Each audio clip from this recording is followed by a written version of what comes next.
Hello, and we are live. Hello. Hi. Welcome to the Katie Halper Show. Hi, Leslie. How are you? I'm good. How's it going? Oh, it's okay. Had some tech issues. That's never fun. But what are you going to do? Am I right?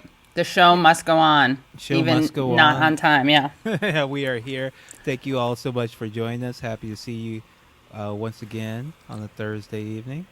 Yep. And I'm just closing some programs to make sure this goes as smoothly as possible. I don't know if you can imagine it going more smoothly, but one day, perhaps. Anyway, but thank you everyone so much for joining, and really appreciate everyone coming in and your patience. And you know what? This is the Katie Halper Show. This is just what happens twice a week. We're very grateful. It's very fun. We have some great, great, great guests. We always have great co-hosts, and that includes, of course, Leslie Lee. Thank you.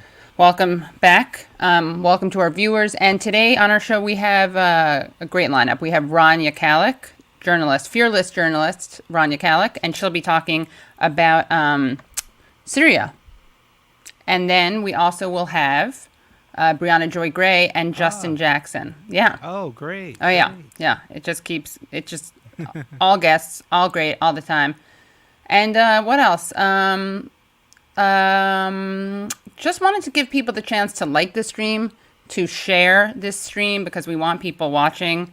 Also wanted to give people the chance to become Patreon supporters. Also want to thank all the people who are Patreon supporters because people have joined since this week even. So I want to give a big shout out to all of those people. What else? Leslie, I want to take this moment to congratulate you, Leslie, once again, for your Oh, master's, for oh, receiving your thank you. master's. It's a Thank great you so thing. much. I'm distracted by how much of my desk you see because you may have noticed that I mentioned tech issues. But not every show gives you this option. You get to have tech issues, and not every show does that. Yeah, That's all I'm you saying. don't want to see a smooth show. You You don't want to see want people. to. You want to see people improvising. See You if they want to can do see it what, live. yeah, F it, let's do it live. You want to see real, raw people. That's what you want to see. Yeah, Honestly, how many smooth podcasts are there out there and YouTube shows? There's so many. too many, Too far too many. many. There are far too many. Yeah. Yeah, and someone's thanking you. Elizabeth says, "Love Leslie, always making the haters pay Katie for being rude." It's very true. It's true. Leslie has more respect for me than I do for myself. So, try to take a page out of that book. We also have a super chat. What is that? Would love to see that. Can actually? Let's see. May I click on this? Yeah. All right, Brian Frederick. Biden is giving less money into fewer people than Trump did. Oh, we're going to talk about that. Yes. Oh, are we going to talk about that? Thank you for that. Dick Long, Uncle Joe, nothing will fundamentally change. I will still sniff your teenage daughter's hair. True. And actually, Brad, everyone say hello to Brad and Nick and Maria who are behind the scenes. But blame all the tech stuff on me, not on them. But Brad was saying earlier that what's the one campaign promise, Leslie, that you can think of that wasn't made publicly, but that Biden is keeping? One campaign promise that wasn't made publicly that he's keeping. That he's keeping. Um, Probably the Mayor Nothing. Pete. Probably the Mayor Pete. Oh, what's that? Oh, the one. Wait, so you mean a promise that he didn't make publicly? Right. That He made a promise to people behind closed doors that we know uh huh. about. Don't look in the comments because they're helping you out. But he made a promise. It wasn't a promise as much of a what would you call it? A comforting prediction. It was a Oh, promise. the nothing will fundamentally change. Yes, Oh, exactly. Yeah. well, yes. So that is that you got to thank Biden. Never say that he didn't deliver on some of his promises because that's the one he delivered on the most. Tony DeMeo, have you seen Queen's Gambit yet? Also, Dems don't care about $15 minimum wage, and it's depressing. Yeah, we're gonna get to that. I did see Queen's Gambit. Did you see that, Leslie? No, but Kelly did. Kelly did. They liked it very much. Kelly is, for people who don't know, Leslie's My partner. partner, yes. Um, I I think that Kelly and I kind of don't see eye to eye on a lot of things, except for Leslie, except for the value of Leslie that unites us. But they liked the king. What was the flight? Fly attendant. Yeah, I thought that was really bad, and now they like Queen's Gambit, which I kind of liked. But I think someone mentioned this. There was a piece on it. The stakes. I don't care about anyone in it really. That's the problem. But this would be a good segment where Katie debates Kelly through Leslie. Really not at all problematic representation or Yeah. anything there, but yeah. Well, again, really excited to bring in our first guest. Also, I'm very distracted by this framing. I guess I could go in and change my camera setting, but I think Nick will kill me if I do that. Maybe we'll do it in a couple of minutes or something. But you're prepared to go on screen, maybe from the shoulders up, and that's a different experience. Okay, it's a different experience. Okay. Um, and in fact, let's see. I'm going to Leslie. Do you mind? Yes. Can you give people the cancellation? Do you have any cancellations to update people on? Update people. I don't think there's been any new cancellations this week, but we can just chat. We can just chat. Hey, I'm Leslie the Third. You see me every Thursday here on the Katie Halper Show, but I Yeah. also host a podcast called Struggle Session, which you can check out at sesh.plus, S-E-S-H dot plus. We talk about movies, we talk about music, we talk about video games. We just did a recent episode on Batman versus Superman. We did a commentary on extended Ultimate Edition, of course, the 3 hour long one. And me and my co-host Jack Allison, who you see on Sundays here on the Katie Halper Show, we just had a good time watching it, enjoying a much maligned movie. But that was actually the movie that brought us together and made Jack and I bond, because I didn't know who this dude was. Like, he was just some dude from California who used to work for Jimmy Kimmel. I didn't necessarily want to do a podcast with him until I heard that he actually liked Batman versus Superman, because I did too, and I didn't know anybody else who did, and he didn't know that many people who did. So I really, really appreciated it. That, and so hey, check out Struggle Session if you want to hear a show about two men learning to trust each other, to learn to love each other through the magic of film and movies and Batman versus Superman. So how y'all doing? Y'all are hot in the chat. Dr. Seuss was canceled. Oh yes, Dr. Seuss was canceled. I think I'm going to talk a little bit more about that on Struggle Session, because I do have the ultimate Dr. Seuss cancellation take. I will be saving that for Struggle Session. Public episode. You can check us out. I might be doing it live on our Twitch stream tomorrow at noon. Sesh.show, sesh.show, or twitch.tv/struggle session. We're on there every Monday, Wednesday, Friday, Saturday. And Dr. Seuss, he did get canceled, but I do want to say, I'll give you a preview of the take. Preview of the take is that, if you really need a racist Dr. Seuss book, yeah, like, you're still going to be able to get it, right? Like who, is really, they're children's books. They're children's books. I imagine any collectors out there already have his most racist pieces collected. Like, you don't, and if you're a kid, right? If you're a kid and you get a Dr. Seuss book and you decide you like it, hey, Lyser G42, thanks for the follow. I do have my Twitch overlay up. Thanks for the follow.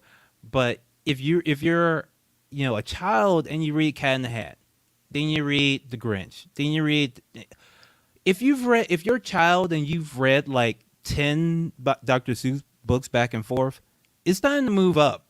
It's like time to move up to, like, I don't know, Encyclopedia Brown. Books without pictures. Like, once you get past like the first 10, 15 Dr. Seuss books, if you're learning to read, you should be moving on to stronger books. That's why I know I can even notice that the racist ones were in print, because no one but, like, I don't know, rich kids had the entire Dr. Seuss 30-volume, 40-volume collection. Can you see that? So I don't know what the what the problem is that they're saying they're not going to print some unpopular books. Like, you can still get the editions. Like, I don't really think that's necessary cancellation. They didn't say they're going to take Dr. Seuss entirely out of print. They didn't say that. So I think, Dr. Seuss is not an example of cancel culture. They just said they're not going to print it. Books go out of print all the time. People seem to forget, but books gotta go out of print all the time. And Kill Bound. Jones, sorry, dude, nothing you can say can make Batman vs Superman on Steam Pile. How much you want to bet? How much you want to bet? Go sub to Struggle Session. If we don't change your mind, ask for your money back. On what issue? If we don't change your mind at least a little bit on what Batman vs Superman is, you can get your ask for your money back. How about that? That's like How about that? Put you hey, you put the challenge down. I want to see a notification in my email from KJ at yahoo.com, whatever it's going to be. I want to see it. Well, Leslie, it's bound to happen. I saw you and Bree disagree, although apparently that wasn't as unique an experience. I think maybe repressed memory for me. And now I'm going to have to disagree with you on Dr. Seuss. Just on the Dr. Seuss. classification of it. I think What? Because I think we can boldly it's a cancellation. It's a deprinting. It is a look, maybe it's because It's not a deprinting. A deprinting would be burning the books, finding the books. yeah, that you're right. think. And and I should be better about this. But am I too loud? That's really what I was going to ask. Am I too loud? Am I okay? If I'm too loud, someone will go into it backstage. I am not backstage. I am not in stage. Right said Ham, right said Pam. That was me just trying to segue seamlessly from that tech question into a Dr. Seuss language. You see what I did there, everyone? Yes. Yeah. So why is he's bad? He didn't like Japanese people. Is that correct? He has some just racist cartoons. It's nothing new. Nothing new to Dr. Seuss. Right. People have been talking about this for forever. So they just said they're going to take a couple of the books out of print, but like they have like the 25 other ones. Like, how many do you need really? That is, I mean, really, what if it was just a couple of books that they had burned, Leslie? Really, just a couple of books? Wow. And I thought I had an ally here. But it is funny. I mean, I don't know what the, like, is it a numbers game? Is it like the numbers, or is it the availability, or is it, what determines how canceled something is? Or for you, this isn't even cancellation. Yeah, this doesn't count. It's just books going out of print. This happens print? all the time. This happens all the time to books. This like the people. What are the books? Do we know? mean, there's a list, and you're probably not. There was only one that anybody even pretended to know, which is something about Mulberry Street. Something Mulberry Street. I don't know it, but it is a street in New York City. It's probably a street in lots of places. Yeah, I don't know that one. It's actually a street in Springfield, Massachusetts, by the way. And of course, Springfield, as everyone knows, is a town that exists in every state, right? Is that where The Simpsons take place? Springfield. Yeah.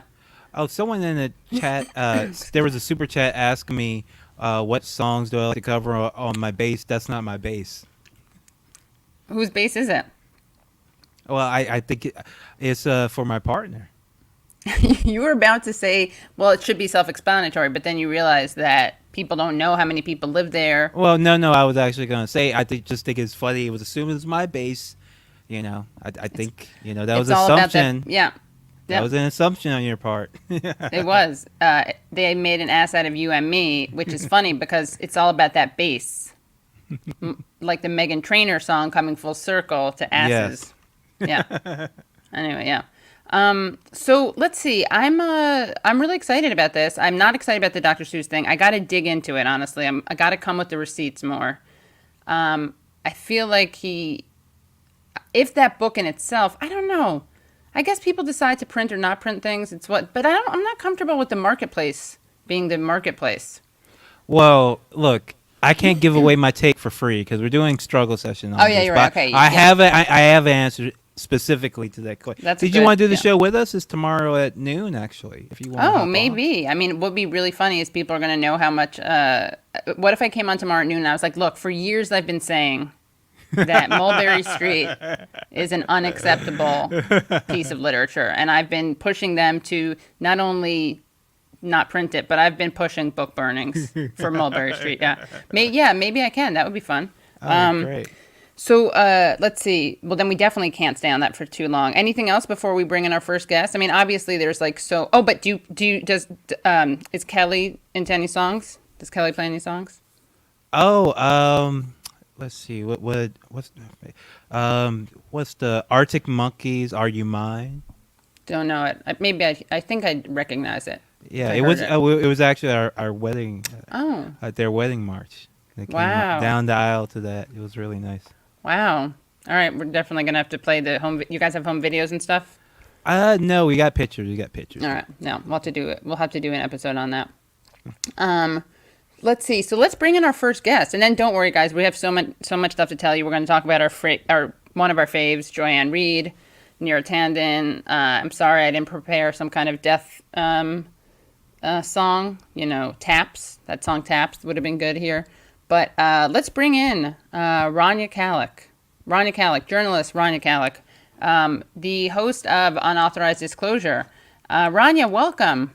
Hey, how you Hey. doing, guys? Hey. Good, you? Good. I'm like trying to I'm failing miserably to like do lighting right. I don't know why I can't get it right because I'm always recording at night my time, so I have like no natural light to work with. So I apologize for my like complexion at the moment. I'm not really Rania. this color. Nice try. Are you trying to get me on camera co-signing your apology for your complexion? Yeah, 100%.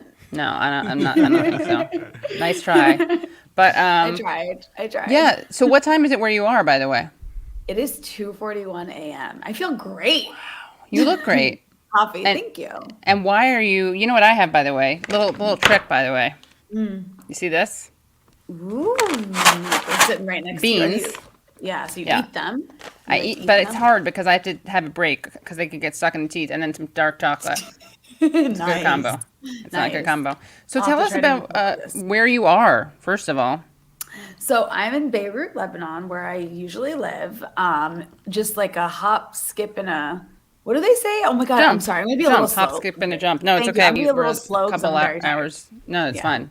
A hop, skip, and a jump away from Syria, where my favorite grandfather, Joe Biden, happened to drop a few bombs last week, as you know. So it's been quite interesting.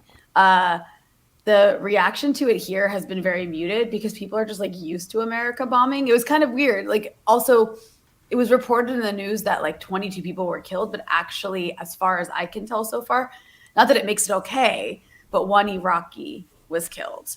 And he was like a father of two small children who was stationed basically at the US or at the Syrian Iraqi border to secure it from ISIS. So good on you, Joe Biden.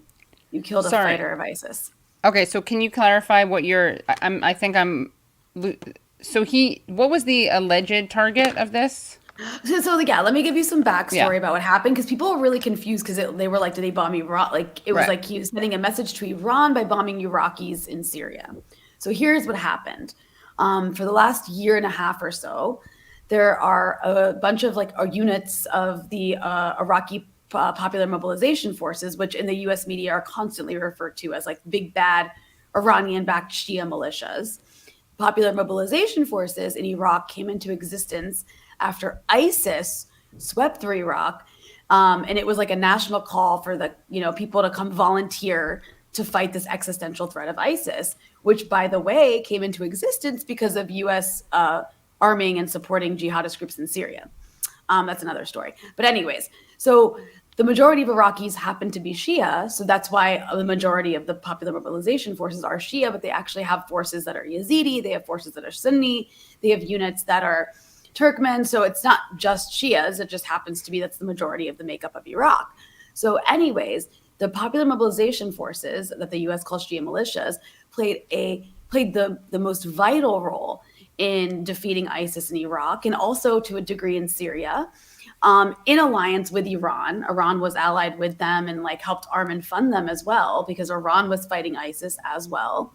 And so after the almost defeat of ISIS, the Trump administration had turned their entire policy in the Middle East towards maximum pressure against Iran and all of its allies, including these so-called Shia militias. And they turned up the heat with the maximum pressure campaign really hard in 2018. And in fact, the U.S., nobody really paid attention, but under Trump, the U.S. was actually sanctioning a lot of these forces in Iraq as a part of their campaign against Iran, trying to like stop Iran and Iraq from being friends. So these groups got pissed off, and they would occasionally, to send a message to the U.S., they would send rockets, they would lob rockets at like U.S. bases or areas where U.S. forces were stationed nearby.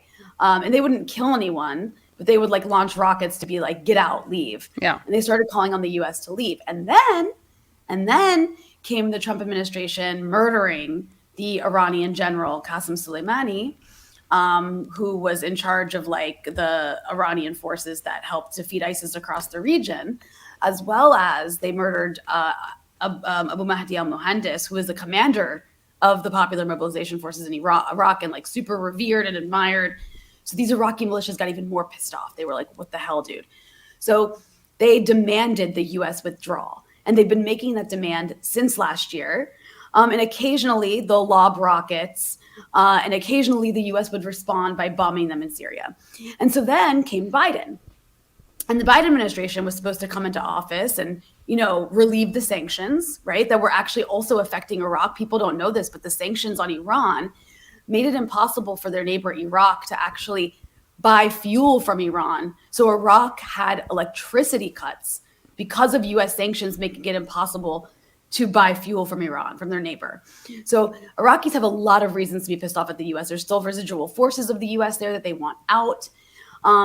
And this issue with the sanctions. And so after a month of Biden being in office and literally doing nothing to relieve sanctions and nothing moving on like reducing the maximum pressure campaign, these Iraqi militias that are allied with Iran, not backed and not like controlled, but allied with Iran, were sending a message to the U.S. There was like 3 instances where they lobbed rockets at, you know, a U.S. base in Erbil, NATO forces in another area, and actually the U.S. embassy.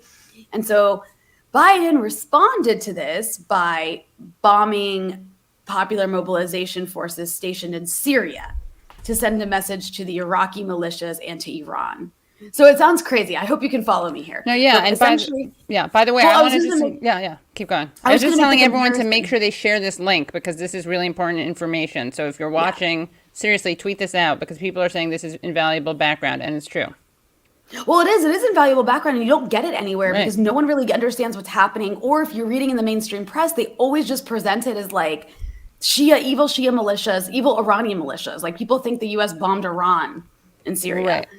The reason the U.S. bombs them in Syria is because they can't bomb them in Iraq because that's like a sovereign country that the U.S. is allied with, and it brings up a bunch of legal issues.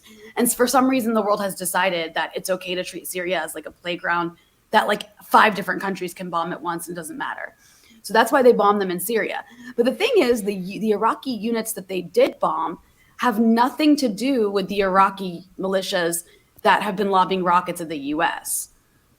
So they just like bombed people who had nothing to do with it in Syria. And then, like I said, killed this like father of 2 small children. And this force that they bombed in Syria, this base that they bombed, was Iraqi paramilitaries that were stationed there to fight ISIS.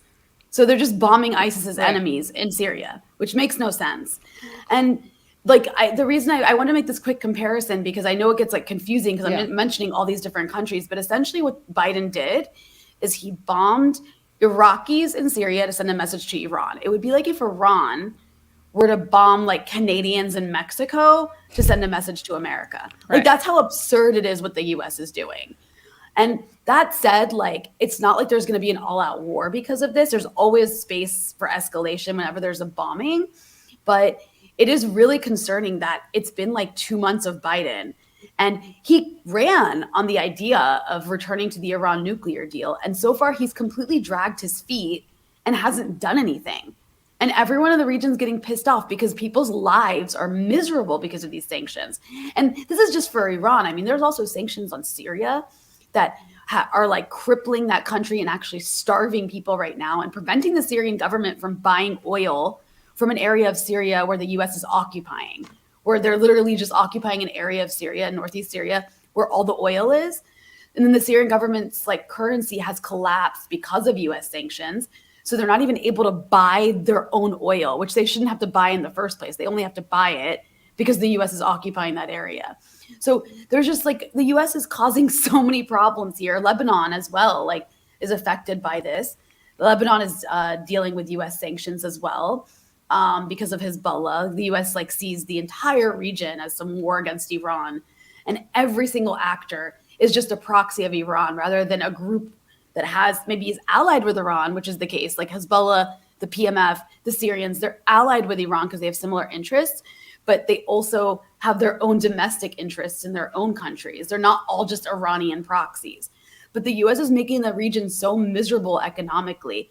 Like, I can't even describe it to you. And it's in the middle of a pandemic. Like, the Syrian health ministry right now is sanctioned. Like, the guy who killed Jamal Khashoggi with a bone saw in Turkey, nothing's going to happen to him. But the Syrian health minister is sanctioned in the middle of a pandemic because all of Syria is evil and we just need to destroy it. Like, that's the mentality of the US government under Republicans and Democrats. Right. It's nice bipartisanship there. Yeah. That we can really look forward to and be thankful for. So, I was telling someone about this like the day after it happened. We actually found out about the bombing of Syria on the show, right, Leslie? We were we were me, live. Yeah. Matt Taibbi and Benjamin Studebaker. But I was telling someone about it, and my friend was like, okay, so what's the real reason? And I was like, oh, yeah, right. What is the real reason? Like, why did because I'm so used to the U.S. doing things for the ulterior motive that sometimes I like, wait, which one is this? Is this like imperial stuff? Is this like flexing? Is this oil? Is this, yeah. So what's the reason here? The real reason is interesting here. The real reason is like the Pentagon, basically, is the Iraqi militias have been lobbing rockets at U.S. areas where there's U.S. personnel and like contractors 3 times in February, I think. And they can't allow that to happen without a response. That's just the mentality. Like, we can't let them just keep hitting us, even if they're not killing you, without a response. So we have to do something. And so what they did is they bombed this base in Syria. That was like the only thing they could come up with, was to bomb this base in Syria just to look strong. That's it. That's all it is. That's like US imperialism and arrogance. It's like they don't want you there. Like, if you don't want to be hit with rockets, get out, leave. They're telling you to leave. They've been telling you to leave for over a year, and you haven't respected it. So what do you expect to happen to you? But of course, like, the US thinks it like has this, right to just be everywhere in the world. And like somehow it's like defensive and protecting themselves for them to be in a country on the other side of the world. When those people don't want you there, just get out, go away. Like, and you won't be hit. It's kind of funny. There was recently this 60 Minutes. I don't know if you saw it. There was a 60 Minutes episode like a week or so ago about the soldiers that suffered at El Asad Air Base in Iraq that got hit by the Iranians after the U.S. murdered Qasem Soleimani. Guys, hold on. Okay, you need to give me a trigger warning because I'm a very handsome man, Soleimani. He's kind of okay. Anyways, I actually like. Anyways, he's a revered, admired figure to a lot of people across this region because he really is seen as like the killer of ISIS. But yeah, we'll get back to that. We'll get back to that. But the point is, it's like if you watch this 60 Minutes episode, it's like interviewing all these soldiers who were at this airbase. No one died, but they were hit with like ballistic missiles, Iranian missiles, nearby, and so. Like, it's all these soldiers, they literally are like crying. They're like, I had a headache. Like, I had a really bad headache. It was really scary. And I'm sure it was super scary to have bombs falling around you. But like, what did you think you were doing? Like, you're occupying a country that you've been bombing for over a decade. Why are you surprised? Like, that's war. Like, it was just weird. They were just like crying because they were in a war zone, but like they were there voluntarily. And they were acting like they didn't realize it. It was so bizarre. So how many people were killed? And what was the, the target? Can you talk more about that, what the actual target was? Well, the target was this base near the border of like, with the border of Syria and Iraq. It's kind of considered like a no man's land, and it's like an Iraqi militia base. And the reason they have it there is to secure the area against ISIS. I don't know why my screen keeps going out. I'm sorry. I have no idea what's happening.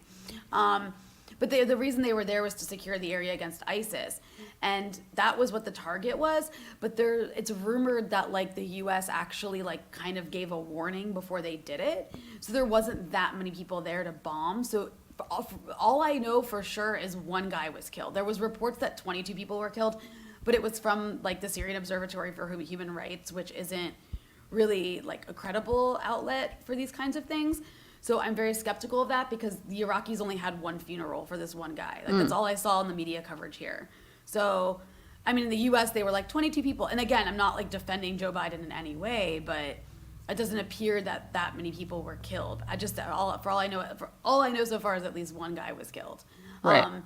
And this base that was targeted again is like this Iraqi militia base. Like, it's a very fluid border. It's like the Iraqis, Syrians kind of move through. I mean, ISIS was able to move back and forth quite easily. So it's like states. It's like in the U.S. we have states. It's kind of like those sorts of borders. You know what I mean? Right. So that's the reason the U.S. hit Syria instead of Iraq is because they can't hit Iraq because that would open a whole can of worms because Iraq is technically a U.S. ally. And they can't bomb it without permission from the Iraqi government. The Iraqi government's not going to give the U.S. permission to bomb militia groups that are incorporated into like the Iraqi armed forces. So they have to bomb them in Syria, is how they Right. see it.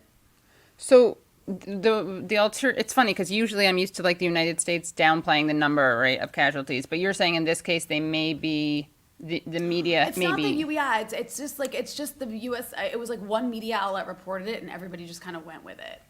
But Yeah, no, but it's I also- actually not clear. But I also wonder if maybe if you're saying that part of the motive was to send a message, not to sound like a conspiracy theorist, but if that was part of the motive, then maybe they want to shy away from, because as long as they're alleged militants, no one cares in this country.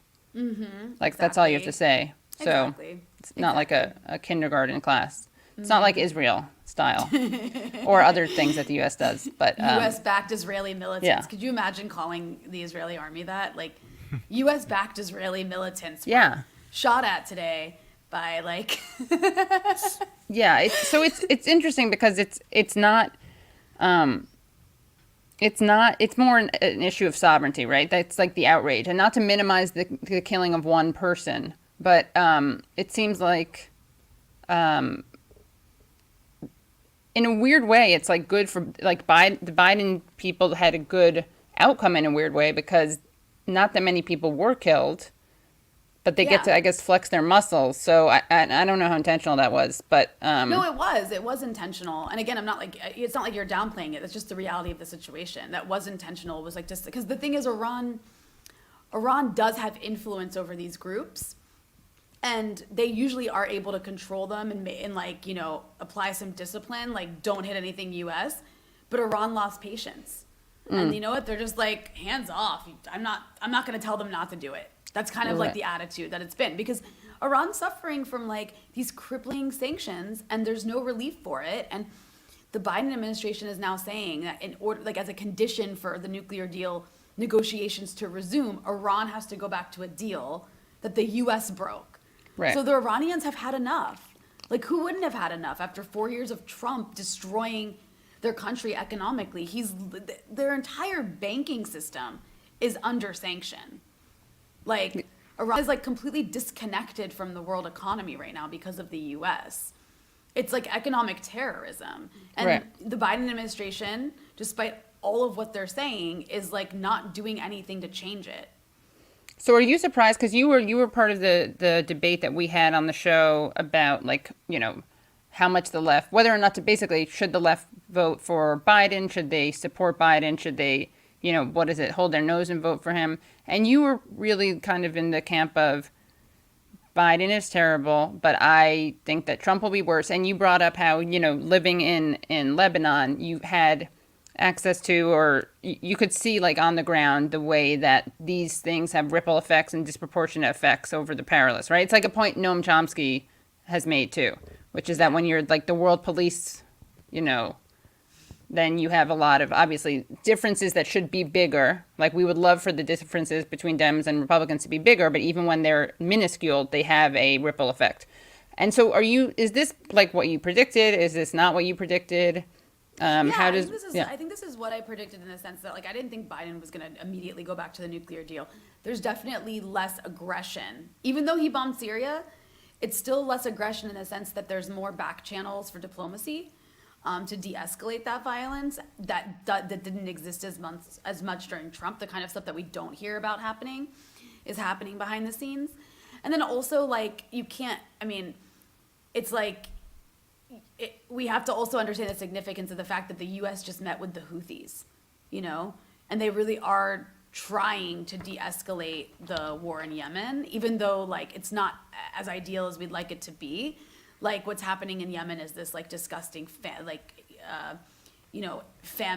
that it's like a terrible genocide that Saudi Arabia has imposed on Yemen with the U.S. backing, and so that is now winding down. And the U.S. is actually involved in talks with the group that's fighting the Saudis. So that's good. That's definitely good, and that wouldn't happen under Trump. So there's little things like that make a difference. Like the region's still going to be miserable. People are still going to suffer and die. It's just a matter of like the severity of it, which is sad because that's what it comes down to with the U.S. administrations, right? It's like what level of like starvation are these people going to have to face? Like one where they can starve but like still be alive, or one where they starve and die. You know what I mean? So it's not fair and it's not right, but I still think it's accurate to say that Trump would have been like a guaranteed war with Iraq and guaranteed more starvation and death, whereas Biden is like not a guaranteed war with Iran. Sorry, did I say Iraq? I meant Iran. And, likely there'll be some sort of negotiation with Iran at some point, and there'll be a little bit like breathing room. Right. So it's still going to suck. It's still going to suck, which is why I didn't, it's not like a great selling point. Like, it sounds so messed up. And what is it that like, what is it like where you are? In Beirut, and how is it different from, because you've been going back and forth a bit, right? So how do you in Beirut feel the ramifications of U.S. foreign policy? Obviously, it's very different for you guys than it is for people in Syria, but right. Well, yeah, but it's like all connected in so many ways, and of course, like I've been on your show to talk about this before. Like Lebanon is right now like experiencing economic collapse. It has been a gradual collapse for the last like year and a half.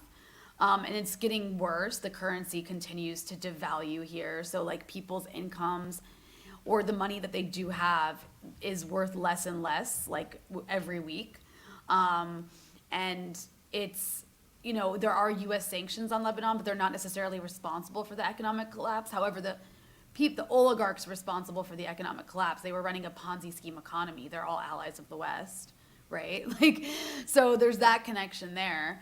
But there's also the fact that like Lebanon is sandwiched in between the Mediterranean Sea, Israel, and Syria. It can't trade or do any sort of economic business with Israel because Israel is its enemy and is constantly threatening to wipe it off the map. So that's out of the question.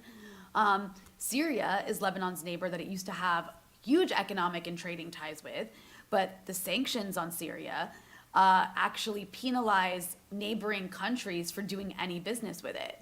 So like it would be like if China sanctioned Mexico or Canada for doing business with the U.S. So the U.S. could no longer trade with them. That's what the U.S. is doing in this region.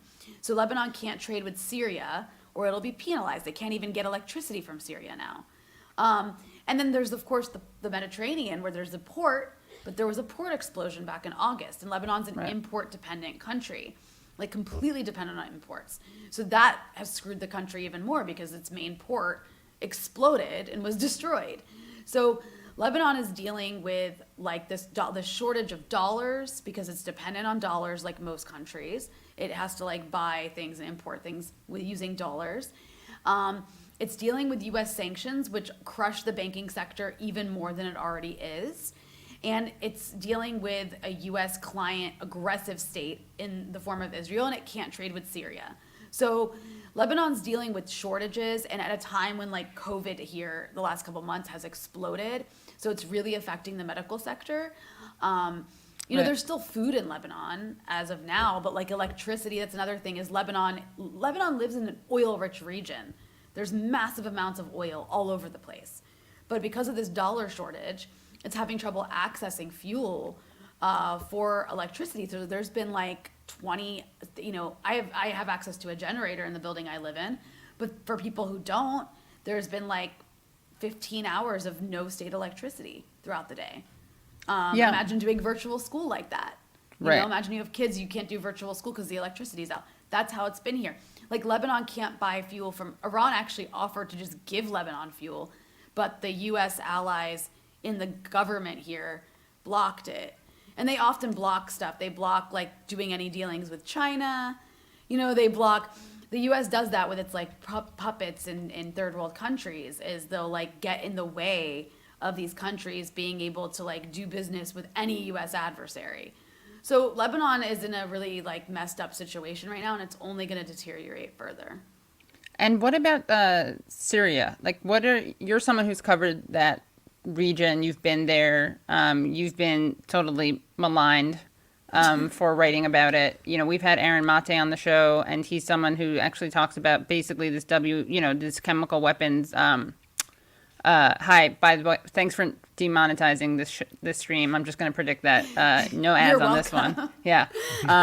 We should But, call it something else, just like not call it Syria. We'll just like Yeah, no, put the code Shmeria. name. Shmeria, yeah. Shmeria. And shmemical weapons, yeah. But you know, like there's such little discussion of that here. And anyone who says anything like that is automatically, you know, labeled an Assadist. And I did kind of think that the Saddamist label would have maybe turned people away from that. Because I think people who don't like Saddam Hussein still got that, oh, right, opposing the war in Iraq doesn't make you pro Saddam Hussein. And also, Saddam Hussein can be many things, and that doesn't make you. The question is always like, why is the focus where it is with the media? So I think with Iraq it was easier to oppose that war because the U.S. sent like U.S. military Right. to invade and bombed. Whereas with Syria, it's been this war where it was like a proxy war where they had this covert program to spend like $1 billion, biggest covert program in like the history of covert programs, to arm and fund these jihadist groups to try to overthrow the government instead of sending in U.S. soldiers to do it. So, and they dressed it up as this like pretty revolution. You know, they just want freedom, right? Like these like jihadis that like are aligned with Saudi Arabia and want to impose Sharia law, just like want to give Damascus freedom from like minorities. But that's how they dressed it up, and that was like a very appealing narrative for people because there was like it fell in line with the whole Arab Spring narrative of like, Right. oh, people just want freedom from dictators. You know, it was a very appealing narrative to me at the beginning.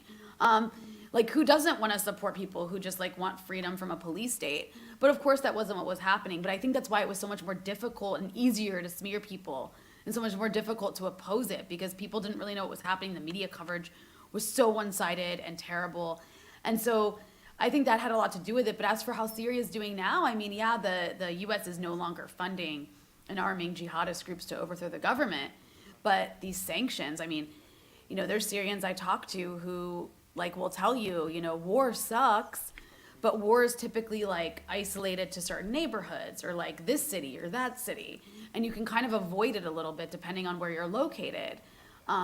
And you can kind of like live in a little bubble. Whereas with these economic sanctions, like nobody can escape them. It's just destroying the country. And, you know, let's remember, like Iraq was before the U.S. invaded Iraq. They spent 10 years destroying that country with sanctions. We know about the infamous, you know, 500,000 children under the age of 5 died of like preventable diseases and starvation because of these sanctions. But it's not just that. The sanctions also destroyed education. Iraq had one of the highest literacy rates in the region in the 1980s. By the end of the 1990s, they had like the lowest literacy rate. It destroys the government's ability to subsidize anything, right? So people go hungry, people don't have jobs, like the living standards go down dramatically. Then you have the flight of like the professional class, doctors, lawyers, teachers. These people all leave, the people you need for like a healthy functioning society. especially doctors. That's what's happening in Syria. That's what's happened. The war already started that. People were leaving, but now they're leaving even more because there's literally no future. Like, what are you going to do? You're going to send your kid to school to do what? There's no jobs. And if they do get a job, the salary is going to be worthless because the currency is constantly devaluing. There's just no future. So like so many people I know in Syria have actually left. They all live in, Dubai now, or in Lebanon, or in Germany, or they go to Canada or the US. Like they just try to get out. That's what everyone in Lebanon's doing now too. They're all leaving the professional class. You have this flight of people, professors and doctors. And so that's really damaging to a society. It changes a society like really dramatically, in a very, very negative way. And it softens them up for like regime change later. And that's kind of what's happening in Syria. So, I hate to say it, but like if this continues, I don't know what's going to be left of Syria in another 5 or 6 years or 10 years. Like think about the people who, there's like an educated class of Syrians who went to higher education, and now they're maybe my age, they're in their 30s, right? But what about the Syrians who are 13 right now? Like who are suffering educationally and nutritionally? Like what happens in 10 years to them? What are their lives going to be like? Like what do they have going for them? Not much, and it's because of US sanctions. So, and it's sad because like despite what the damage that sanctions have done in the past, like there is no movement or momentum in the US whatsoever from any quarter of any move, like anybody ideologically to end these sanctions. There's been a couple of like, attempts or maybe bills or maybe resolutions by the sort of progressive members of Congress saying like, let's reduce sanctions, but nothing else. And it really is sad because these sanctions, like the level of suffering and devastation they do to a culture and a society is irreparable. Yeah. We, by the way, just in case people are just tuning in, we are speaking to Rania Khalek, who is a journalist. She's also the co-host of the Unauthorized Disclosure podcast with good friend of the show, Kevin Gosztola, one of the only people to consistently cover Julian Assange's trial. And you can also find her sometimes, her writing at The Gray Zone. And I wanted to give, the audience and also Leslie a chance to ask any questions, but I have a bunch more. And while people rack their brains for their questions or put them in the chats, something I wanted to know was what was it that changed your mind? Because I know that you and other people, and this is used against Max Blumenthal, the fact that like you have changed your mind on Assad or on what is to be done about Syria. Not even on Assad, more about what should be done about Syria and what the situation there is. So what is it what changed your mind or what changed there? So I was like, for the first couple of years, I was never for U.S. intervention in Syria. I'm just like instinctively against U.S. military intervention, always. That's my like default. Yeah, your go-to? Yeah, my go-to. Good default, but I certainly had a different opinion about Syria, and it was largely because I think I was like surrounded by people who were very pro-intervention. I meant like mostly like in Palestine solidarity. There was a lot of people, the issue of Syria really destroyed Palestine solidarity movement in the U.S. But, people were just like giving me their narrative, their very one-sided narrative of it. And also it was a very one-sided coverage kind of thing. Like there was nowhere that was giving you really an alternative view that was accessible. The alternative view I was getting was from my family.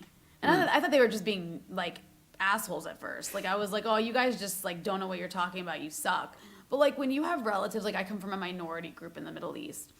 And when I have Syrian relatives. And when you have relatives who are surrounded by US-backed jihadist groups, like that changes your perspective on things. Because their lived reality completely contradicts what you're being told in the Washington Post and the New York Times, or even by some, left-wing outlets like Democracy Now!, right? So like that was a big eye-opener for me, but I didn't really say much about it until I thought Hillary Clinton was going to be president and she was insisting she was going to do a no-fly zone.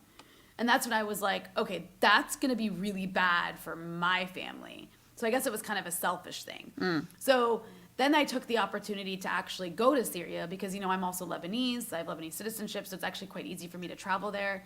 And in fact, I went with a delegation of Western journalists, but I'm the only one who got in trouble for going. Yeah. But anyways, I went with a delegation of like Washington Post, New York Times, like NPR was there, like all of these Western journalists. to Syria, and I got to go to Damascus. I got to go to Aleppo, the government-held side of Aleppo before the East Aleppo. While East Aleppo was still under the control of jihadist groups that the U.S. kept calling like freedom fighters.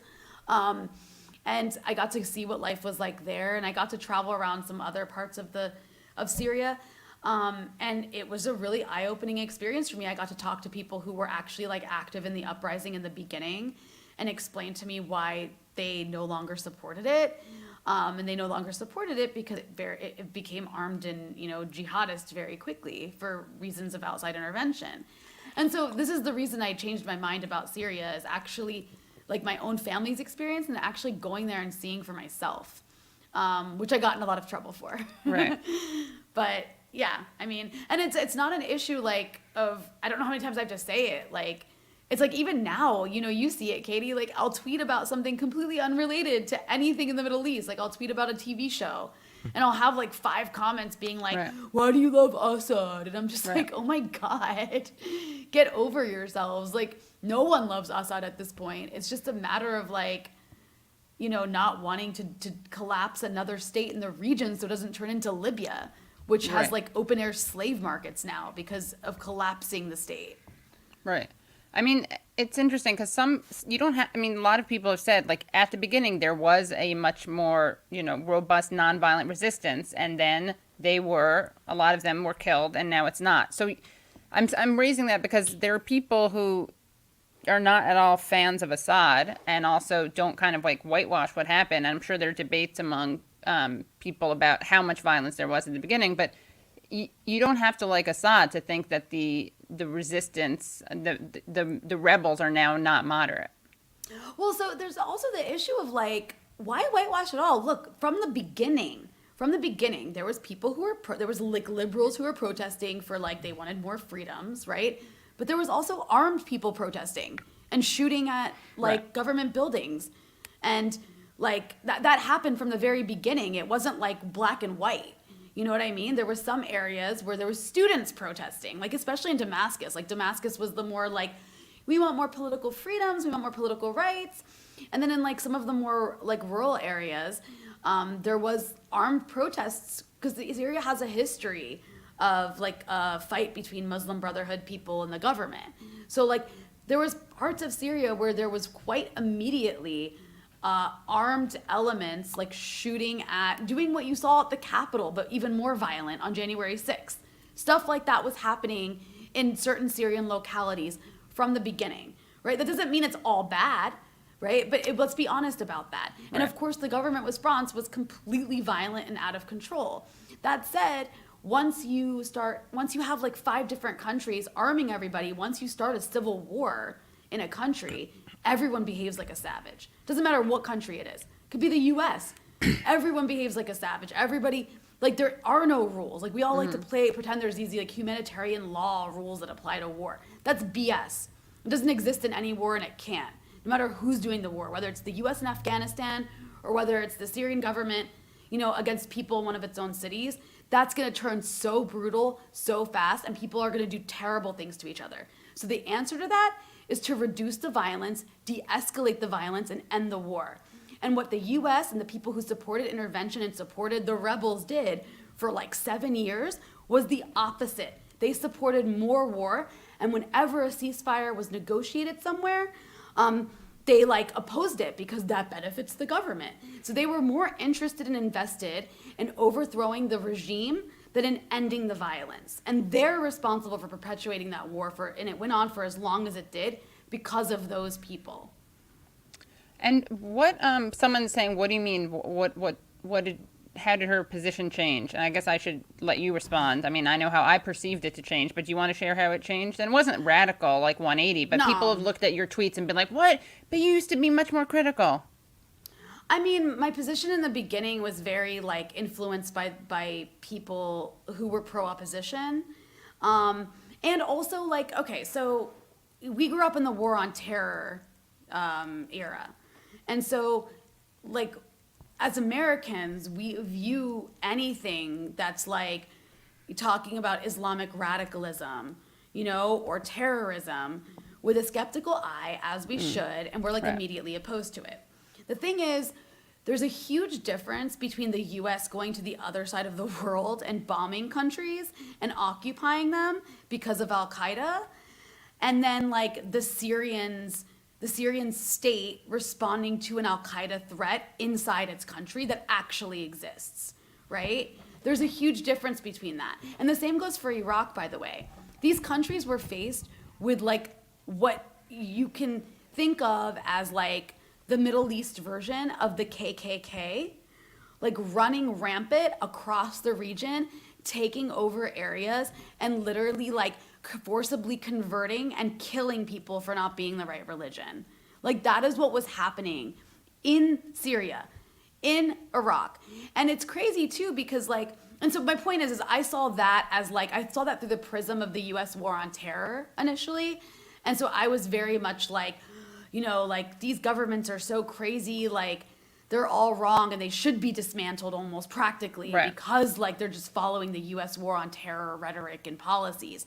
But when you actually look at it, like they really did have to deal with an existential threat of a bunch of psychos that the US was arming. Right. Like, and it's just like, you know, it's funny too because ISIS and Al Qaeda and the jihadist groups the US was arming are not that different. But for some reason, we were okay with the Iraqi government, with the help of the US, fighting ISIS. We understood that that needed to happen, right? We understood that ISIS needed to be pushed out of Mosul. But then for some reason, we didn't understand Syria the same way, which was literally the same thing. It just was Al Qaeda instead of ISIS in places like Aleppo. And instead of the US government, it was the Russian government. And both of these places, everybody who was bombing committed atrocities, and a lot of innocent people died. But like, you're fighting Nazis. You know what I mean? So like, it's not a clean war, and I'm not defending it or supporting it. I'm just saying like, there's more nuance to be had there. And so understanding it that way is what changed my perspective on the situation. Is like, okay, like this is really hard because you literally are fighting the Middle East equivalent of Nazis. How do you do it? I don't know. I don't know if there's a clean way to do it. Right. We actually have a super chat that's pretty interesting. I have, let's see, let me just cut this. This is from Elliot. Thank you, Elliot, who writes, I think sanctions are counterproductive, not just because they hurt everyday ordinary people. There you go. But also because they bring jackals, those who know how to navigate the black market, into wealth and wait That's for so it. true. Wait for it. Let's see. I have it here. And power and those very new forces restructure the economy and resist removing the sanctions. That's why the harder sanctions are in place, the harder they are to remove without war. Thoughts? Oh, it's Thoughts, totally true. So sanctions, if I'm understanding that right, like I'll take it to where I think this is going, is sanctions empower, empower corruption. Like they empower like an underground market where like these people actually do profit. There's in Syria, it's happened. The Syrian government has become so much more corrupt. Everyone's corrupt. Everyone's just trying to make a buck. And now you have people who are like monopolizing certain industries and really like almost like a mafia. And U.S. sanctions are doing that in all kinds of countries. But like in Syria, it's so bad. So absolutely, like sanctions actually make governments like way more corrupt and behave like mafias in order to survive. But then also like rich people are assholes everywhere. And they want to make money, you know? Right. Really important point from Elliot. Also, you guys are always awesome. Glad to see you all in one place. Thank you, Elliot. Really amazing insight there. Really, yeah. I agree. Yeah, couldn't agree more, yeah. And what else? Someone in the quotes goes, this broad never heard of War of Manifest Destiny. We already had genocide in the USA. Leslie, you need to stop me. I shouldn't have read it. Yes, you can't read diss, the haters. But What does that mean? Wait, what does that mean? They think that you haven't heard about. Yeah, you're really naive I haven't. about Wait, Manifest Destiny. 100%. I've never heard of Manifest Destiny. You're like, that's the thing. It's like when you close your eyes and you manifest a husband and a future where you're rich and wealthy. It's like positive The affirmations. secret. Yeah, exactly. Affirmations. Yeah, if you manifest eliminating indigenous people, it just may happen. You just have to believe. Yeah. Okay. I love when people say that. I love when people are sarcastic and like there's some great combination. I don't want to generalize. It's often among men though, where it's an amazing combination of like cocksureness and ignorance. You know what I mean? Like I could take one or the other, but put them together, it's like, really. It kind of makes your head want to explode. Yeah. It's like a certain level of unearned arrogance. Like there's some Yeah. people who are allowed Yes, to be right. arrogant. Yeah, right? exactly. Yeah. Like yeah. not you if you're stupid. Yeah, not you if you're stupid. That should be a segment that we have, Rania, on the show. Not you if you're stupid. Yeah, I like that. Yeah. Let's see what else. I have. Sam K. Rania, did you see HTS is being rebranded as moderate on PBS Frontline? What's HTS? The HTS is like the rebranded version of what used to be Al Qaeda. They've actually cut ties with Al Qaeda. Oh wow. Yeah, they've. I guess they didn't manifest a future together. Yeah. They need couples therapy in the secret. Yeah.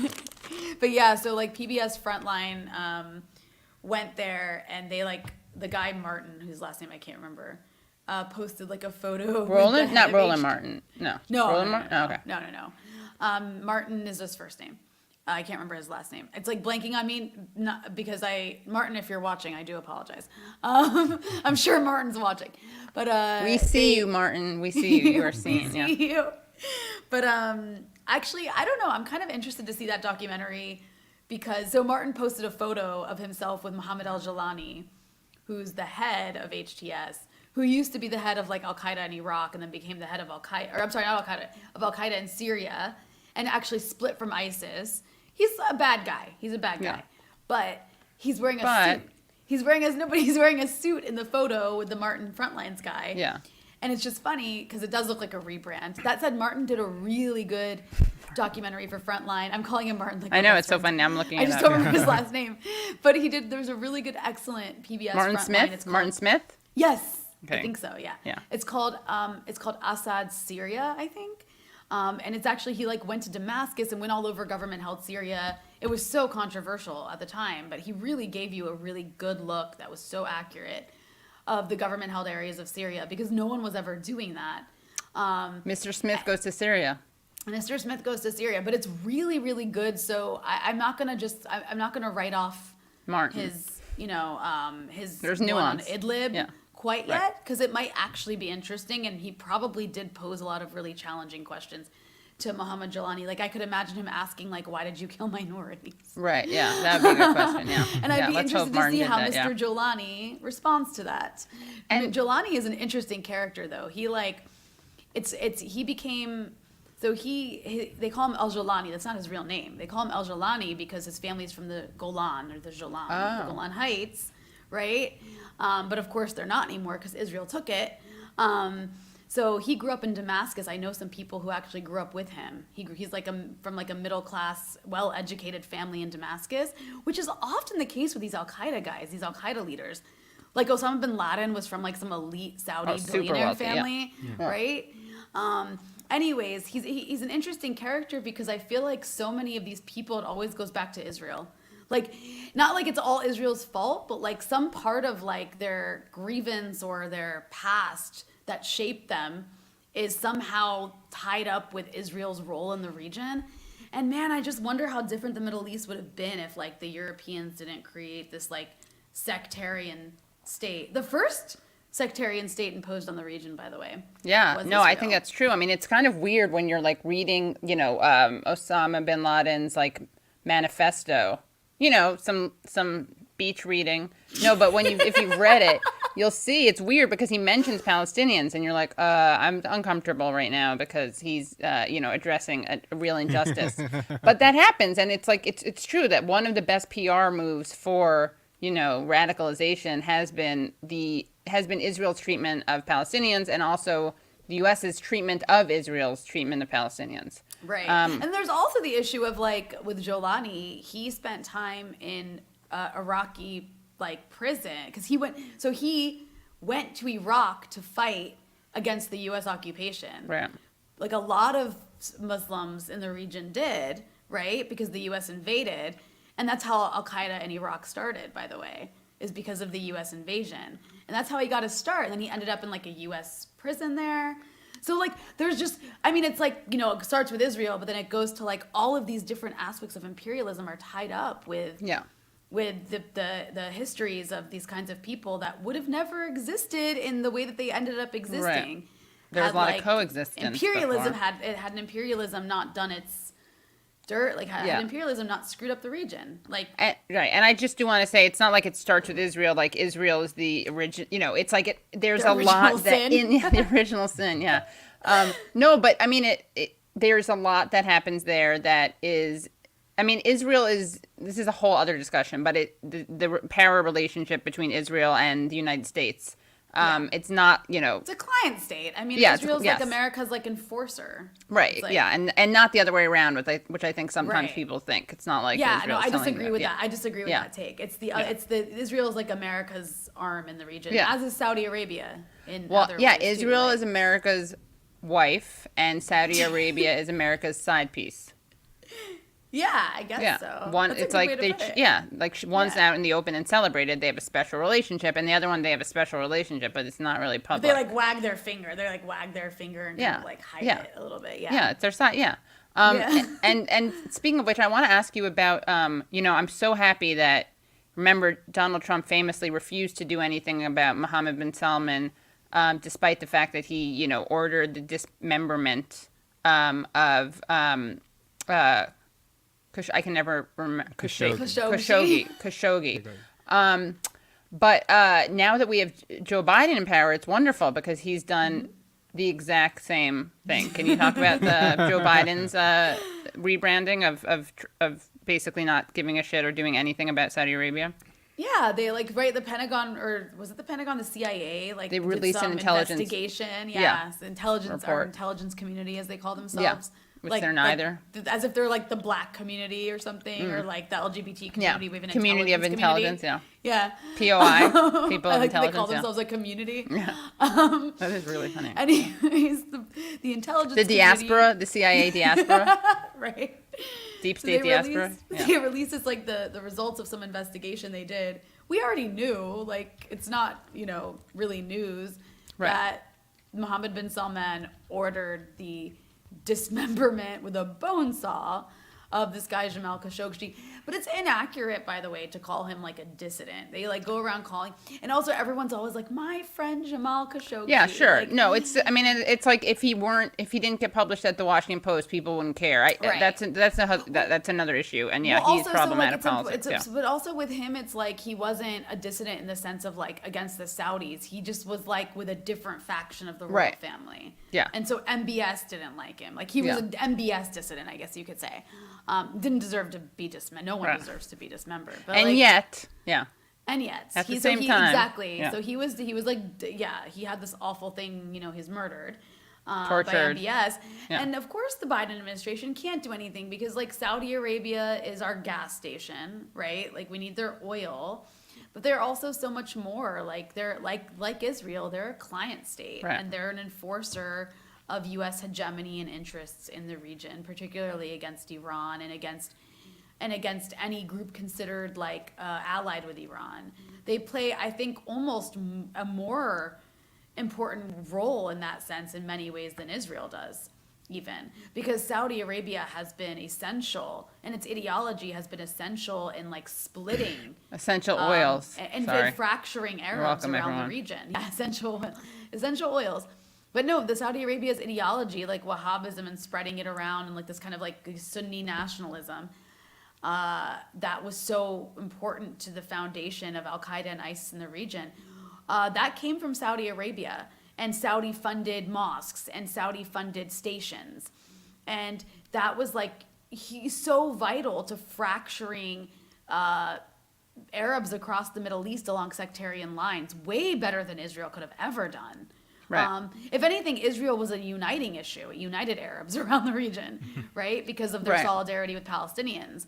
But yeah, the U.S. like backing and like then like Saudi and Qatari as well, like Al Jazeera Arabic played a huge role in pushing the sort of like Sunni victimization narrative that played into, celebrating the Al Qaeda ideology across the region. Anyways, Saudi Arabia is so much more integral to that project. So the U.S. needs Saudi Arabia. They just maybe have a little bit of a difference of opinion of who should be in charge. Not necessarily like they love the Saudi royal family. They just don't particularly like MBS. They like one of his cousins. Right. Like, so they'd rather one of his cousins be in charge. So that's the fracture point. But so the Biden administration might rhetorically be a little harsher in how they speak about MBS, but ultimately nothing's going to change with that relationship. Well, yeah, it's interesting because I've often joked that it's like who said it, Trump or Noam Chomsky, because both of them will say basically like the U.S. won't do anything about Saudi Arabia because whatever, they just sold them a bunch of weapons. But Trump says it as if there's nothing wrong with it, and Chomsky says it as if it is a bad thing, which it is. But so with Biden, it's like he doesn't do that. He's not going to openly say that there are like major ulterior motives guiding it. So they just have to do this tap dance around it. I like that. I like the idea of Biden tap dancing. I know. Like the Yeah. image of it in my head is funny. Yeah, he'd fall over and sprain his He ankle would. like he did with the dog. He's so old. Oh my God. Like, whenever he talks, he just looks so like I'm like, go to sleep, Joe I know. Biden. Go back to the basement, Joe. Like, seriously, it makes know. me feel sad for him. Yeah, do we have any Biden clips? We really should get some Biden clips or Saki clips. Brianna and Joy Gray and I did a lot of Saki to me nowy clips earlier. But Ooh. and then let's see. There was another super chat we just had flash quickly. Leslie, you have any questions or comments or? Yeah, just great to talk to you again, Rania. Happy to see you again. Now, I did the last time we were on the show together, I did try to tell you that you had been canceled by the Marvel nerds, but I didn't get to show you the actual information. Now, it's kind of silly compared to the information we're talking about, but if Katie doesn't mind sharing, I my like silly. No, screen I like No, for, silly. yeah, for a yeah, of course, second. yeah. Heavy ass Let me do that. conversation. How do I Let's have some silly. Nick or Brad, can one of you share? Oh wait, do I have to do anything, Leslie, or you just do it? I'm going to share it, and then you're Oh, going to yeah, of pull it course. up. Okay, Just got it. Add me for the I screen. see. Yeah. Okay. So we might want to watch your video first. So Yeah. this is Let's the watch video. the video. Oh yeah. Oh, that's an The old video. one, you guys. That Yeah, sounds we- right. So, Is that yeah. oh, that's the video was about. Including women Yeah. for cabinet Yeah. positions, like Secretary of State and Defense. Sure, it's a bummer that Biden will have a Wall Street and Silicon Valley team made up of allies to corporate interests, but at least Biden's cabinet will be diverse. The AP is celebrating these new girl bosses for breaking glass ceilings. Then there's this national security operative from the I mean, you centrist Third nailed Way it. group who took it a step further, accusing white progressives of attacking Biden's diverse choices to head these imperialist branches of government. This is the dead end of neoliberal identity politics, where Democrats point to superficial identity markers to virtue signal progressivism, while doing absolutely nothing progressive. The wars continue, the wealth gap grows, the corporatists keep getting their way, while pointing to an illusion of progress. So who are So I think that is a 5-minute video, but I think that's the basic gist That's of the your gist of point. it. Yeah. Yeah, and very effective, by the way, to constantly go back to your thesis. Your videos are very good. I told you Thank this you. before, but I have to say you got a negative review from the Movie Bob, film reviewer, internet raconteur. Most famous because he's the guy who you might see every so often gets in trouble because he keeps saying that everyone in the South deserves to die because they vote for Republicans. That's he's what one of he's these people. he's one of those people. That's what he's most famous for. And he canceled you for this video because he's asking ... Is cutting, scoring, and performing this in the precise style of a pandering "how do you do, fellow Zoomfluencers" viral right down to the vertical orientation and unnecessary visible clip mic meant to be ironic given the subject? Wait, how is the clip mic ironic? Is that what clip mic? I didn't know clip mics were bad. I thought that was good. So you Yeah, could hear not me all better. clip mics. Not It's for all the clip audio. mics. Do you? Yeah. Otherwise, it would be bad audio. Yeah, so he's judging. Leslie, can you break this down as you're a Yeah. big I'm a both movie. of us I'm here. a studier. So basically, I'm okay because he- I'm okay with being critiqued. So I just tell me Yeah. what he's saying. I well, want to so understand. so what he's actually critiquing you is not for he thinks that because you use those cuts and this style, which is just what you do with viral videos in general, right? This is why Soapbox is good. It looks like the other viral videos. He's basically saying that aren't you playing into gender roles, Oh, no, stereotypes he's not. yourself Is he really? Oh, by making by wearing a pink shirt, having good lighting, having fast quick cuts? He's basically saying that you're no different than like Jen there. Corporate a interest. female But at least Biden's CEO cabinet- like Halliburton Lean or in. something. Yeah. Yeah, Yeah, you're yeah. just like Just another sell- lean in feminist because of Yeah, that. So he's okay. basically calling you out for your hypocrisy. So you're taking that as a call in. You're not upset about that. You're just like, Well, I mean, like, if that was the case, like, I want a bigger I want a salary raise. Like, Yeah, those people seriously. make so much money. What does he want you to do? Like stand in a paper bag Yeah, I and think like he's one right. cut? I should not brush my hair. And I should not wear any makeup. Actually, you know what's funny? I don't This think I even intentionally wore pink, but now that I see that, it's kind of smart that I You did. do wear a lot of purple. I'm not gonna lie. It's like your favorite it's my color. favorite color. I like Yeah, I it like purple. looks good. I'm Yeah, into that's almost it. like a mauve-ish purple-y type of thing. yeah. But like, I don't even understand like what he wants you to do. Like that, you know what that is? That's like when people are like, "Oh, you're a socialist, really? Do you own an iPhone?" Mm-hmm. Yeah. Yeah, like as leftists and people who don't like identity politics and stuff like that, we're just supposed to like be super boring and ugly. Right.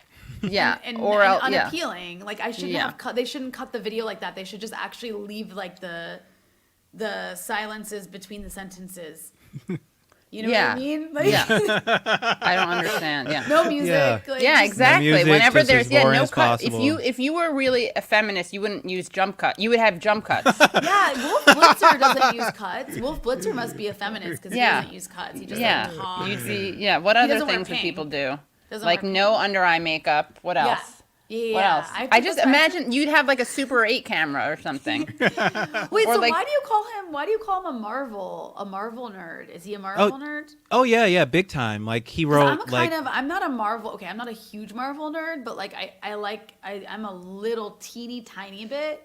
And then of course I watch all the movies, which I know doesn't count as like. oh no, the he's comics. mostly into the no. That's the thing. He's mostly into the movies. Oh, well, I'm so like he's super into the movies. Like me and him could connect on that level, but instead he just wants to like call me out for my Zoom fluencer, whatever that. Yeah. What the means. hell?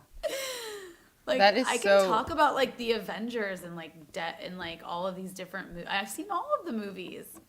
Yeah. Oh, by the way, thank you. By the way, this is how you do it. By the way, you see, Will Thompson, this is how you do it. Super chat repost. Because a lot of times I'll miss a super chat, and people spend their chats, not spend, but engage their time, complaining that I haven't read their super chat, but they don't give me the super chat. So now it's just all kvetch, no,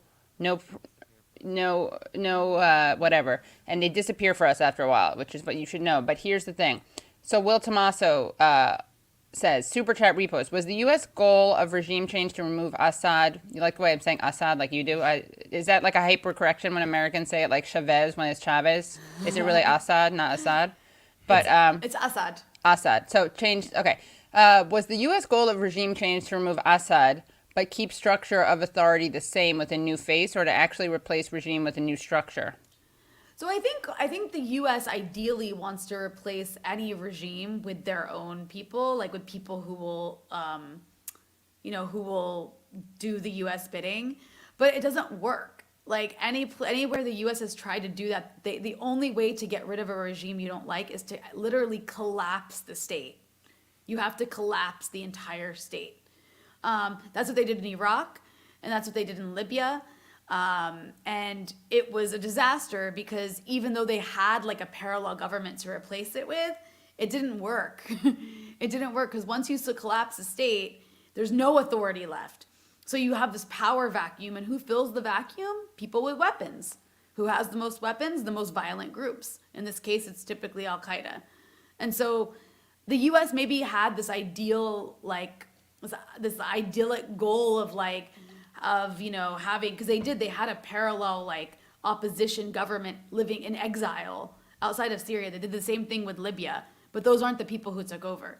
So it doesn't even matter what the U.S. had planned for. So in a way, yeah, like they don't care about keeping the structure so much as just having people in place who are pro-U.S. and U.S. interests. But at the same time, they never actually get those people in the government because once you collapse the state, it doesn't exist anymore. I think We lost maybe Katie. Kate. Yeah, we sorry. lost I was Katie. we were just Collapsed experimenting, actually. Honestly, because of the cuts, I was so inspired. Watch this. Watch this. Boom. She's gonna just like that. The whole thing is gonna be like this the whole time. Yeah, I was trying to get us to like, let's see. To reach Let's see what those happens Zoomers. with this. Now let's take her out. Then it's just me. Now let's add Leslie back in. Then it's Rania.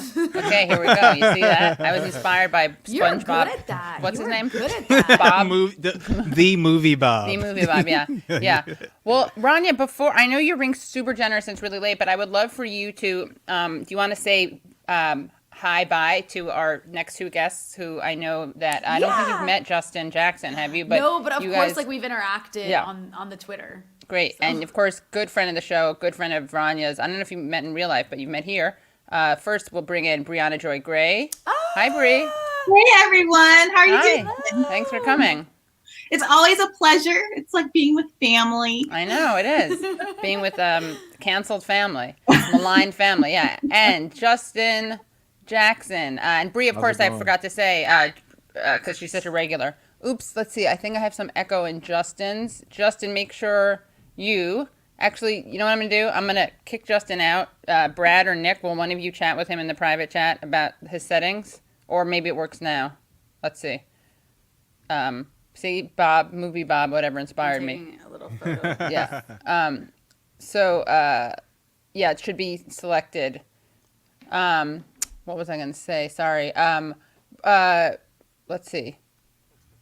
Okay, great. Oh, look at that. You see, Manifest Destiny. I manifested it, and the destiny is Destiny's Child. Just to mix all these metaphors. Destiny's Child has appeared.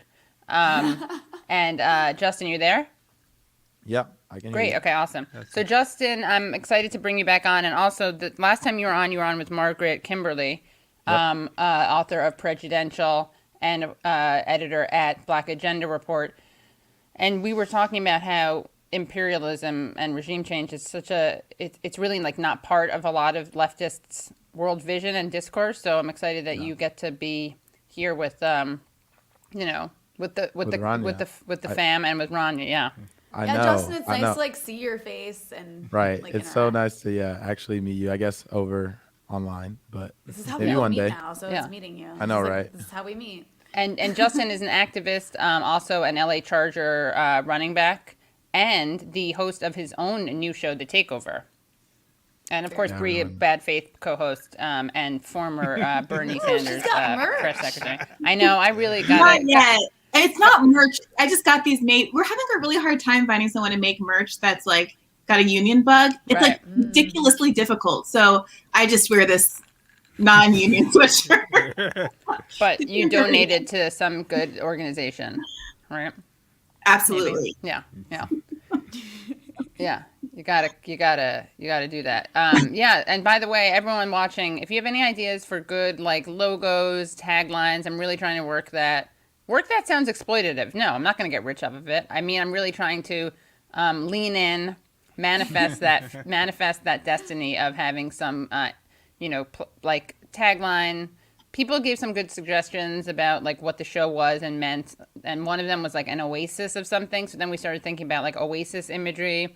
I could be there with like a drink, which is very appealing, but it may be a little too, there's the Hawaiian font. Kate, how about this? Yeah. Brunch is back.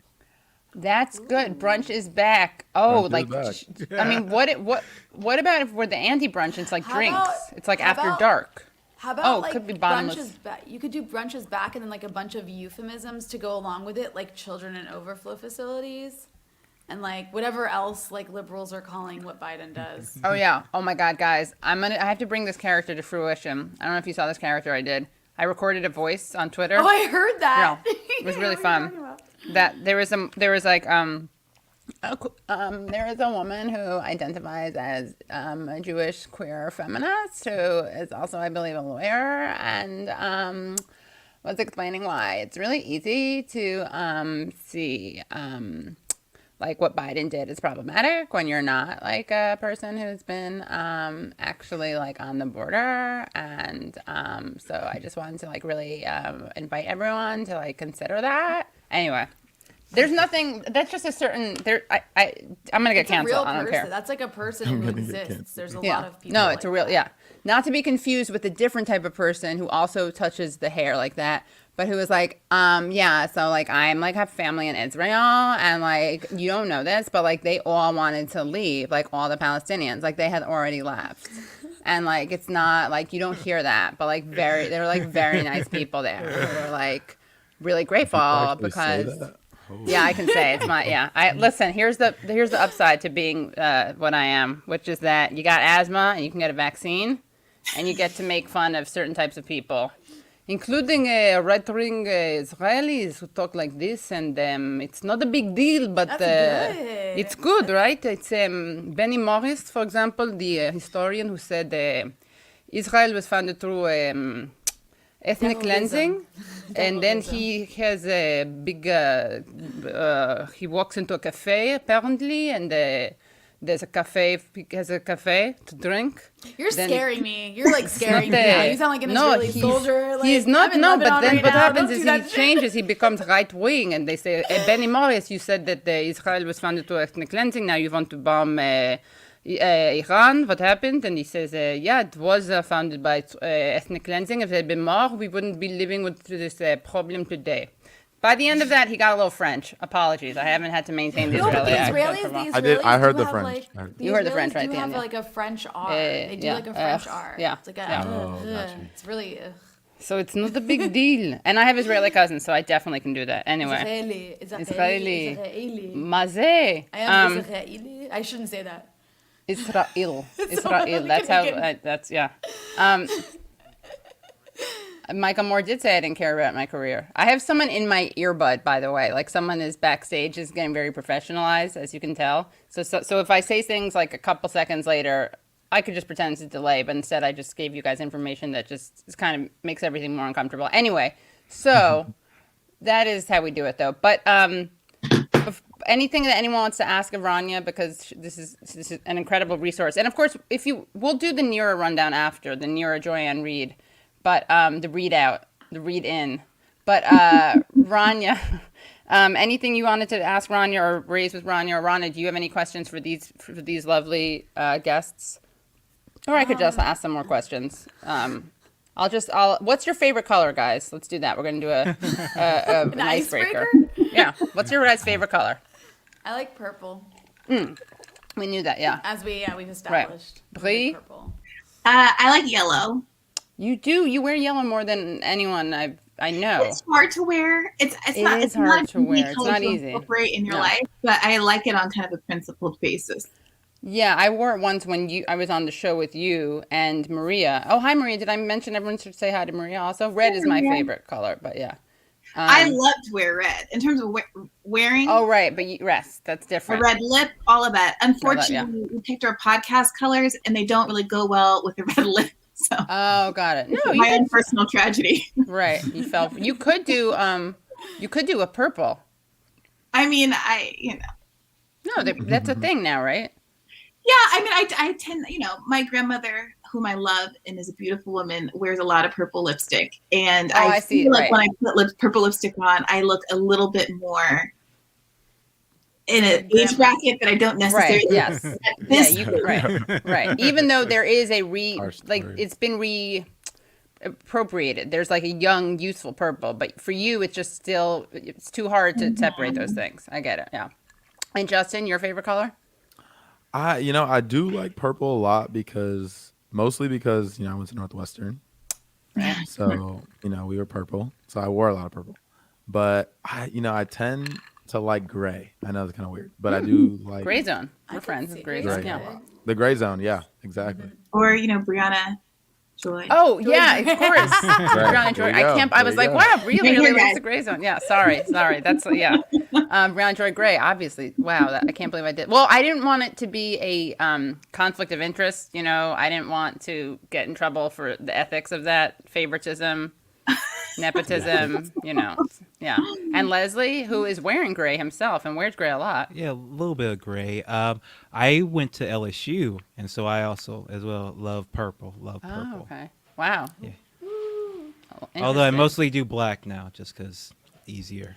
Yeah, it's The all. key is It goes with like, everything. yeah. Yeah, I can't wear black because when I do the show, because I have a thing behind me that's black, so I kind of like becomes amorphous. Oh, you become like a square. You become the square. fireplace. Yeah, I become the fireplace. I fireplace identify. It's like you're a floating head if you wear black. Exactly. Not talking Yeah. head, but floating head. Yeah.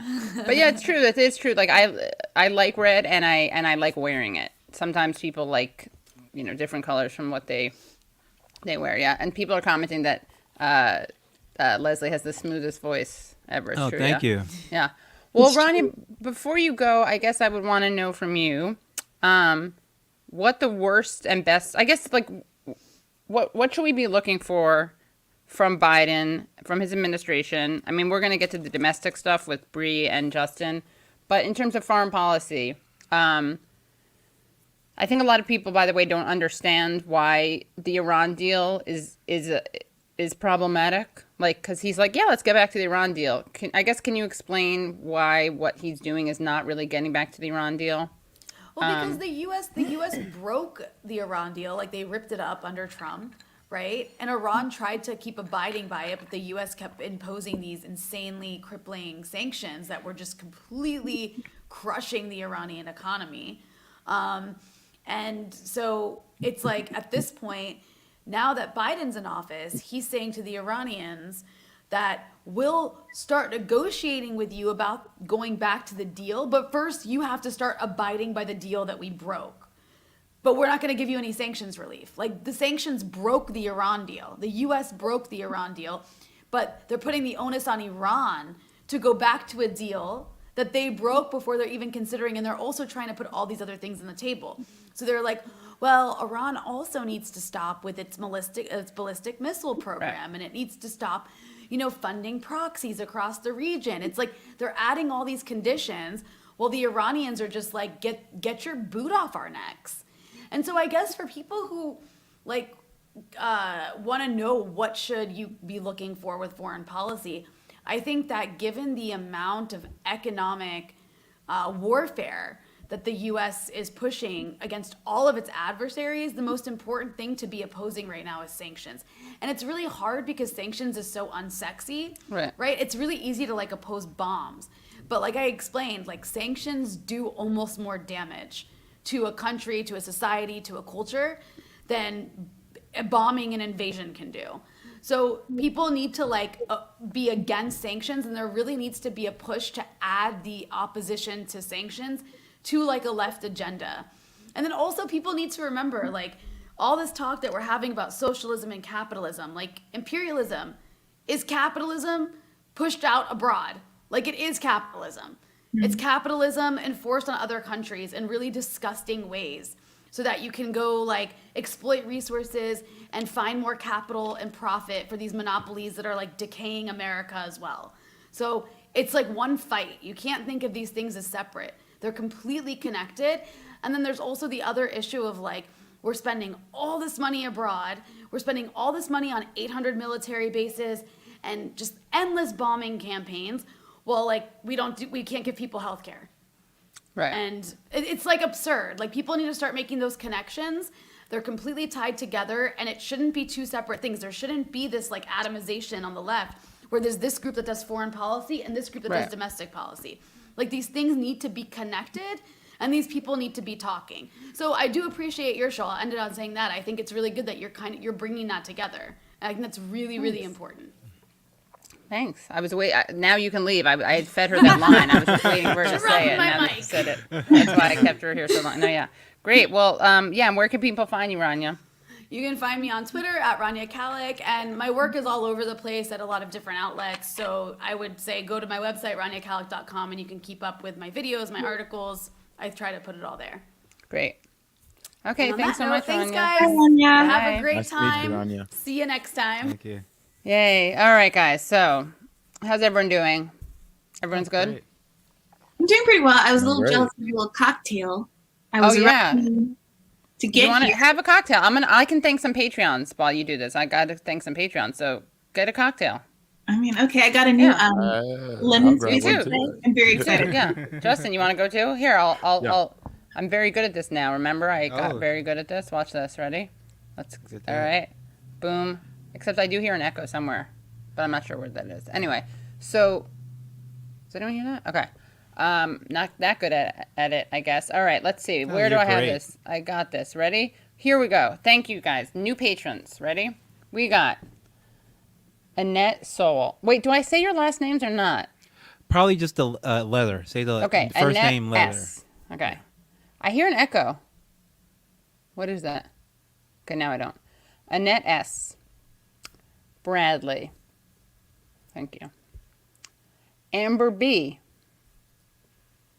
Thank you. I try not to do the same thing after each person. Leslie, I'm going to run out of things. Okay. Or you're just gonna move into something offensive. at some point. Like namaste, like other languages. Thanking you. Yeah. We appreciate your support. Robert C. We appreciate you. John Paul. I see you. Lisa. You are seen. Keely. Way to go. Ben H. Way to be. Nick, you have to come on. Nick is suggesting things in my ear. Nick who's behind I was going to say behind bars, but he's not behind bars. He's just, backstage. All right. Ben H, way to be. Wait, I'm going to do this. I'm going to be very good. Watch, ready? How do I kick him out? Okay, there we go. Ben H, way to be. Jurgen, my man. That's a good one. Okay. Clark M, you're the best. Brian D, thank you so much. Har Vijay, you make the show happen. Dario, wow. Andrea P, the best. Bacchanal is what this show is, thanks to you. That was good. Patty, this person's name I think I can reveal. It's Patty O Furniture, so I think I can reveal that. Patty O Furniture, thank you for taking a seat at this table called life. Keela, you're the best. Keela S, you're the best. Not to be confused with another Keela on the list who's okay. Let's see. Melissa M. Oh my God. How's that? Okay. Dikla T, thank you so much. Tarun D, wow, thank you so much. Georgie D, the best. Brandon A plus. Corey D, you are divine. Bali Bolshevik, thank you. What a bowl of fun. Lauren L, it's lore. You're folkloric in your donation. Meganopolis, you're building a polis. The polis of the Katie Alper Show. And Jose, thank you, Jose. Thank you. Okay, thank you guys. That was great.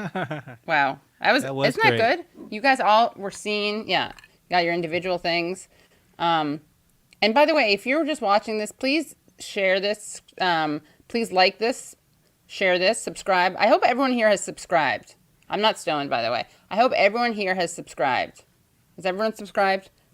Because that's free. That's just supporting the show for free. And then you can be Patreon supporters, and you can be Patreon supporters for as little as $1 a month. You know why I did that? Because I wanted everyone to be able to feel like they're a part of it, even if they don't have a lot of cash available.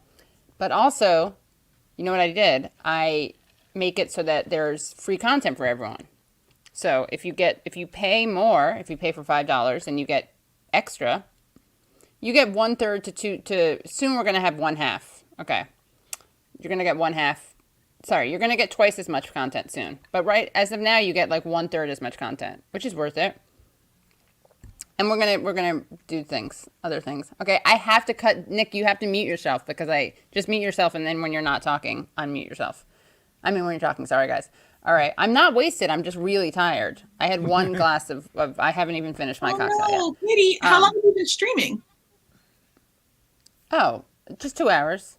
Oh, so why are you tired? This is like a blink of an eye in Katie Halper terms. I know. I just sat down. Yeah.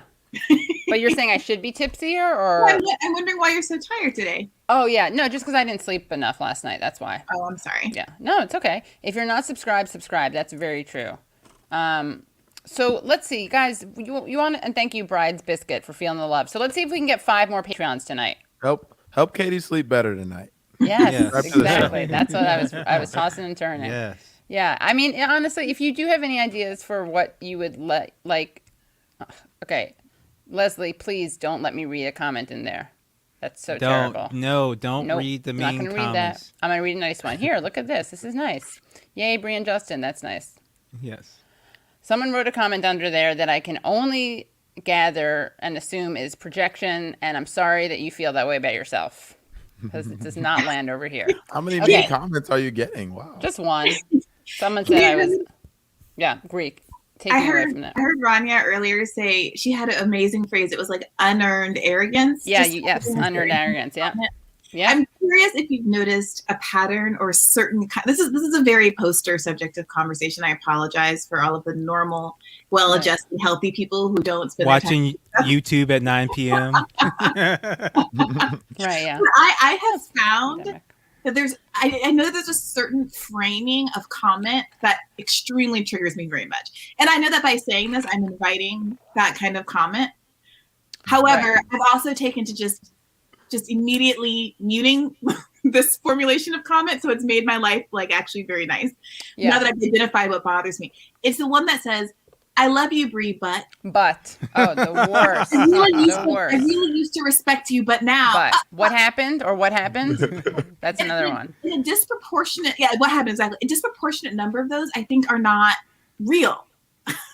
Because Yeah. when you go to those people and you Oh, go to right. people, like They never liked you. A bunch of zeros. So I feel like the powers that be have figured out that kind of comment is particularly psychologically damaging, Yes. and they've used it to prey on the egos of people like me who are sensitive to such things. Well, no, No, because The you think algorithm. that you did something wrong. Like, because Right. you think that if an ally, Right. a would-be or former ally is disappointed with you, then you're like, oh, what? It's gaslighting. Overused Right. word, but there it works. And you know what? That's why a lot of people were like, look, I love Bernie, but it's like you were calling him a fucking like old abusive man a week ago. So stop pretending. Or for years, yeah.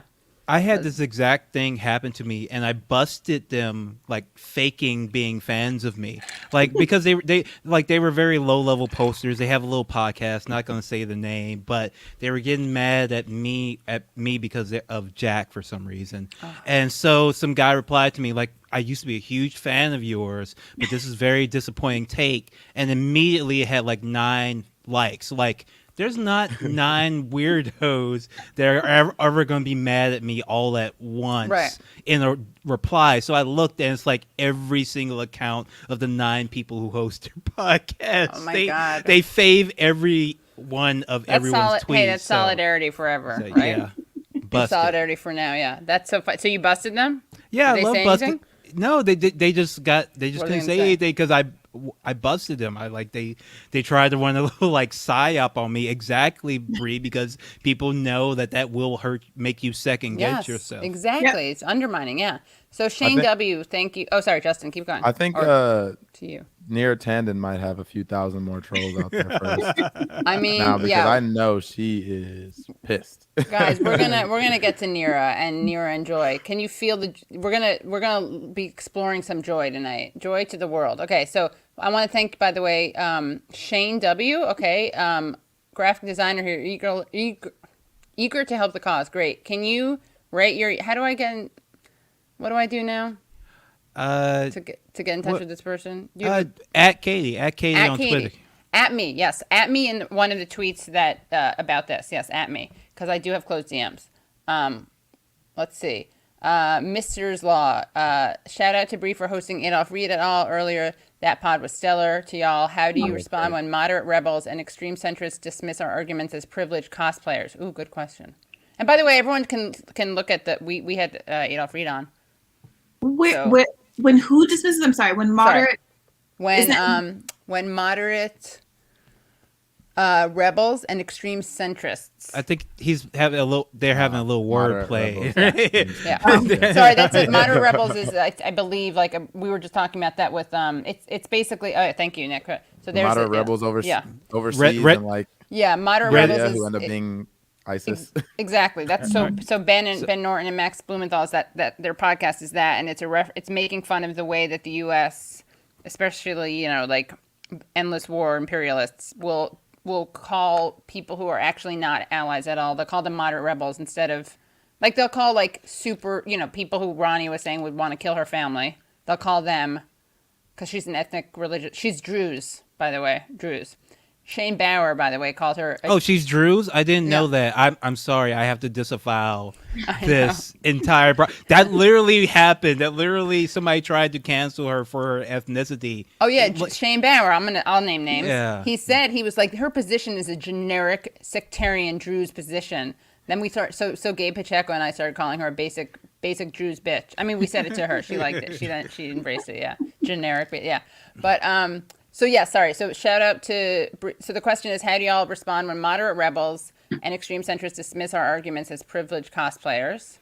I could show them my bank account. Yeah, right. Yeah, Right? seriously. Yeah, that myth of the grift. By the way, we were talking about that the other day, Bree. Yeah, it's obviously it's frustrating. Look, I think that people should always challenge and be clear-eyed about the motives and interests of the people involved and everything. I'm not going to sit here and be like, don't like turn your brain off, never question any of my beliefs, or people can come out of touch and grow over time and all of that kind of thing. But it's also extremely, extremely true that the go-to argument for all kinds of folks who are seeking to undermine and kind of like chip away at the legitimacy of movements is to say that you are not real, like you are like a fake fighter, like you're a grifter. And even in the whole course of, sorry to say it, but the force the vote conversation, I have my own personal thoughts and feelings about the motives of people, but I didn't articulate them because it's not the point. Like I believe what I believe because of a substantive argument. Other people weren't making a substantive argument. I didn't have to go to you're taking money from some unsavory source to undermine the fact that you didn't know what the hell you were talking about, right? So, I mean, sometimes that's required and sometimes that's a useful analysis, especially when we're talking about members of Congress and why it is that they're not actually acting on behalf of their constituents or the people who put them in office, voters. But generally speaking, I hope that we can kind of rise above all of that on the strength of our arguments and the way we conduct ourselves, and that, the truth just rises to the top. And even their biggest detractors, as we've seen recently, see the light ultimately. Yeah. Yes. Amen. Justin, do you want to? Oh, well, you're taking drinks, so I can. No, I mean, yeah, I agree. That's something that was frustrating for me too, because I think that got away from the point, of something like force the vote, or even just anytime you're asking something of your representative, right? And, something that I definitely had to learn was that people do kind of view these politicians more like celebrities, like legitimately. And, I think we have to make sure we don't get caught up in that. And it's like, it's also possible to like someone, respect someone, and advocate and support them, but disagree with them on one that's a singular moment or on a specific strategy, right? And so obviously, the argument and the conversation got kind of mixed up between, more so personalities as opposed to, and that's why I was so frustrated watching, your Bad Faith episode, Brianna, with Sam Cedar, because anytime I was talking to anyone, it always came back to Jimmy Dore. Okay, well, let's take Jimmy Dore out of it. What do you think about the strategy? No, And you it's can't like, take him out of it because you started it with him or whatever. That's the other thing. Right, exactly. And it's go ahead, Brie. Yeah, I've been talking to this journalist. He wrote a Vanity Fair. Before it was a profile of me-ish, it was supposed to be a profile of like the Force the Vote movement. And we spoke in the days leading up to the insurrection. And the insurrection happened and the article got postponed. And then it ended up, being more about me. And we talked a lot. And I really, I thought we were really vibing, and it seemed like he really understood Force the Vote. And, there were a lot of wonderful aspects of the article. I don't mean to throw anybody under the bus here. But what was so galling to me, what keeps happening is people writing about this issue, the opening is always like, Brianna, thinks that we should listen to the right wing and has sympathy for right wing approaches to advocacy. And I'm like, do you mean being even a little bit revolutionary? Are you talking about Oh the my fact God, that that is the so party bad. read Saul Alinsky just because the left forgot how to do like issue advocacy and the right was reading those like left-wing books? Like that is what you're talking about? Yeah, And yeah. there's this push to somehow tie me to racism. It's always, I'm sorry, I don't mean to do an identity politics, sorry leftists, but there's this real push to be like Brianna Gray, whose father graduated from the first integrated class in his high school in Virginia in 1978, really has a lot of identity of interest with right-wing racist extremists and is super like I know that people want clicks. I know that you think there's a story there, but just there is a story there. It's a more interesting story than just trying to slap a big ill-fitting racism label on everybody that you don't like. And it's really dispiriting that, Cornel West, I don't see anybody trying to say that every word out of his mouth is attributable to Jimmy Dore. And I don't even really see people saying that about Crystal and Kyle. Or me. But It's frankly, mostly you. Yeah. Every single thing I say, I went out of my way. I wrote I pulled an all-nighter and wrote an entire article so that people could read the argument without ever having to watch a Jimmy Dore video if that was off-putting to them. Sure. I went out of my way to make sure that anyone who had an ad hominem distaste for, engaging in the issue, like based on Jimmy, like if that's a problem for you, here, read this article. Right. And still to this day, there was a second article that came out. I had to talk to, I don't want to get into it, but the point is that this is a theme that they're using to discredit anybody who's contrarian. They will tell you anything. If the more persuasive you are, the more they'll attempt to pretend that your words and thoughts aren't your own, because there's no substantive response to they had the power to demand full PAYGO waiver, to demand a vote for Medicare for all, to demand a different Speaker of the House. They had the power, real life power. Nancy Pelosi has the power as the Speaker of the House to do a lot of administrative things, to grant committee appointments that were never forthcoming, to make sure that Katie Porter wasn't kicked off the Financial Services Committee, right? Yeah. Those are real things that we had. And we I hope as a community can go forward and talk about these other points of leverage, because they're going to keep coming up. We're in front of one now, in a way that strengthens our collective position and finds the weaknesses in the argument and bolsters them, eliminates them, remedies them, instead of pivoting to these weird personal injectives. Well, are you carrying, Bree, do you think you're maybe carrying water for right-wing, straight white men perhaps on a subconscious level? I love when they do that, the generous, I'm not going to vilify her, because I'm sure there's a lot of stuff happening there. It's hard, You get a lot of that one, Kate. You get a lot of that one. Oh yeah, I do. I'm pathologized. Yeah, but I mean, yeah, it's fine. But Bree really gets it. The thing that really, okay, and then we'll go back to the substance of it. But what I love when people say Bree isn't smart. Yeah, I mean it's just come on. Why do you do that? You have a lot of material to work with. Why don't you go to that weird, fictitious, world of where she comes from, privilege, and is white, lie about the father being in the first integrated class, whatever. That has fine, do that. But and I'm not saying this blow smoke up her ass. Obviously, I think she's smart. I have her on all the time, but it's just do better, okay? You guys who are saying that, seriously, do better. It's just so stupid, and it just makes you look it's just a stupid thing, because you just look like you really bad faith and or have issues with oh yeah, bad faith. There you go, yeah. Yeah. It makes me so happy, by the way. No one can avoid saying the word bad faith. I know. This is the world we live in.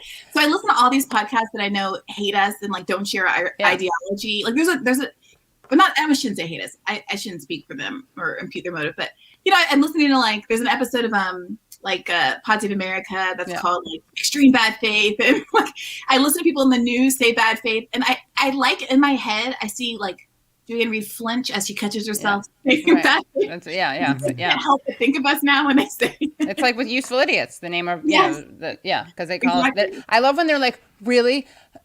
I guess that's why you came up with the name of the show. It's you can't own us on that. That's literally the joke. We beat you to the punch. We know you. It's so stupid. Well, I did go with struggle session, and the thing I get is that people's they Google the word struggle session, go to the Wikipedia article, and then find out, did you know that this was a form of communist torture in China? And then I say, yes. And I'm glad you Yeah. you read the wiki article, Right. so you know what you're in for if you're ever in charge. Right. Yeah, exactly. Yeah. Yeah. The best was Cornel West when he was on. He was like, "Well, you named your podcast after Sartre, who said bad faith, da da da da," and started like doing one of his, He's like Sartre, Simone de I was like- Beauvoir, Coltrane. uh-huh.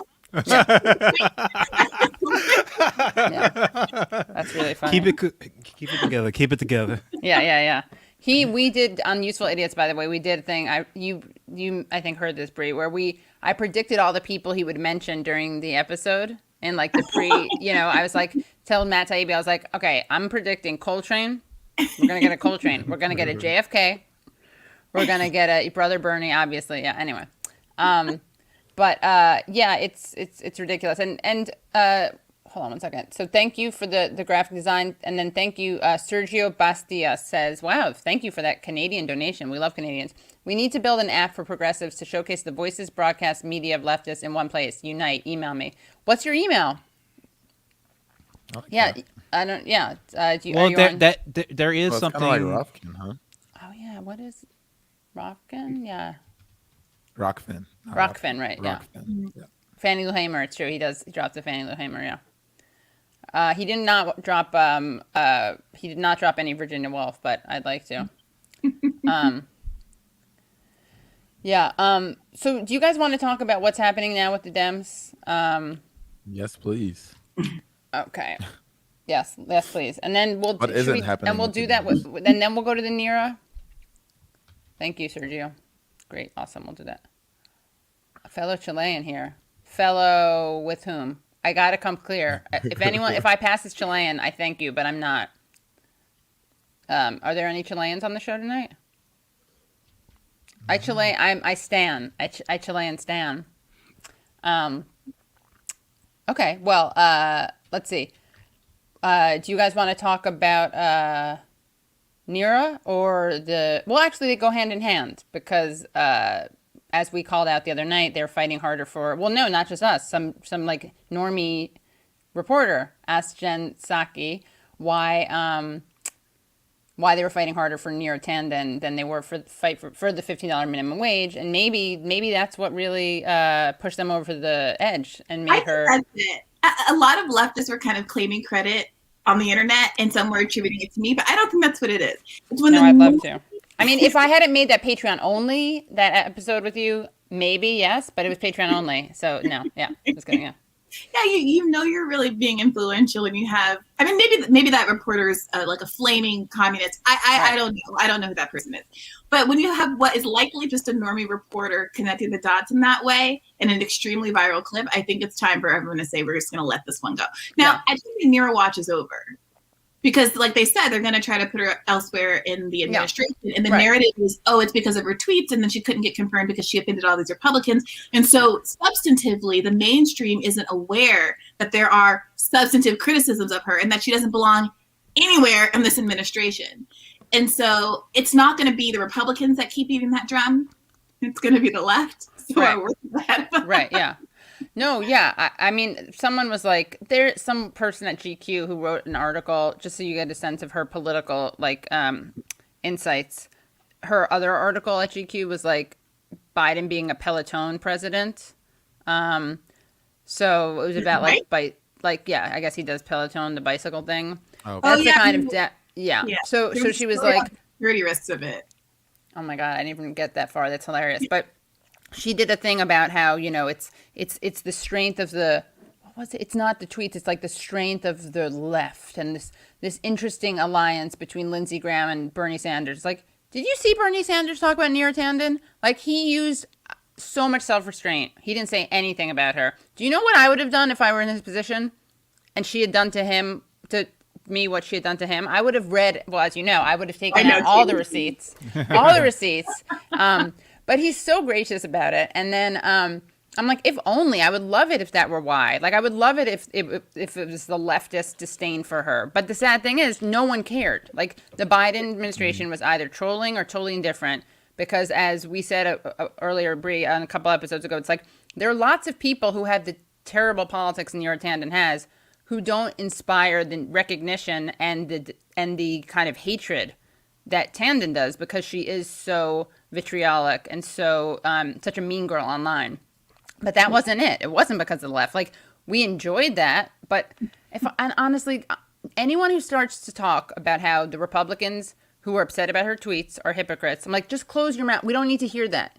It's the most obvious thing. Like, no one to the, like, Biden from Tandon to the left doesn't get that. Yeah, Like, it's the liberals who are so hypocrites obvious. for saying that tweets didn't, Yeah. tweets don't matter all of a sudden after spending an entire like 5-year Right. cycle Yeah. talking Yeah. about Bernie bros who are like, healthcare, please, are ruining America. Yeah, well, it's easy to want health care when you're a straight white man, but you should try it when you're not. It's a lot harder. I mean, there was That was literally the argument made in 2016. I Like, know. was it Jim Clyburn who literally made that argument? Oh, God, I don't know. That And was that Oh, also speak- that Clyburn? college is bad for Black people. Yeah, speaking of Clyburn, I was watching the press briefing and someone asked about Shalonda Young, who is, the who they put up for deputy. She's a Black woman. And Clyburn and some of the other, Black, quote unquote leader figures were asking Biden, like, we want you to put her up for the OMB nominee now that, Neera Tannen's gone. Right. And they won't commit to that. They keep saying, well, she's the deputy and she'll be in charge until we get a new nominee. And it's like, on the most basic level of stuff, Jim Clyburn still has zero sway on Joe Biden. None. Yeah. Even though they said he won him the nomination. It's just unbelievable. Yeah, it's like the Yeah. stuff with what's her name, Marsha Fudge. Remember that whole Yep. Yep. debacle? When You know, she's like, even she's Shirley like, sorry, go yeah, ahead, Kate. no. Well, just so people are caught up, like, she literally said, she's a congresswoman, right? And she literally said that it's time to stop, like, pigeonholing Black people into HUD and labor. And she wanted agriculture for the Not cabinet. agriculture. And And- there were substantive reasons not Right. to want Tom Vilsack in agriculture. Right. Who's a white dude, by the way. Yeah. White dude who has a very problematic. He was Secretary of Agriculture under Obama and was problematic, and the farmers didn't like him because he was like a big ag hag. That's probably Yeah. said, but it rhymes. And on that Yeah. civil rights call, they mentioned him. Oh, yes. by Yeah, they name, did. Yeah. That they They didn't warned. want him. Yep. Yeah, they said And this he could still did it. actually imperil your chances in Georgia. Like, Mhm. you want to win Georgia, and here's a whole room full of Black people telling you Georgians don't like her, rural white Georgians don't like her. Him. Don't like Yeah. Tom Vilsack because he's big ag. Black farmers don't like him because he's not Marsha Fudge, and she's Right. Black and has a legacy of advocacy in the state. Just put Marsha Fudge there. Yeah. And that's when Joe Biden really popped off in the meeting. It was like, Yeah. I know about this more than you do. You basically should just read up on Tom Vilsack. And Right. also, the real issue in Georgia is going to be Black Lives Matter Right. and defund the police. That's what we really should be concerned about in Georgia. Right. Yeah. Also, so Tristan goes, Tan is not qualified in any way, corrupt corpo. Yeah, definitely. And what was we're talking about Tandon. Right, biracial commercials. It's hard. Yeah, he is very. It is overwhelming, that promise of biracial commercials. But He said it again. I at the other know he time. said it in public on the stage. That's Remember, just- that's like, I couldn't believe it. Yeah. And he was like, I'm going to get in trouble for this.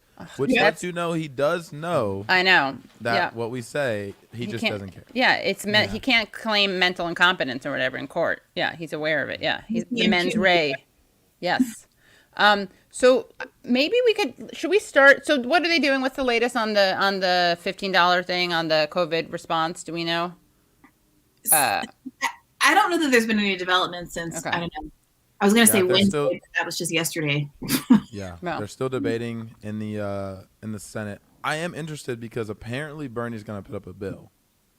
Now, according to David Srota, so don't quote me on this, but I think he said that Kamala Harris needs to claim that whatever amendment has standing first. So that'll be another, we'll see what she does there. If Bernie even puts it up. And then it still does have to go back to the House, even if it's passed. So, potential force the vote part 2. In the Yeah. House, Yeah. Which, we don't have a lot of hope for that. But So some Yeah. people are arguing that this is not analogous to force the vote. Let's just get that out. Sure. Let's just address this. Some people are saying this is different because a $15 minimum wage could pass and there was just no way Medicare for all could pass. which, I am hopeful that $15 minimum wage will pass, but right now it's not looking great. So the idea that like this is like a layup and there's like a huge gulf between the difference between whether or not there will be an actual passed bill is questionable. But let's just put that to the side, because to me, the core issue of Force the Vote and now isn't about whether or not you're going to get an actual bill passed into law. The question is whether or not you are going to force Congress people to go on record as being against a policy which is overwhelmingly popular, not just in their districts, but in America as a whole, at a time when that, when it will highlight the extent to which they're out of step with their constituents. Right? So with respect to Force the Vote, the whole issue is we're in the middle of a pandemic, 15 million people just lost their health care. This is the time to drive home any messaging you want about Medicare for all. And this is what came out in our conversation with Roe. I mean, this is the point of having these conversations on the podcast. We talked to Representative Khanna and we asked him, would you be willing to withhold your vote in order to put pressure on Biden to fight harder for a $15 minimum wage? And the answer is no. We wouldn't ever deny benefits to people over this. People need the money. We got to get those checks out the door. Well, if people got to get those checks out the door, that's absolutely true. But somehow Joe Manchin and Kyrsten Sinema, and frankly, Joe Biden and Kamala Harris don't seem to be under that same kind of pressure. So why is it that he thinks that he can go with impunity and not push any of those things, but all the progressives immediately are like, well, I'm a bleeding heart. Like I have this obligation to my constituents. The pressure exists under everybody. The pressure, because everyone's going to have to answer to this constituent over it. So progressives should be saying, I'm fighting for more. Manchin's fighting for less than the status quo. Mm-hmm. And to force that contrast into the mainstream, instead of letting the mainstream media get away with this narrative that says, oh gosh, we just got to appease Joe Manchin. We just got to appease Joe Manchin, because the consequence of that, as David Sirota has pointed out, is that we're going to have a Joe Manchin presidency where he sets the agenda for the next 4 years. And remember, and another thing about Force the Vote, you're right, it's not akin to Force the Vote. In my opinion, there's actually more immediate gain than Force the Vote. Why? Because Joe Biden needs this relief bill to pass, right? West Virginia needs this relief bill to pass. So you take that pressure and you actually put it back onto them, which improves, your standing in the situation. As far as Force the Vote goes, if you're saying we don't have the votes, okay, what's your plan to get those votes, right? Because if you're actually put it up for a vote, yes, it might not pass, but you're putting a lot of pressure, like Brianna was just saying, on those people to vote against healthcare in a pandemic. And if you're saying we're going to eventually take over the Democratic Party, progressives are, well, then don't you think that's a good cudgel to use in 2022 or 2024? Oh, it was the middle of a pandemic, and this corporate Democrat running voted against universal health care in the middle of a pandemic. I would not do that. I would vote yes. Yeah. The other thing about Force the Vote, I would just say the contrast, to the extent that there's like differences, I actually think that the argument for why the original Force the Vote was, there was more of a direct, it was more, it was better. It was like more leverage, because in the context of the original Force the Vote, we were asking for things that Nancy Pelosi in her individual capacity should do. Right. She was the one that was at risk of losing the speakership. And she was the one who, as the speaker, had the ability to do something as a direct appeal. Right now, what we're saying is we're going to force Joe Biden to argue with Joe Manchin and Kyrsten Sinema. There's like two layers of it. First, we got to get Joe Biden to fight for it. We got to get Kamala Harris to, overrule the parliamentarian. And then we got to get Joe Biden to convince these two senators.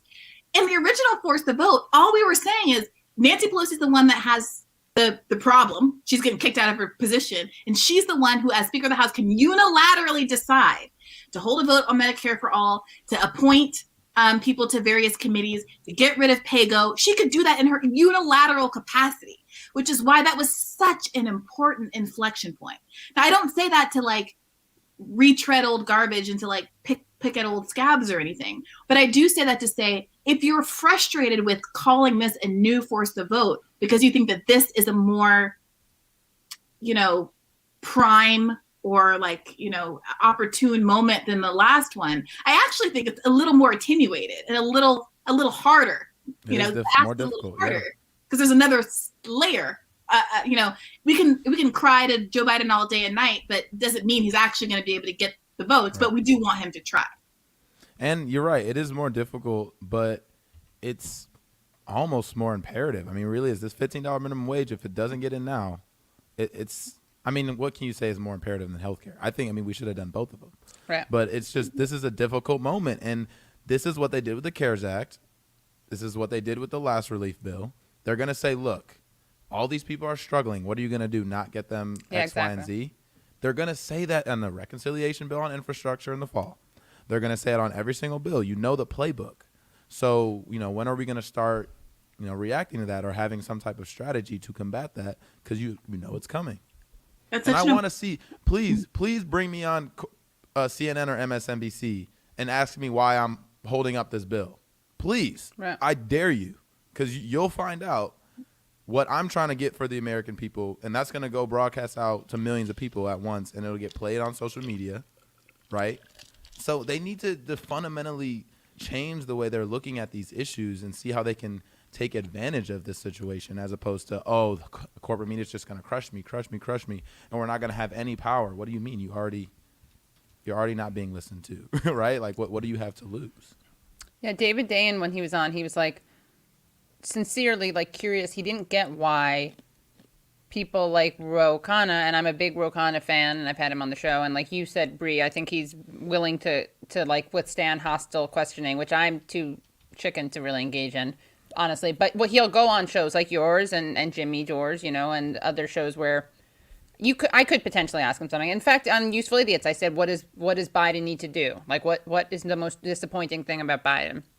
And he didn't really backpedal, really. Or he said, he raised the $15 thing. This was months ago. Or after January 6th. Anyway.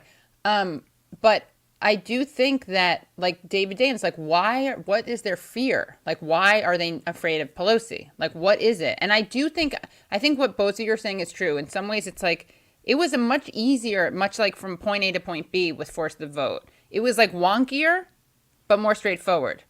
Because it only felt wonky and difficult because, I'm sorry, some of the biggest, most influential left media sources insisted on muddying the waters and outright, frankly, I'm sorry, lying to their audience. I think, yes, they made it seem like it was a question of whether it was doable versus whether it was useful. Like, but dismissing it as political theater when it's like, yeah, we know that's what we're doing. That's the idea. But I think that, like, the only, I don't know, wonky, whatever you want to call it, it's like, but it was very direct. It's like, we will not do ABC unless Pelosi does XYZ. Whereas here, it's like we have to pressure them to go back there, and it's not as direct. I mean, it's more anyway. But it's like I don't really understand what people, is it that they're afraid because these people are vindictive? I get that, but then they need to do something about it. I don't know what the answer is, but they have to leverage their political power. Maybe that just like out someone, like out whoever is scaring you, like out them as being these bullies. Yeah, and that's the thing. The part of the Roe interview that I thought was really interesting and was less focused on, on the internet, was, I asked him basically, like, why not force a vote? Why don't we have all, if 88% of Democrats support Medicare for all, some people quibble with that number. I don't really care what number you use. It's obviously the overwhelming majority of Democrats support Medicare for all. Then why don't we have 88% of Congress or 100%, of Democrats in Congress supporting Medicare for all, co-sponsoring Bernie's bill, or Pramila Jayapal's bill, rather. And he was like, well, we have to just keep convincing people. We have to talk to people. We have to win the messaging battle. I said, Ro, it's a deflection. Like, well, it's been won. I just also said to you, we have 88% of voters. Yeah. Like, we're talking about Democratic winning, people who've won Democratic districts. Democrats. Why aren't Democrats reflecting the interests of their? Because we're not talking about someone running for president who has to win the hearts and minds of everybody. Right. Democrats in Democratic districts where they've won 88% of Democratic voters. Moreover, a little under 50% of Republicans support the thing, and a majority of independents, like 60% of independents support the thing. Everybody in a Democratic district, basically everyone in any district, because of the, even in Republican districts, you have the Democrats really pushing the numbers up, supports Medicare for all. And he's like, well, people are concerned that they won't win re-election. They're concerned that their electoral costs. I said, but Ro, you and I both know that well, that's malarkey. Not for him. Yeah, not for him especially, right? Yeah. Right. And we both know that we saw the results of last fall. We saw that all of the Democrats who supported Medicare for all sailed through with flying colors. Yeah. Well, the blue dogs are the ones that almost cost you the House. So either your colleagues in the House are stupid, which I don't believe. Either they are stupid and don't look at the data and don't understand how the world works, which I do not believe, or they are using the historical nature of Medicare for all potentially being a losing issue as cover for why they don't support it in this moment. And what are they covering for? What other incentives might they be operating on? Right. That's why and the most frustrating part, and I watched the whole thing, I love Bad Faith, I will say. The most frustrating part is when they're like, yeah, obviously the money in politics, that's a concern. No. That's not a concern. Okay. That's the whole thing, right? The reason them taking the money from those corporations, the insurance industry and big pharma is the reason that they're not supporting that legislation. So this, I know this. So this coded language, and this was what's so frustrating. It's like, y'all do not sound like you're ready to actually oppose leadership in a significant way. Show that, you are contradicting them. You have a different vision forward. Now, doing it on Twitter is one thing, okay? Actually going on news outlets, holding rallies, anything, strikes, protests, that's another thing, okay? So, I think that's something that we need to make sure that we're holding them, and I saw you were trying to do that on the show, Bree, trying to hold them to account on, no, you need to call this out because there's people out there that think you and Nancy Pelosi are on the same side on a lot of issues. Right. Yeah. I mean, just really quickly, someone wrote one rather, the silver lining is that COVID exposed everyone, huh? Is that a pun? Maybe. And speaking of silver lining, then Carb Moth writes, one rather slim silver lining is that the corruption is now so obvious that Neartown and failed. She's so far up Clinton's butt that she can see Madeleine Albright's feet, so maybe the wind is changing. But I would love that to be the case. I don't think that's true. It's like the Dems, the progressives had no leverage here. They didn't. This was about Republicans disliking her. I think Manchin, frankly. Yeah, Matt, right. As I said, Republicans. Right, Republicans. Yeah, Blue Dog Dems and Republicans, yeah. I mean, I think I don't know how personal it was versus policy. I think that for them it was more personal. Like, and obviously, like, if they're proposing her, okay, we don't have to spend any more time on this again. The Republicans who oppose her over her tweets, are hypocrites, okay? That's like saying, I'm trying to think of the parallel example, but like, of course, that's not the interesting part though. There's a lot of interesting things. And the Republicans who oppose her over her policies probably, I would love it if they were like, you suggested taking the oil from Libya. Like, they don't care. That's probably, like, they would put that officially out there, as opposed to her, as who had to put it in, it was leaked through WikiLeaks. But I don't think that's true. But I do want us to look at some, and we have to be careful because remember, Rahm Emanuel, people thought for a second was going to be the transportation department director, and he wasn't. But then it was you got Pete, Mayo Pete, traffic lights in who killed an 11-year-old black child by covering up a traffic light, which nobody ever mentions. Tristan Moore, Leslie is the first person who mentioned that story. There should be a hashtag. I've made the hashtag. Everyone should be using it. It should, like that. You should click on that hashtag, Tristan Moore, and that sounded self. I wasn't like I made the hashtag. I mean, like I used it in a tweet, and there's no one using that. And that should be a thing. Like, that should be a social media hashtag because it's relevant. Coming. Well, yeah.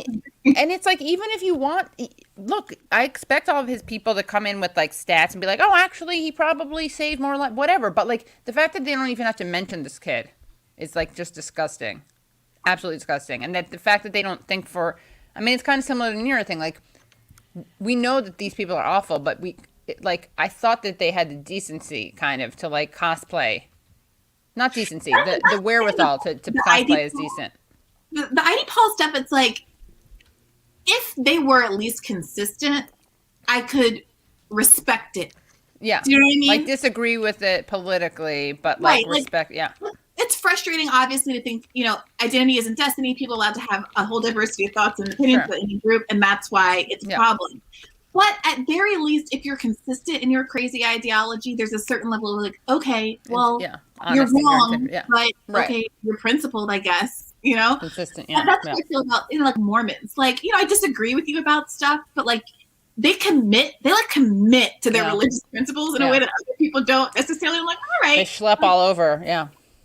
Okay, you're doing the thing. All right. Yeah. But the when you look at the way that Joy Reid, I know we're going to get to this, goes on her screed about how the opposition to Neera Tanden is racist. When she blacklisted Booker, who I've never met and don't know, for suggesting me as a guest. Oh, I didn't know that. Wow, right. Yeah, that was alluded to in the Vanity Fair article. I didn't want him to print that it was Joy Reid because I'm not trying to start personal beef, but I'm upset now. So why? You should. She's like one of the worst. She is a homophobe who was tragically hacked by Russian time travelers. I didn't even get on her about that. Like, when that happened, I know you are. I interviewed you for the Young Turks then, and you said that like people should be forgiven, but just like like what the Russian stuff. Come on. Like, I go out of my way. Like, I again, my issue with Joy Reid is on principle. If she had an awakening, and started going on TV every day and advocating for progressive issues and lifting up progressive candidates, bygones be bygones. I'd be like, she's an intelligent person who can like be an effective communicator if she wants to be. And I would be thrilled. I have no personal interest in being antagonistic to this woman. But the hypocrisy of being like, yes, queen, Black people lift up women of color, and both Neera Tanden and her have blocked me. Well, blocked you. That's like the least of it. Yeah. I mean, that's, and Justin, Like, what's the explanation? If it is necessarily racist to be oppositional to a woman of color, if it is necessary, if any opposition to a woman of color must and can and must be framed in racist terms, then how do you describe Neera Tanden and Joy Reid's opposition to me?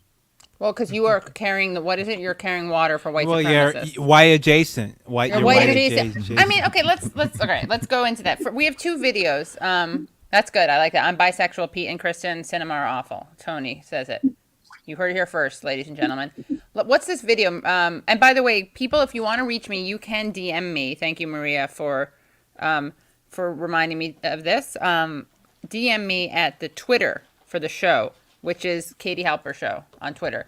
But let's play this video of this Neera Tanden.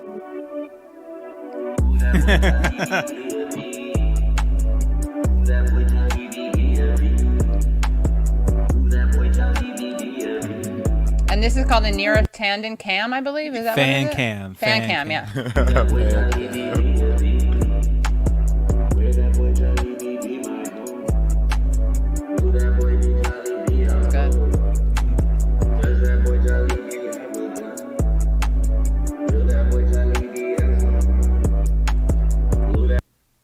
The track is by my friend Bugmane. Bugs. Bugmane. Nice. Bugmane. You can find it on Spotify.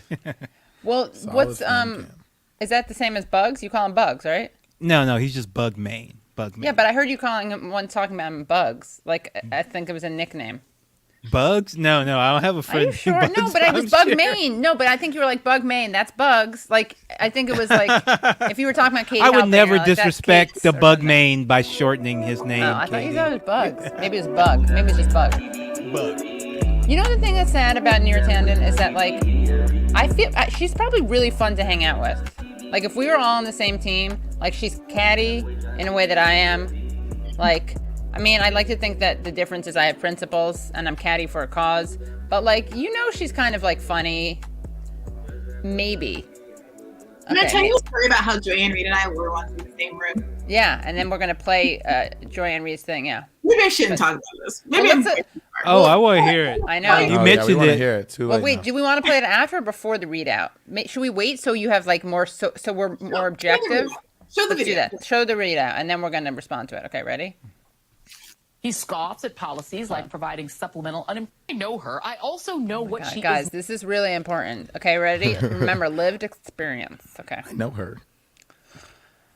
Some of my best friends want to take oil from countries we destabilize, and That's That's my already a best problem, by the into, way. slave market, open air slave markets. Okay. Okay, full disclosure. I know Neera Tanden. She is a friend of mine. Here we are at one of her recent Inappropriate. pre-COVID. I know. Inappropriate. Right, I know, already thanks. inappropriate. But because I know her, I also know what she is not, and that is a bully Okay, or a point Twitter one. troll. Okay, yes, not a troll Neera, or when she bully. was the head of the Center for American Progress, did use her Twitter feed to critique people in politics. Here's Senator Rob Portman of Ohio whining about that during her confirmation hearings. You wrote that Susan Collins is, Yeah. quote, the worst, that Tom Cotton is a fraud. It's my favorite. That Can you vampires pause have it more one heart than second, Ted Cruz. Katie? Yeah, of course, yeah. Just to point out, this is the video that Reed's own people put together to make her point that She's Neera not a is bully? not a bully Or and a not a troll. troll. Okay, That just needs to be highlighted. Okay, yeah, let's do it. Yeah. All right. Ready? She was the head of the Center for American Progress, did use her Twitter feed to critique people in politics. Here's Senator Rob Portman of Ohio whining about that during her confirmation hearings. You wrote that Susan Collins is, quote, the worst, that Tom Cotton is a fraud, that vampires have more heart than Ted Cruz. Okay, look, I agree with all of those things. Yeah, but that's of course. not policy critique. It's all good. You know what I'm saying? That's Like- trolling. That's trolling, trolling. and God bless, or And whatever bullying. it doesn't exist. They Yeah, deserve to be bullied. yeah, Yes. they should be. Yeah. You called Leader McConnell Moscow Mitch. And Okay, that's just stupid. I mean, what am I? Russia gating. That's stupid. But that's obviously not his. Yeah. Voldemort. Voldemort. That was kind of true, yeah. So here's the thing. She doesn't even try to Neera ever defend said it, on really. Twitter comes close to I the know. She's just saying that's true. She first her setup is it's not trolling, it's not bullying. But actually, it's kind of It's true. allowed because she's her friend. Yeah. That Just take a vampires narrative, have more heart guys. than Ted Cruz. You called Leader McConnell Moscow Mitch and Voldemort. That's funny. I mean, that stuff was kind of true, yeah. So here's the thing. Nothing that Neera ever said on Twitter comes close to the fat-shaming, abusive trolling, and mean tweets of Donald Trump or his acting intelligence director, Richard Grenell, or the policy cruelty and degradation. Okay, but before we get to policy, I just want to elevate that. Okay, yeah. She's saying that mean tweets matter, okay? Mean tweets matter. And yeah, of course, I mean, I kind of can't believe we have to litigate this, but yeah, Donald Trump is worse on Twitter than Neera Yeah, Tanden. the standard I now know. for whether or not someone should be confirmed as a member of Joe Biden's Democratic Cabinet, yeah. administration is whether or not they are worse than Donald Trump, who this crowd believes is the worst thing that's ever happened to America. Yeah, right. Exactly. Of course, that's the starting point. Is not. It's going to Yeah, be league. he's the ceiling, not the floor, supposedly. Yeah. Right? Like he's the worst of Right. the worst. He's so bad he got banned from Twitter. Like you should have more punishments before you get to that. You know, there's more levels of shittiness, and certainly Neera Right. is like fairly high for someone Sure. who's a blue check, who has like institutional power, who was like a few votes away from actually being in the White House. Like she should not have been posting like that, and she knew she Yeah. shouldn't have been posting Right. like that. Yeah, I know. It shouldn't be close. It shouldn't be in the. It shouldn't be remotely. Like the comparison should not even be begged. You know what I Yeah. mean? When I was an Of anonymous the lawyer, offices they were sorry, confirmed for by any number of Trump's cabinet members. And let's not even start on the Supreme Court justices, whose hearings included crying about loving beer and defending accusations of sexual Yeah. assault, Okay. all of which Right. were just fine with Republicans, apparently, and not at Oh wait, so it's like almost as if Republicans are not genuine, sincere, honorable politicians. It's almost as if like Republican senators are not these beacons of moral righteousness. That it takes a readout. That's why you watch the readout, because you get insights like that. That doesn't even make sense. Like making fun of him for crying about beer is actually just bullying. Like that is trolling and bullying. Yeah. That's not the bad thing he did, was not the crying about Bill. We just made fun of that because talking about what he actually did was hard, and so that was a fun, easier to make fun of. But I don't know what that's evidence of. That's no evidence of hypocrisy. In fact, the fact that you're just their hypocrisy. Yeah, you're bullying him again. But he deserves it. That's the good thing. I know. We sound like Kavanaugh. We're not Kavanaugh defenders, obviously. We're just saying, like, be precise in your language. And the reason we're bringing this up is because the biggest hypocrites are these people. And it's like a different level of hypocrisy, because they're supposed to be the relative good guys. Even if, like, they're not as good as we want them to be. They're supposed to be, like, remotely honorable or, like, just less evil. Let's be realistic. Okay. All disqualified. During the Tandon hearing, Senator Bernie Sanders, who leads the Budget Commission, was coy about how he would have voted on Neera's nomination. Coy. What the fuck does that mean, coy? Okay, what does that mean, coy? He sounds like a dog whistle to me. Yeah, I'm being honest. I mean, you know what they need? They need to bring in look at that image, by the way. That's the image of him being that. You know what I call that? That's called physicality. Remember? I think that Joy should have just stopped right there and brought in the body language analyst. That's who we need. Okay, so he was coy about it, and look at the thing she points to: Bernie Sanders and the Internet Army. Okay. Supporters who, let's just remember, were why does she keep? All right, hold on. Apparently, and not at all disqualified.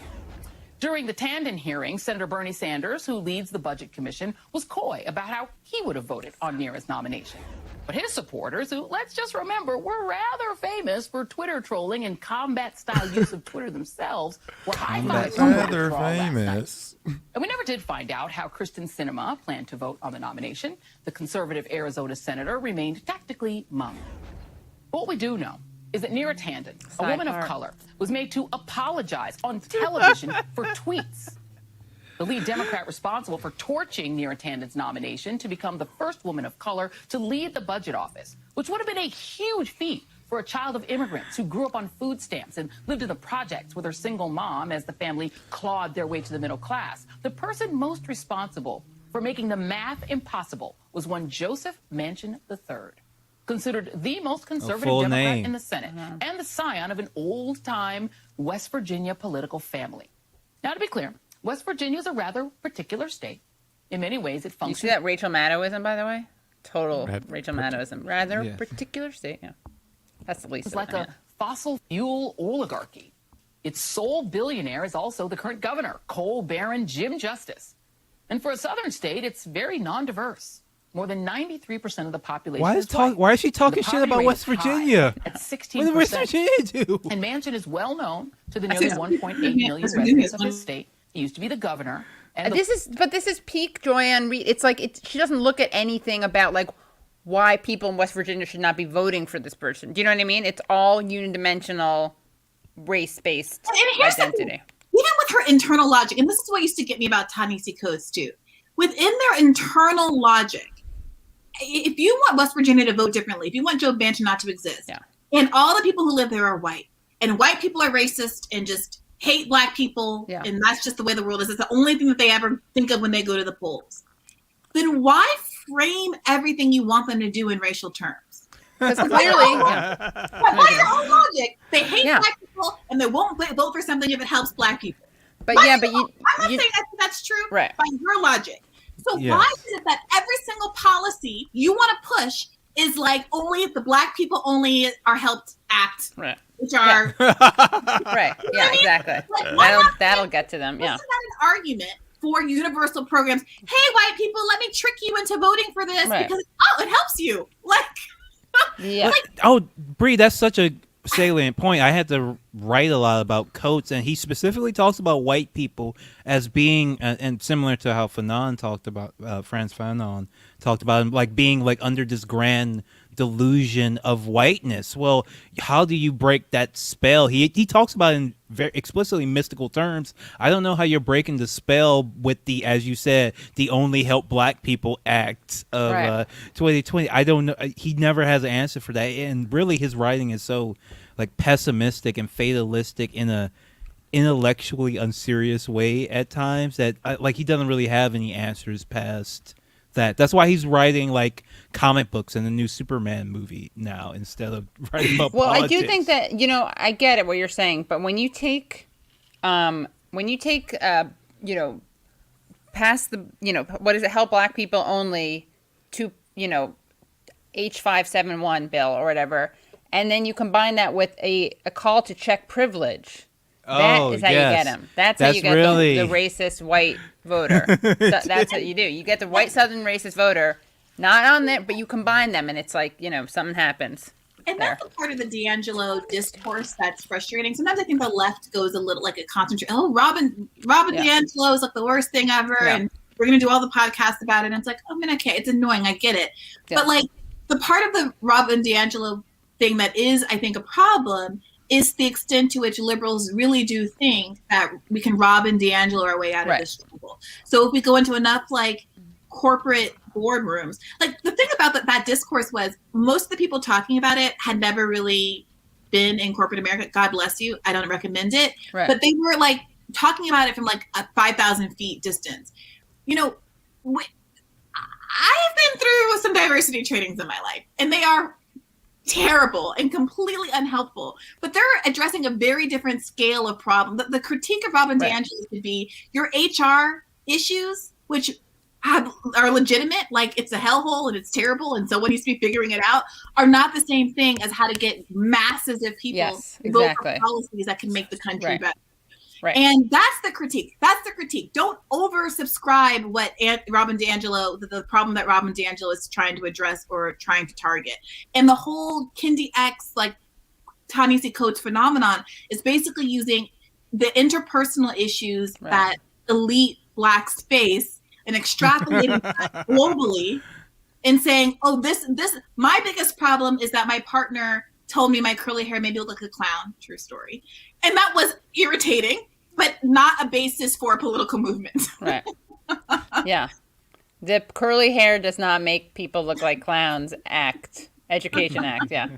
I've never understood. I mean, I think Coates is better on that than the other people you've mentioned, but yes, he acknowledges class, even if it's Yes, I would love for him to come on the show and because we have had conversations and we have gone back and forth, and I think that it would be useful for us all to have that conversation publicly. Yeah, come on this show, come on Bad Faith, Let me clarify something for people who don't get nuance. I was not saying that Ta-Nehisi Coates was as good as Fanon.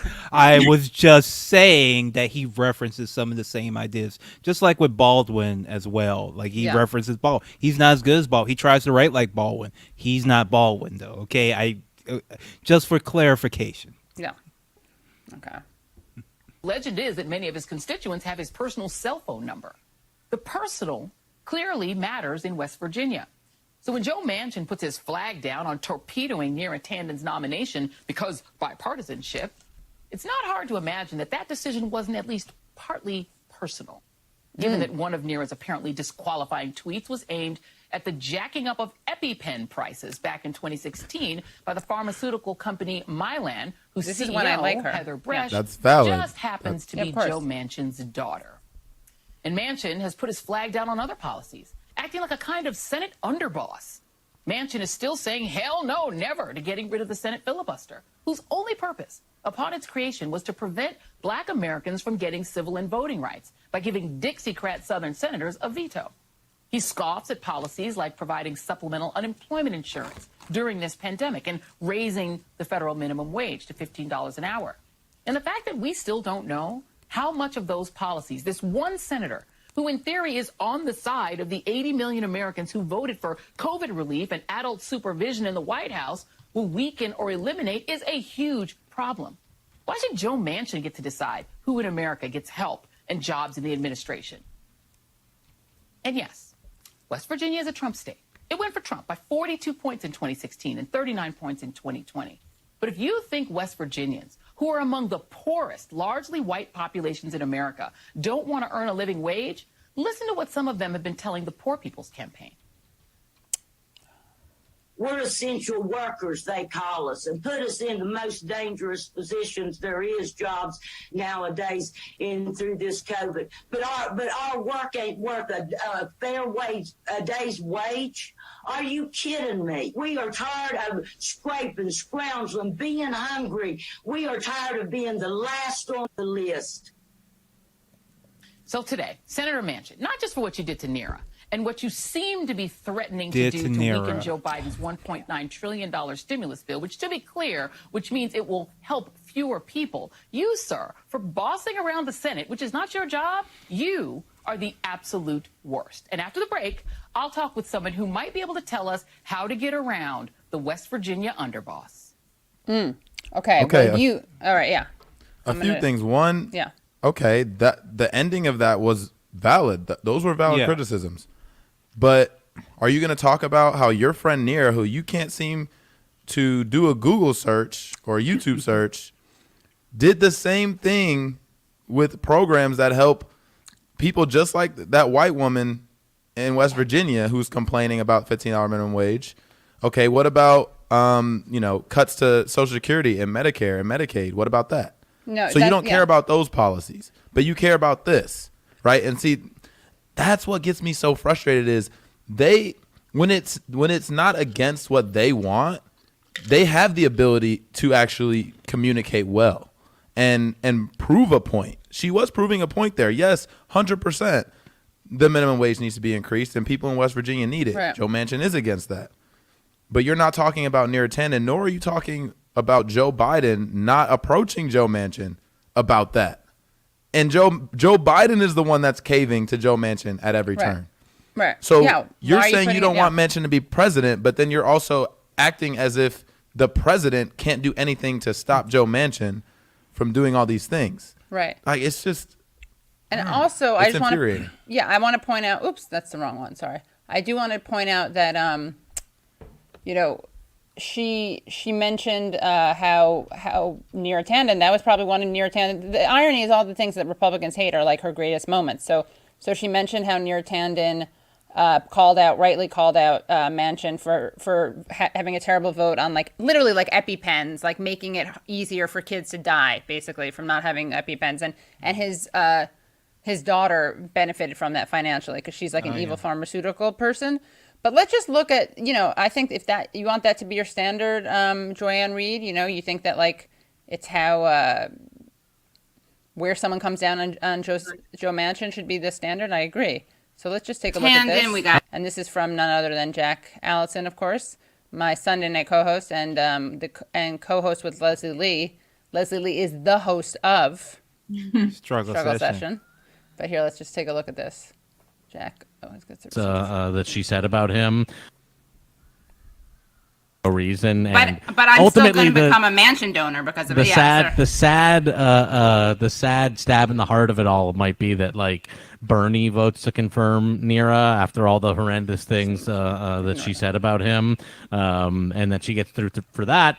But look, also people are saying that maybe Manchin is trying to say he wants to, not vote for Nira so that he can have the keep his centrist credentials when he votes for the fucking COVID package or whatever. But he is saying, which of course that would be the best case scenario of all, if Joe Manchin, tanks Nira's confirmation and then votes in favor of the COVID package, that would be great. But listen, the reason why he's saying he's not voting for her is mean tweets, and of course that's some silliness, but I don't give a shit. I don't like Nira, and I want her to not get confirmed. Exactly, yeah. And so I don't really care. May not have been and the you know what point. else I have to say about, Manchin is it's Sorry.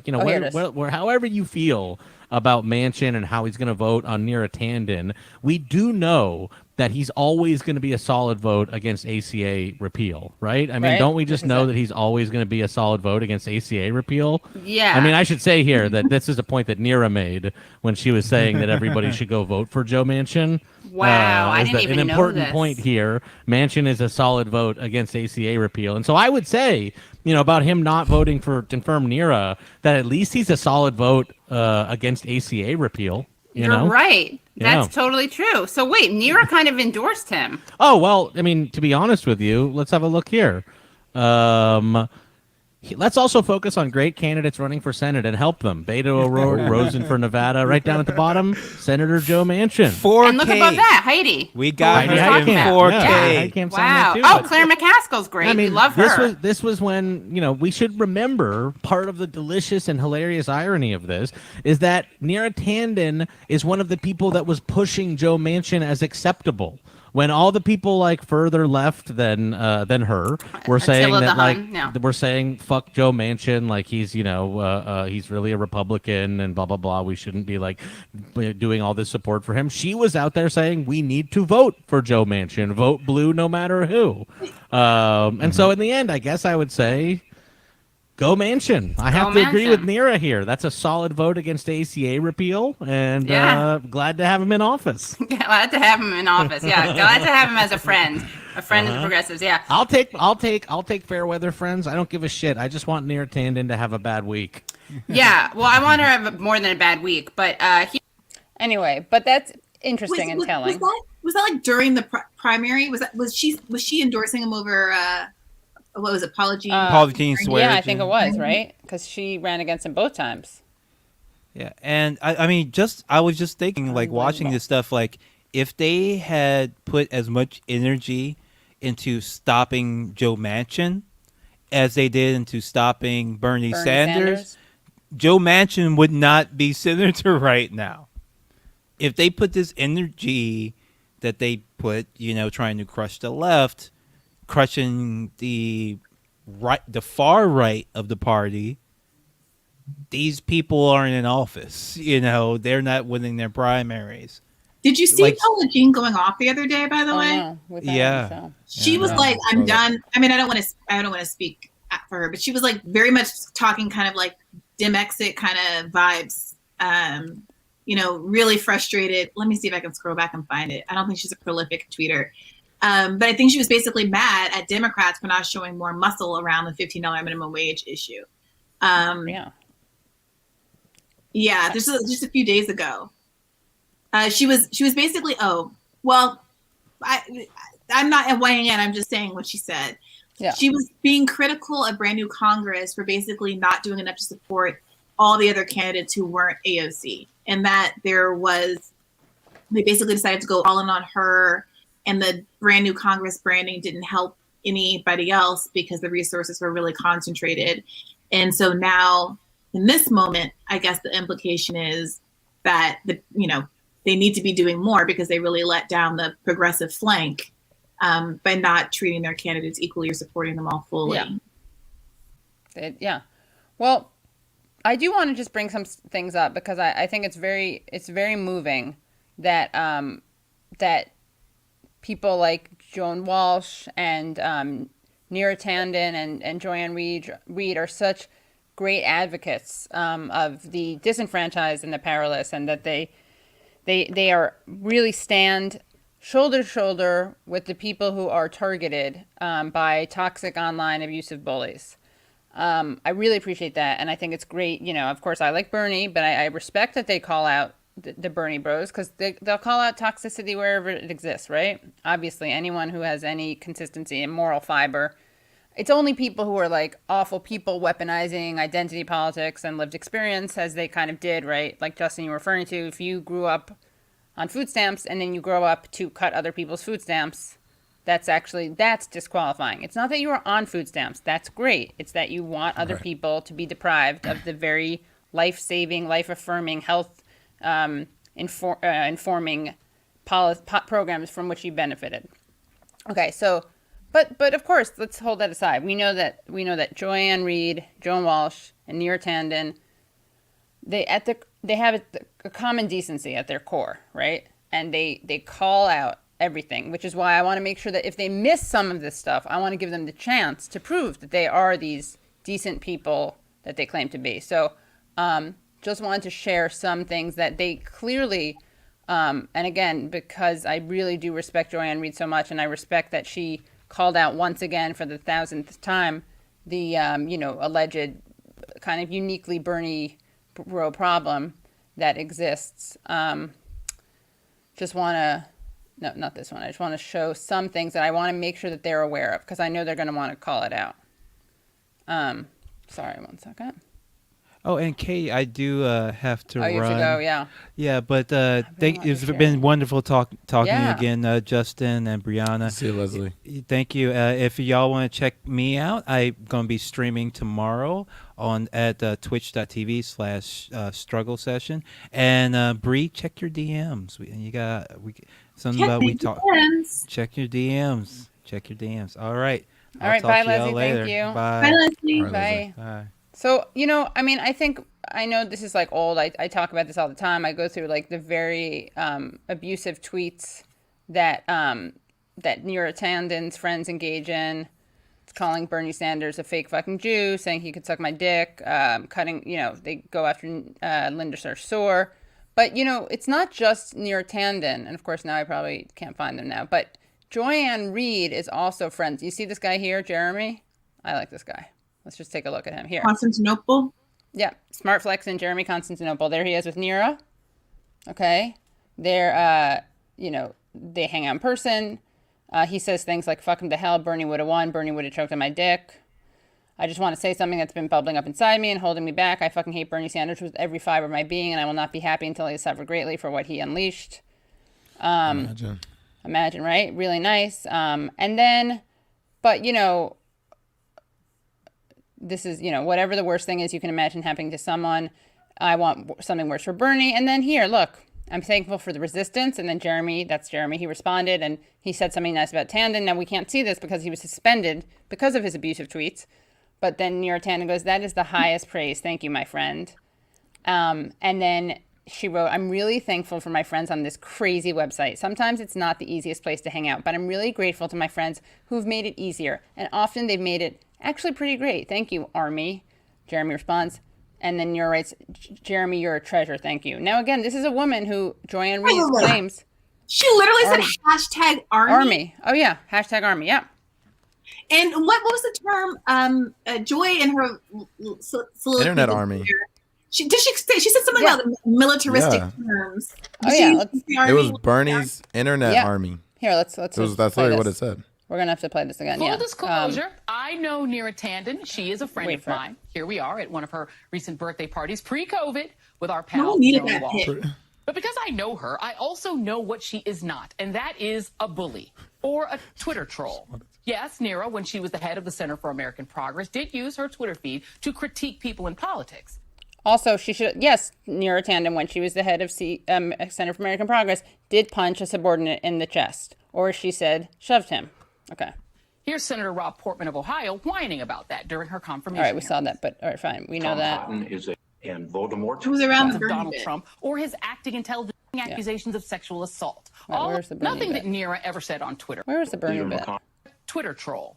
It's pre-COVID confirmation hearing. Was it after this guy? You wrote that. Yeah. I thought so. That stuff was kind of true, yeah. So here's the thing. Nothing that Neera ever said on Twitter comes close to the fat-shaming, abusive trolling, and mean tweets of Donald Trump or his acting intelligence director, Richard Grenell, or the policy cruelty and... Sorry?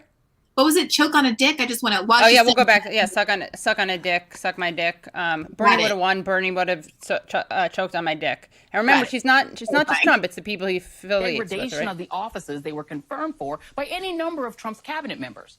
And let's not even start on the Supreme Court justices, whose hearings included crying about loving beer and defending accusations of sexual assault, all of which were just fine with Republicans, apparently, and not at all disqualifying.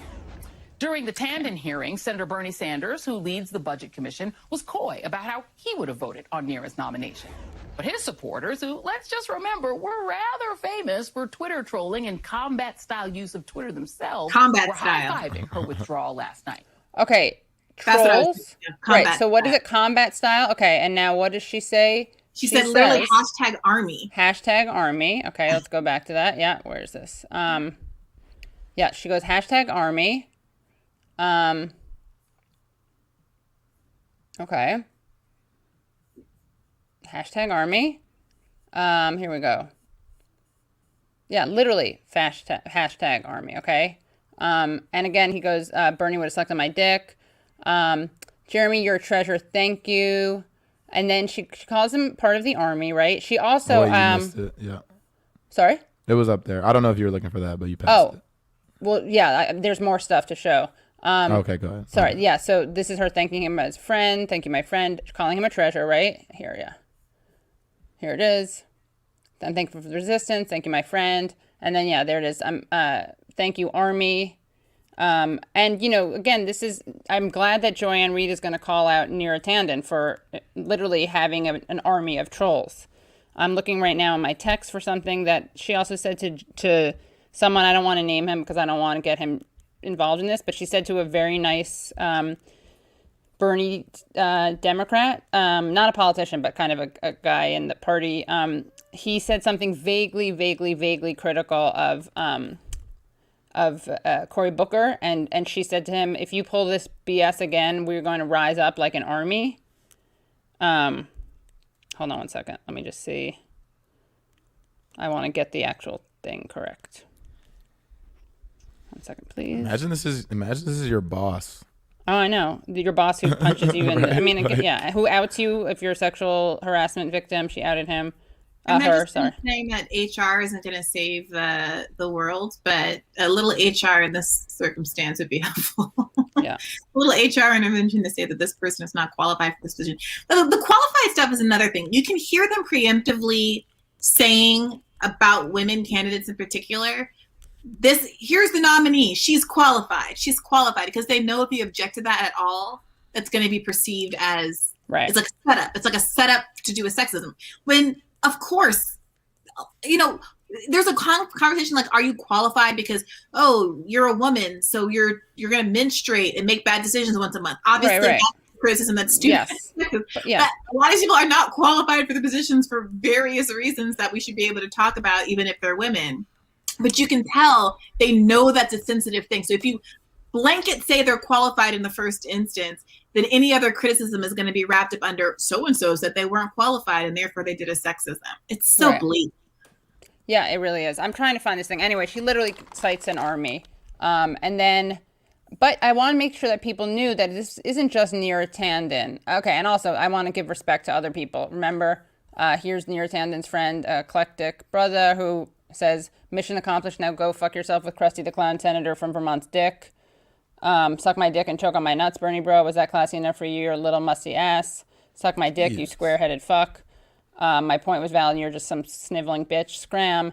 And she's not responsible for that. She just is friends. She just calls this guy a friend, right? Like, clearly. And the funny part is she never has to answer for someone like that, who she actually calls a friend. Yes. Who And she hangs out- actually yes. says, right. But Bernie has to answer for, some username, Exactly. all numbers, Right. who he doesn't even know. He has to answer for that. And that's where the hypocrisy in that Yes. always was. And On top of that, exactly. this whole thing, I believe, is happening because Biden ran on, right, restoring decency and restoring decorum back into Washington.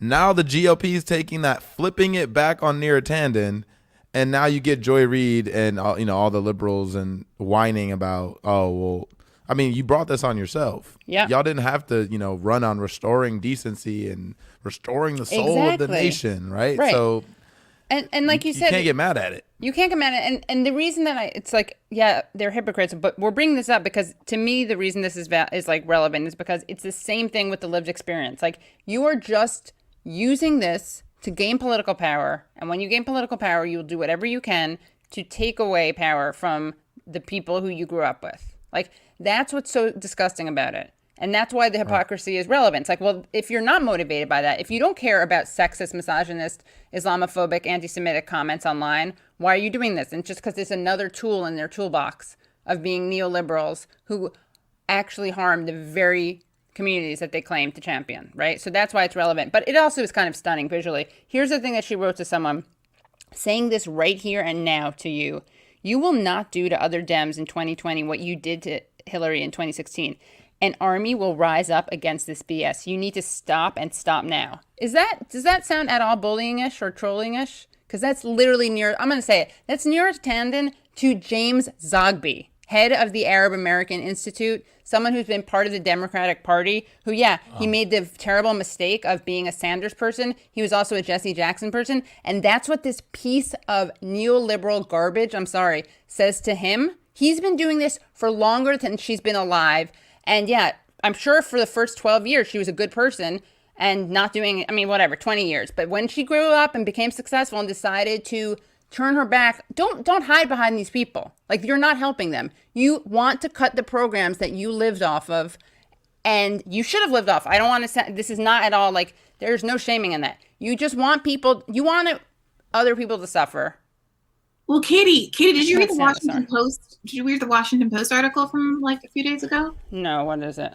From February 28th. I guess it's a week old. Katie, you missed. This was big Neera news. Oh yeah, what was it? It was about abuse. It was scathing. And here's the thing: I don't care. Like,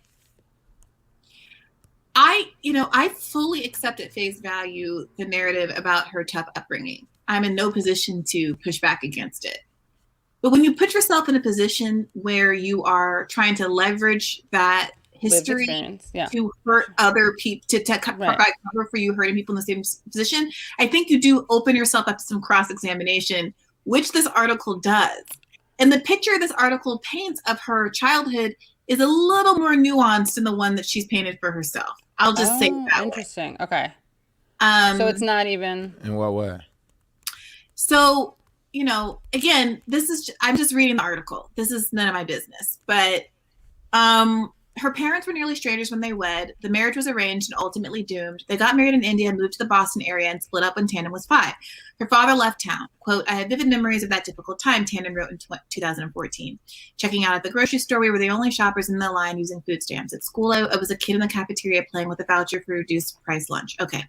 With the help of public assistance, her mother, Maya, kept their heads above water before landing jobs that allowed her to buy a house and send Tanden and her brother to college.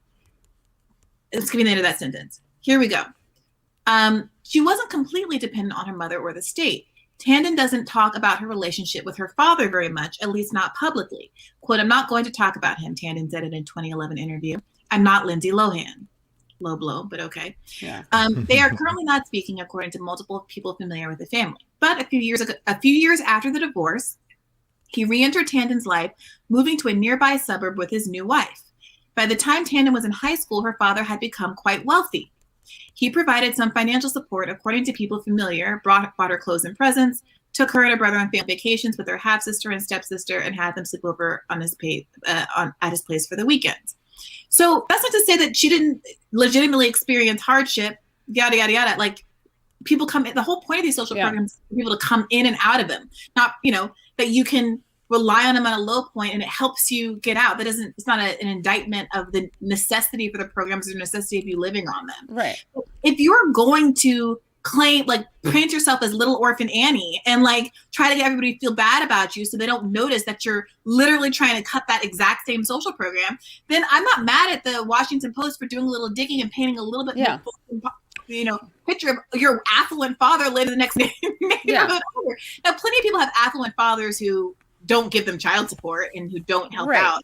That's a whole messy personal business. That's none of my problem. But this whole article just had all kinds of gems where they really actually took seriously the bullying that Neera Tanden has done over the course of her life. Oh, good. And I think this combined with that journalist is what really was the death knell for her. Yeah, I would love to have been in those discussions. To see what happened, because again, it's not because of progressives, right? If only that were the case. Right. And then this is one of my favorites, by the way. I want to make sure that these people Neera Tanden and Joanne Reed elevate these people, and so does Brian Williams, who of course we'll get to horse whisperer who called Brianna Joy Gray a white adjacent bro fodder. He himself is a straight white man who hid behind the identity of a horse, I think, so he wouldn't have to be interrogated. But here's just to, full circle. Had an 8 or 9-year-old girl with Down syndrome stop by the station to sell Girl Scout cookies to watch the commander. What a slut.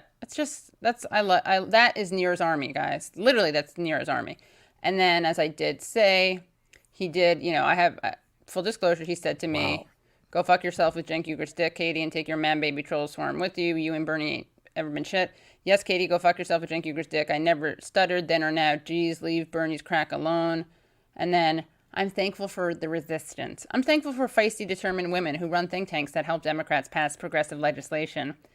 My mother was 5'2". I'm pretty sure that's where my adoration for feisty little women comes from, which, by the way, that's fucking weird. Okay.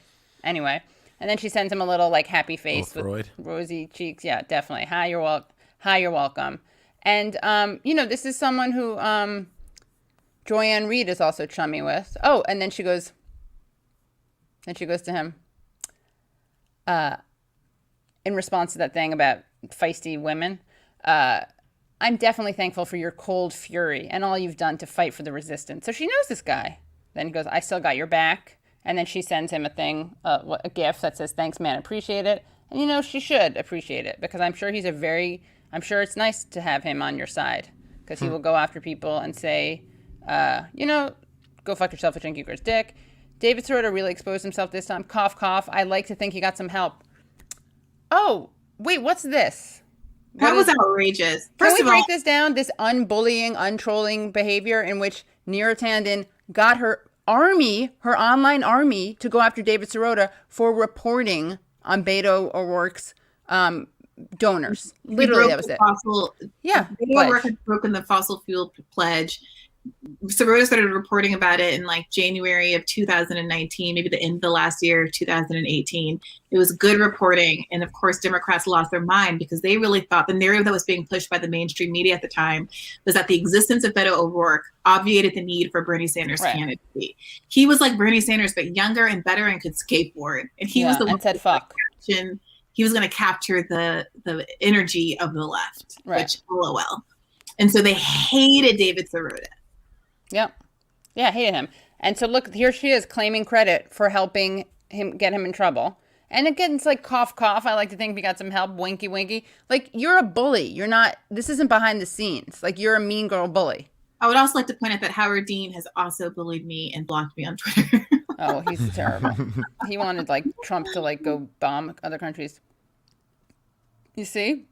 It's fair. See, I think we can focus on both. And when I do TV, I will. It's chatty. Neera Tanden making Greenwald go ballistic is one of my favorite internet things. I really don't know what makes him do this. So the point is they're very chatty. And I haven't seen anyone interact with Bernie Sanders who uses that kind of language. I've never seen Bernie Sanders be chummy, get his photo taken with, hang out in real life with anyone who says stuff like this. Bernie Sanders doesn't wish his best friend happy birthday. Yeah, I know. Right, exactly. We're in luck. Okay. And here it is. We got a little back and forth with Joy-Ann Reid. Joy-Ann Reid again, and I know people are who cares? The point is just that it's important because it shows that they are soulless hypocrites with no moral compass who are guided not at all by morality, and it's infuriating because they take these things hostage and they pretend to care about racism, homophobia, toxic whatever trolling, and they don't, and they actually are friends with these people, and they need to be called out just so everyone knows everything else they're saying is bullshit.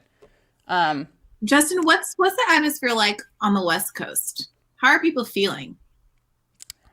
I don't know. I think LA's starting to open up a little bit.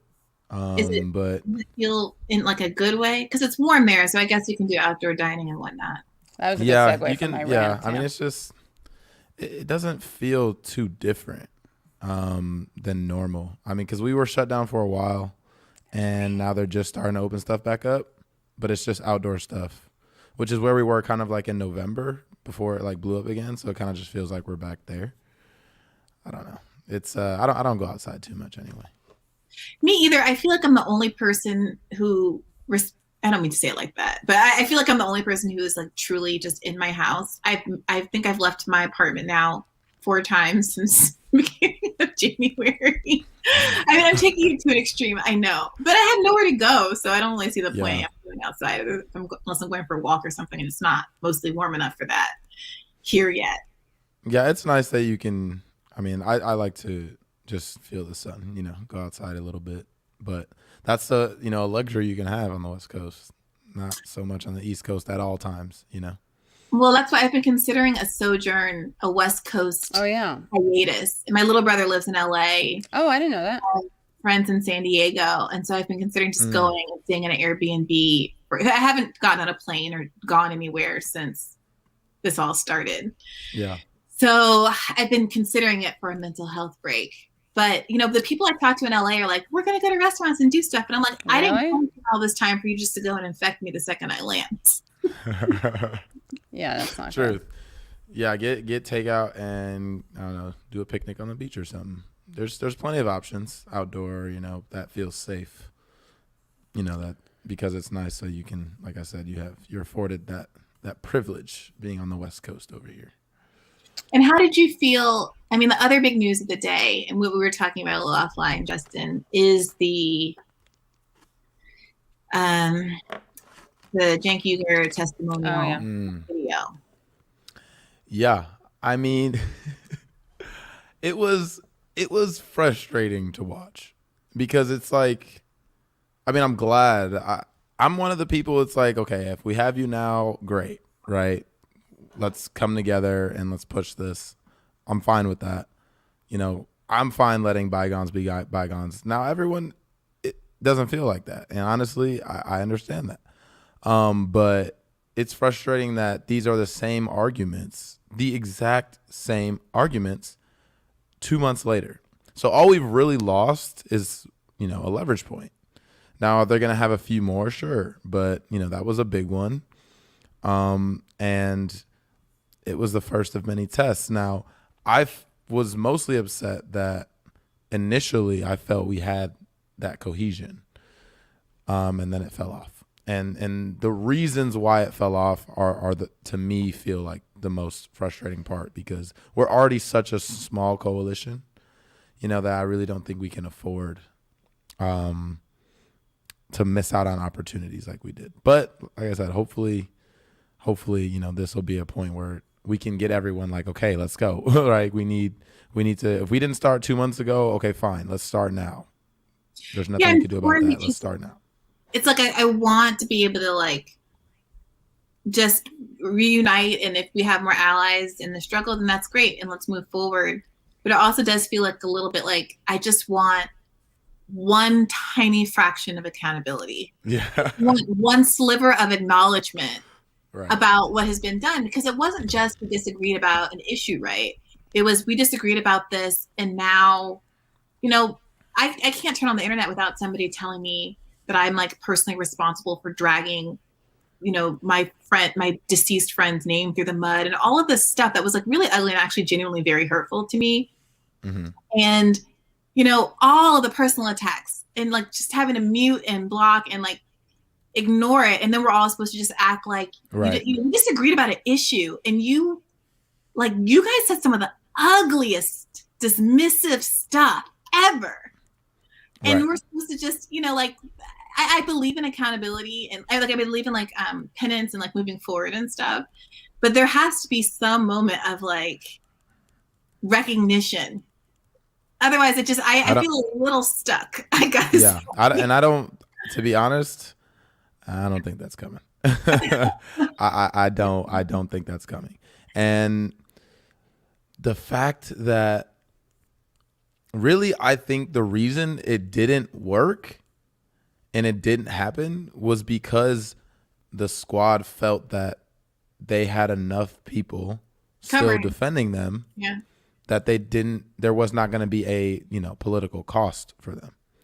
And, so even if, bridges are a little burnt right now, and maybe they can be repaired, like you said, with that admission, at least first to start, and then move forward from there. But hopefully now they'll start to feel a little more, pressure, because they don't have that cover necessarily anymore. So I mean, that's true, but that they might be a still silver have lining. I'm very interested to see what the DSA position is on They this. probably won't say anything. They're all it wasn't just, the thing was, it was like a phalanx of like extremely powerful, overly representative groups in the left. It was not just Majority Report. It was not just the Young Turks. It was also, DSA and NNU and a lot of other people. And those are groups that are very diverse. And what we saw is a lot of people who are members of all of those groups felt very differently. And many of the people who supported Force Vote, I'm a DSA member. I, again, was castigated as somehow arch enemy, devil mistress, antagonist to the DSA. But it's like, last time I checked, I'm still paying my dues. I did log into my DC DSA chat in the middle of all of that and found people that were openly making fun of me, which didn't feel very solidaristic. But I still support the DSA. So it'll be interesting to see what the organizational posture is around this particular issue. And again, if there's any organizational acknowledgement of the power that it has to press for these kinds of issues in these moments. Yeah, I don't think the thing that is frustrating is I don't think that. Well, I think Force the Vote kind of exposed the fact that when Democrats are in power, there might be a disconnect between strategies on what the actual base or rank and file members of a particular organization, or you say subscribers to a channel, and the people that lead that and head that. Why? Well, fundamentally, there's a connection. There's a personal connection between those, heads of those organizations and the squad and the Justice Democrats, right?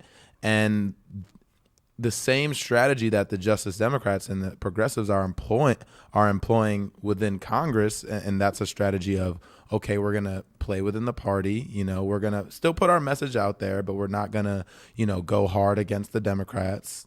That's the same exact thing that then is transferred down to those organizational heads, where they're like, okay, we're not going to rock the boat either with our progressive allies on something like Force the Vote. We're just going to, stay with the strategy that, they have, which is we got all these commitments from Biden and the task force that we have on a sheet of paper, and, we're going to go from there. Well, let's see how that works.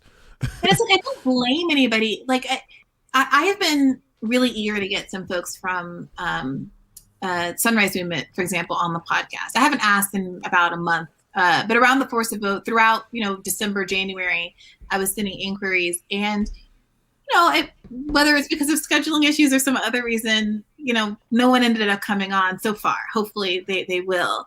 And part of the reason is, I hope that nobody from there thinks that I have any interest in like blaming folks for trying to do these unity commissions and trying to work with the Biden administration, or that I have any, like, I'm trying to say, haha, this didn't work. Like, you guys were so naive. Like, no, I think that they tried in good faith, and you never know how dishonest an administration is going to be or how misleading they are going to be about their promises. It's not to say that they shouldn't have tried.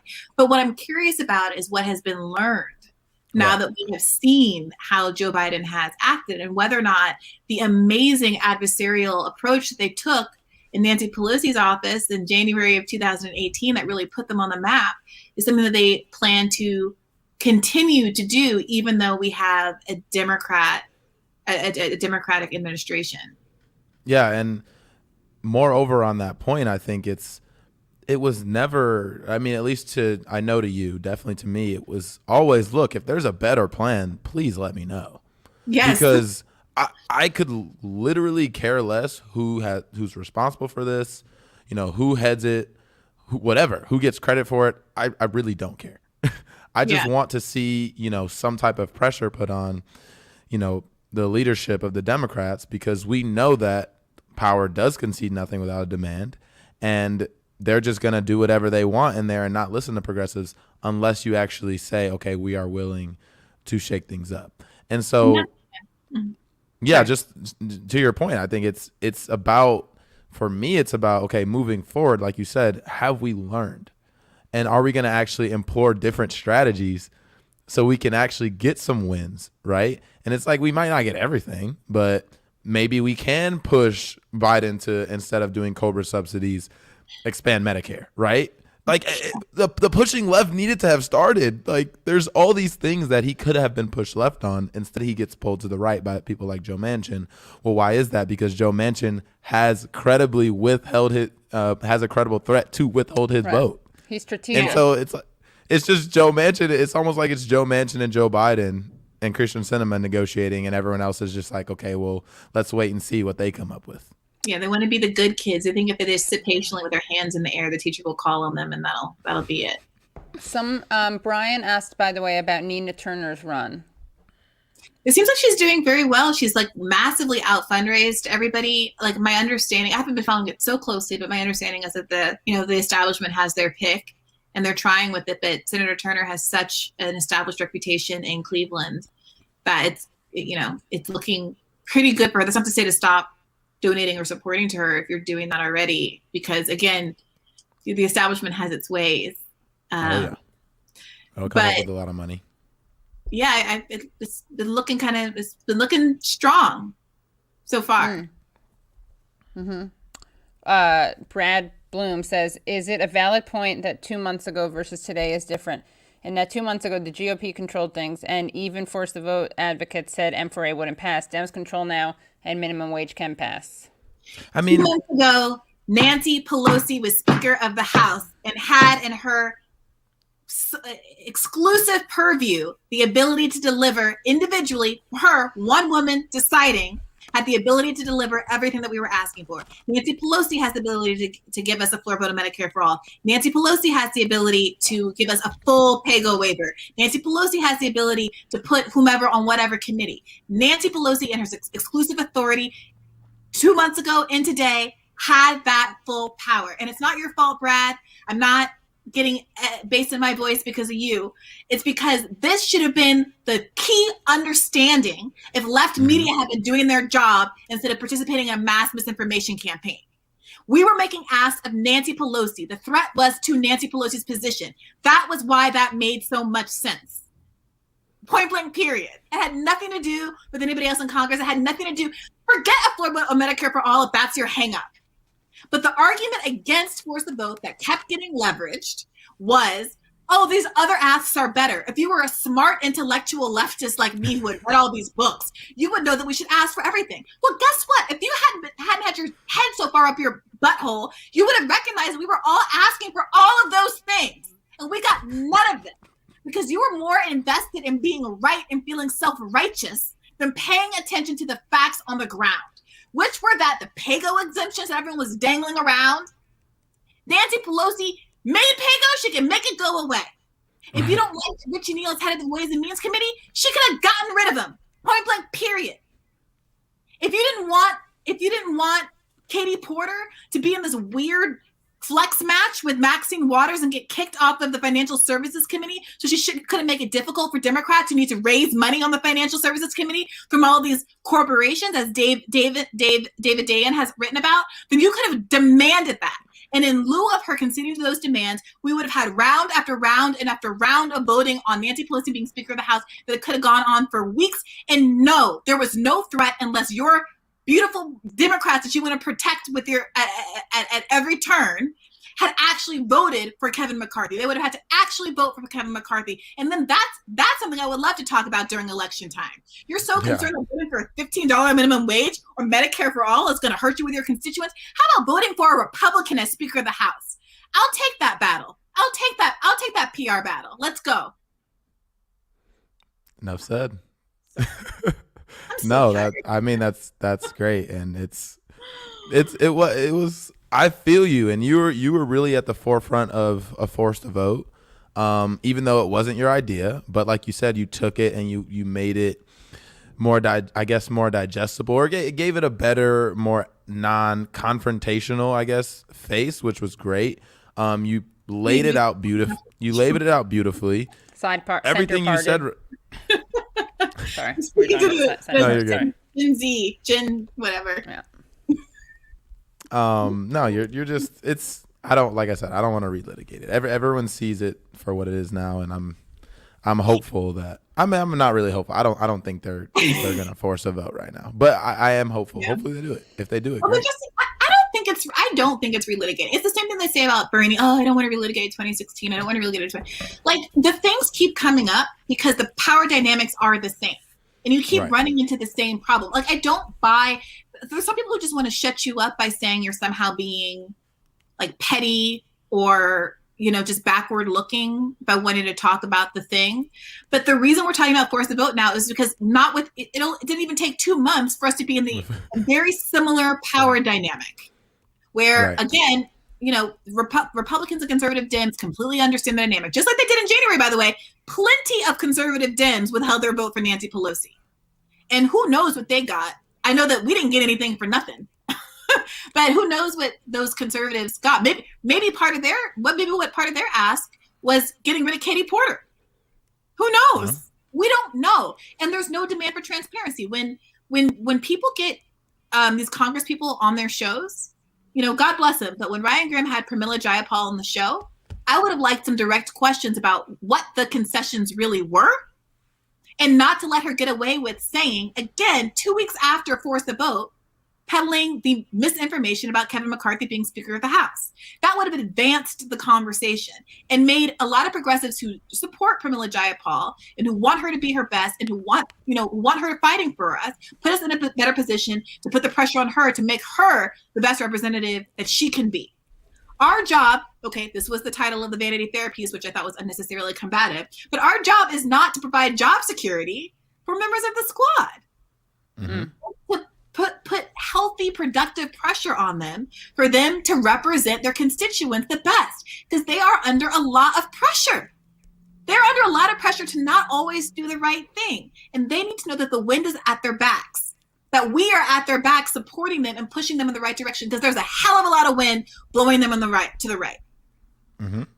They're politicians. They're gonna be pulled in whatever direction the pressure is on them. And if you're not providing that from the left, like you said, they're going to be pulled to the pressures of the party, which is, a right-wing party at its core. I do have to run, Katie. Yeah. Let me just talk about whole Washington really quickly, because someone asked a super chat about it. But yes, I spoke at the whole Washington Power to Heal event.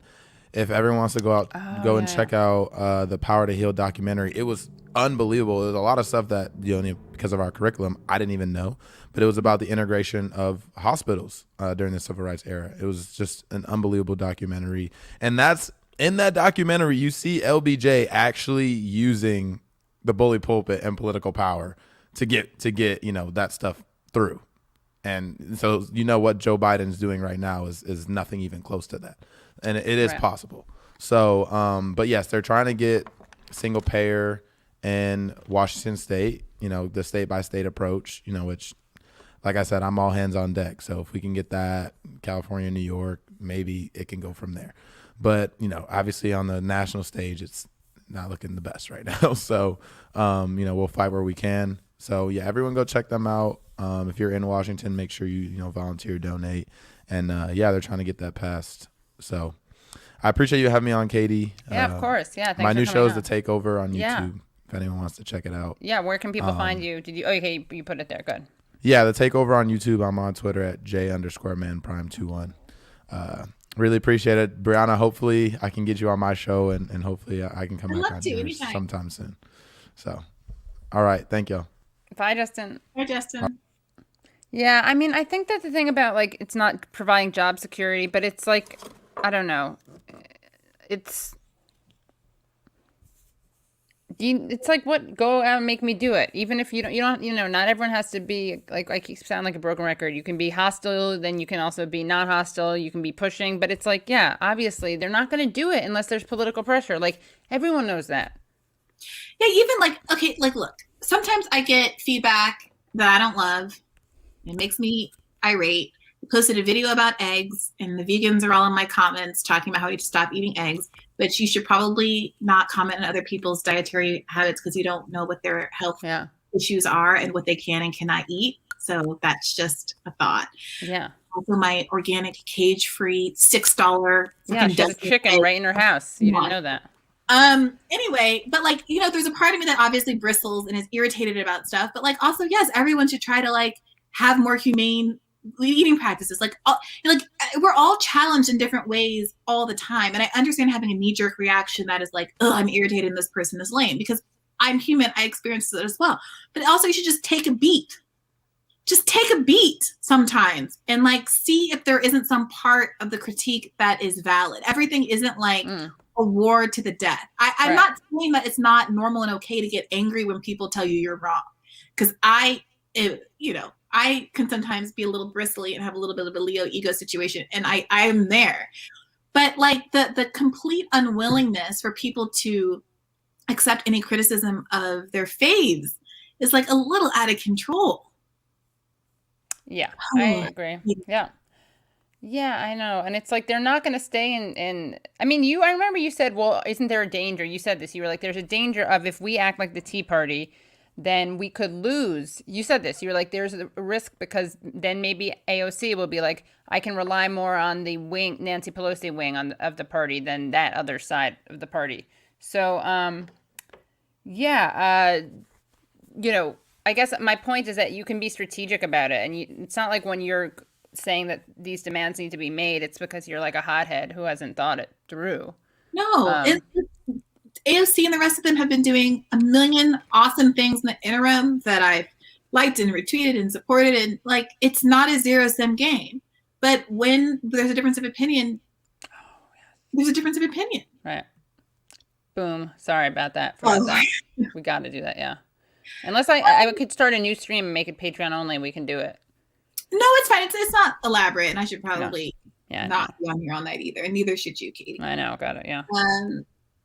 Oh gosh, I got a Google alert. Apparently, I bashed former Sanders aide bashes Democrats unwilling to hold the line on $15 minimum wage. Where'd you do that? I don't Where'd even bash know. him. It would be great if this one. LOL. It is. Oh, The Hill. I guess I did it yesterday. Oh, right. Right. But I guess I just want to say one thing before that, which is that, like, I don't think that it's not a stupid consideration, like, that we want to keep these people in power. Like, because it's not like if we get rid, I mean, you could make the argument we need to get these people out so that they are punished so that other people know, but I don't think that's really how it works. No, well, no. And I'm not saying, no one's saying, even if they're, there's a world where they've gone so far that people feel like it would be worth it to do a primary challenge with a more progressive candidate. Like, that's not the most insane thing in the world. Does it feel like that's wise at this stage? No. One, because these people are still enormously popular. They haven't done enough to betray the public trust. And also because not just in electoral sense, like you couldn't beat them because they're still really liked, but also like substantively, they haven't done enough to betray the public trust. I don't know that I would put all my eggs in the basket of some new progressive be subject to the same vulnerabilities that the current squad are. Like, I don't think there's some moral feeling happening here that they're being corrupt. That's not how power works. It's just the fact of being in there. Right. The fact of being in there is hard. And I'm trying to say, like, I understand that, but you need to understand that we are here to make it easier for you if you play nice with us. Right. People are saying, I'll make it easier. Pelosi's saying, I'll make it easier for you to be in here if you play nice with me. I'd rather they choose us than Pelosi. That's the goal. Yeah. Right. I'm hoping to feel more support from us than they do from Pelosi in this idea that playing an inside game is going to get you somewhere. Yeah. Okay. Now, your final thing. My final thing is, so during the campaign, I was it was CBC weekend, Congressional Black Caucus. And I ended up at a dinner. It was with Philip Agnew, who, was I love him. On the campaign. And he had friends. He's much more popular in real life than I am in that particular school. And so we ended up going together to this CBC dinner. I think it was sponsored by Color of Change. And there was like a long table and like a conference. It was like a private room in a restaurant downstairs. A lot of this stuff is. And I came in kind of late and I sat at the table and my back was to the door, like a long, narrow table. And everyone was going around and you had to say, the prompt was like, tell me some way that technology has like made your work, your social justice work easier or something like that. So some kind of like prompt that had to do. So I told a story about like Twitter and how, I was like just an anonymous person, but Twitter has this democratizing effect, and you can like challenge people who disagree with you and engage with your heroes in a way that was really helpful to me as an up and coming journalist, and just was really empowering. But I talked, I was like, yeah, you can also like fight with the big wigs, and they can't run away from you. They have access to them because it's Twitter. Now, while I was talking, there's like a little shuffle around me and like something happening on my side of the table, but I couldn't see because it was my side of the table. You know what I mean? There were like people in the line between us. And so we keep going down, and the person after me starts talking. And I'm like, that voice sounds so familiar. It was Joy-Ann Reid. So I go, shoot, I hope she didn't think that thing I just said about like being able to fight on Twitter was personal or like meant in a shady way, because it really wasn't. And my immediate thought was, oh, I get to meet her in real life now, and maybe we can like bury the hatchet, and she can see that I'm just like a human being. And even though we might disagree about ways to get there, she can maybe hear me better going forward, because she doesn't write me off as some kind of Bernie bot. Right. And so the problem was that the dinner ended up being mostly seated. There wasn't really an opportunity to talk to her. We ended up getting up and mixing around a bit, but she left early and was engaged in conversation with people. I never really was able to get to her. But I always think of that as like the great missed opportunity where we could have turned the tide of our relationship with some of these corporate media gatekeepers. And I judged myself not making a beeline for her and trying to rehabilitate our non-relationship in that context. If you're watching, Miss Joy, Reid, we know you're watching. I still have hope.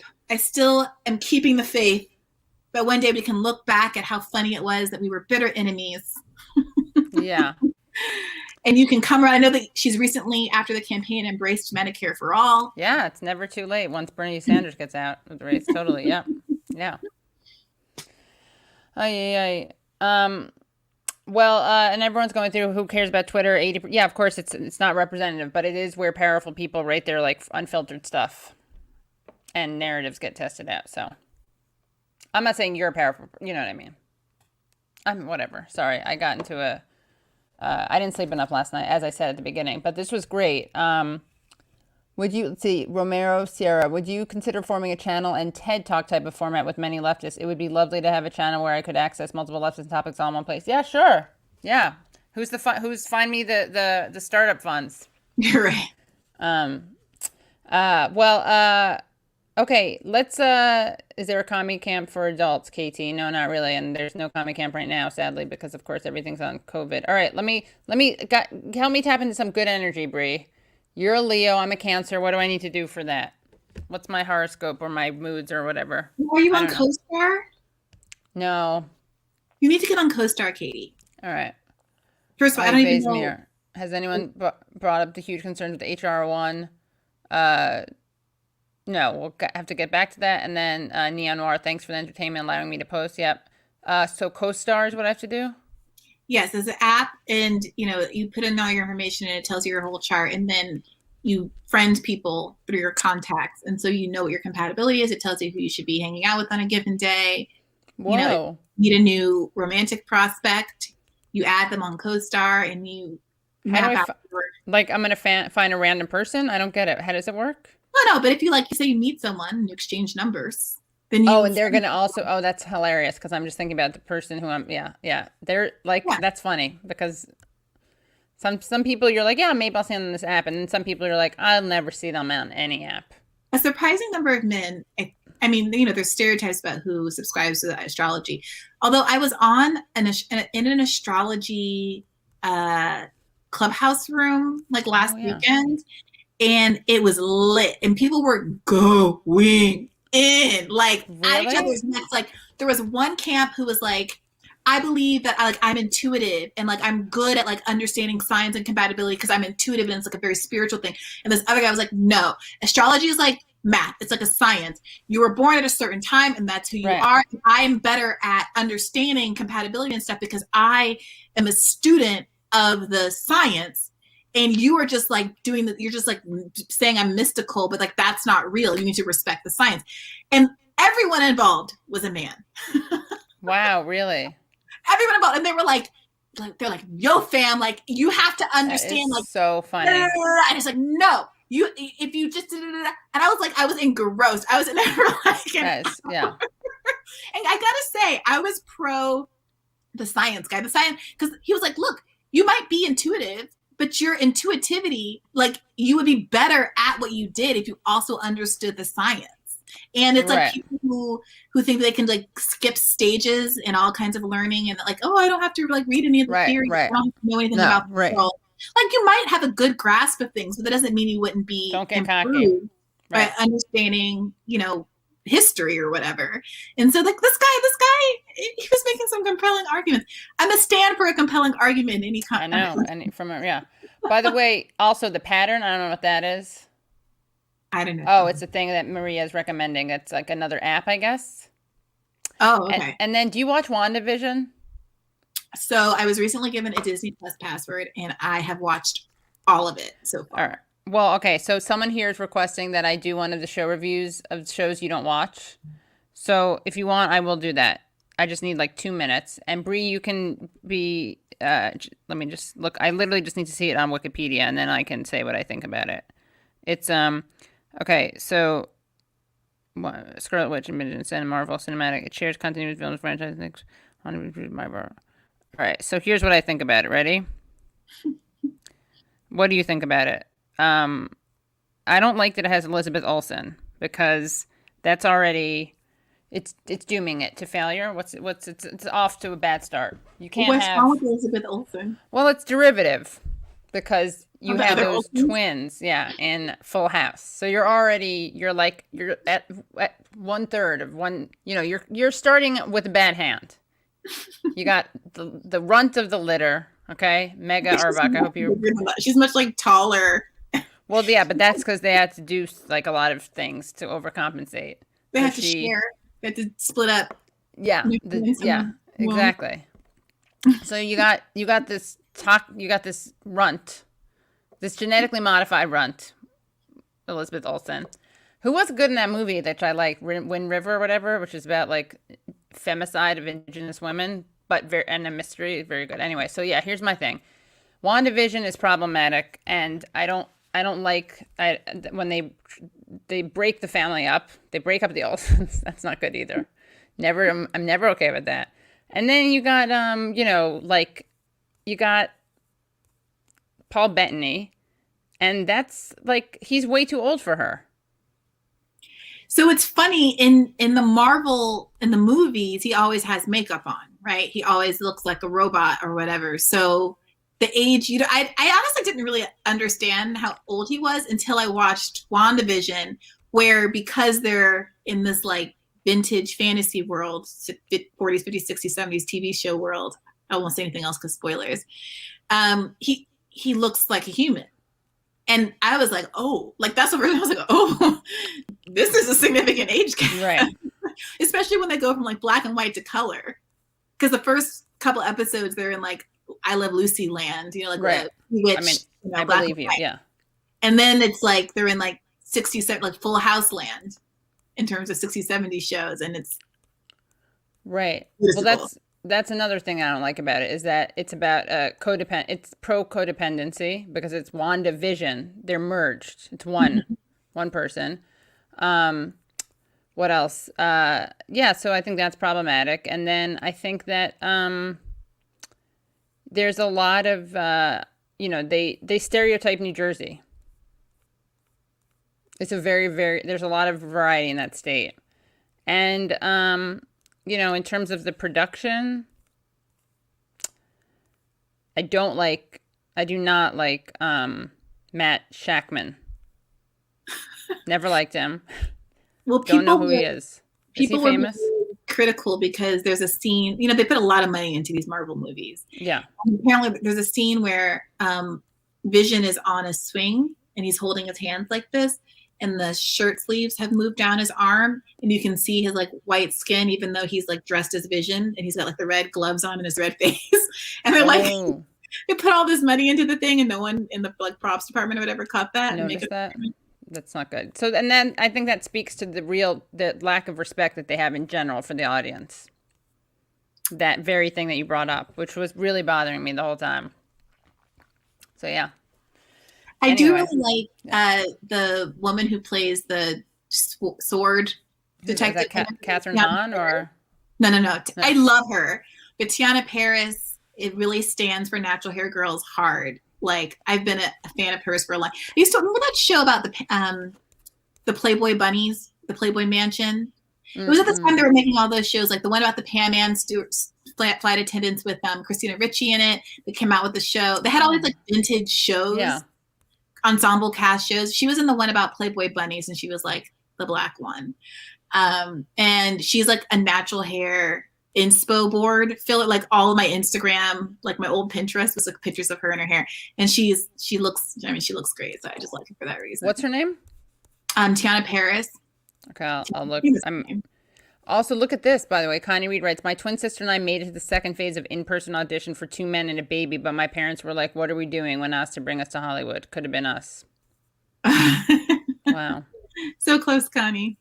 Oh, I know. Okay, I recognize this person. Yeah. Cool. Oh, Chirac. Yeah. Yeah. I never saw it, but yeah, she was in that.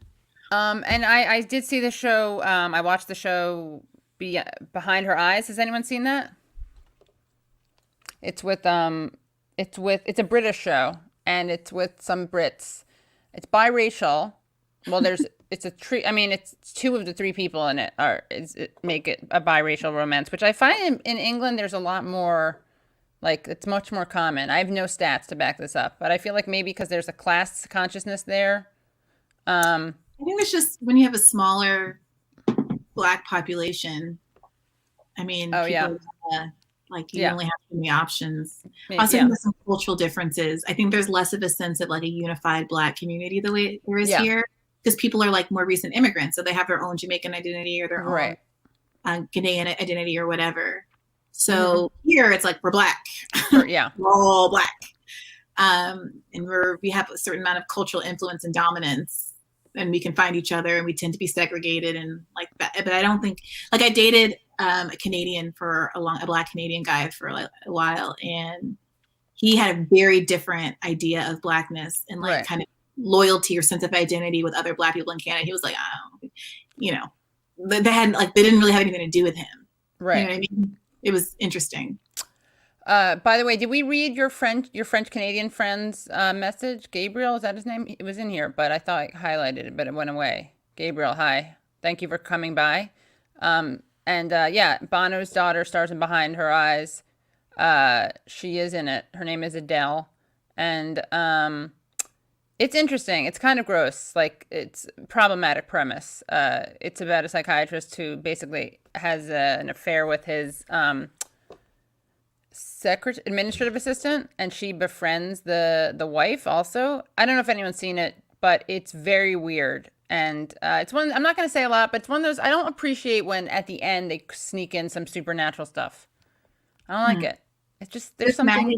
Sorry. Mm-hmm. No, go ahead. I'm sorry. No, it's just kind of it feels cheap. It's like, where were you the entire time? Yeah, it's like Deus Ex Machina or whatever. Yeah. I don't know. I don't know what other people think of it, but yeah. Just like that he was talking about this show Servant, which I never hear anybody talking about, which I really liked. Is it back? Is there a new season?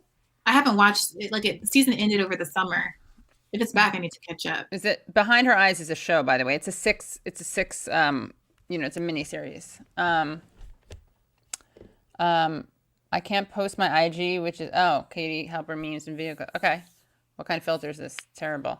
All right. Well, anything else? I got really cold all of a sudden, by the way. I have to turn on the heat. See what I do for you guys? I can't turn on the heat because it's loud. So I turn on the heat and then, Anyway, what else? Guys, thank you so much for coming on. Brie, any last words? I know you and I can like talk forever. Guys, so yeah. Guys.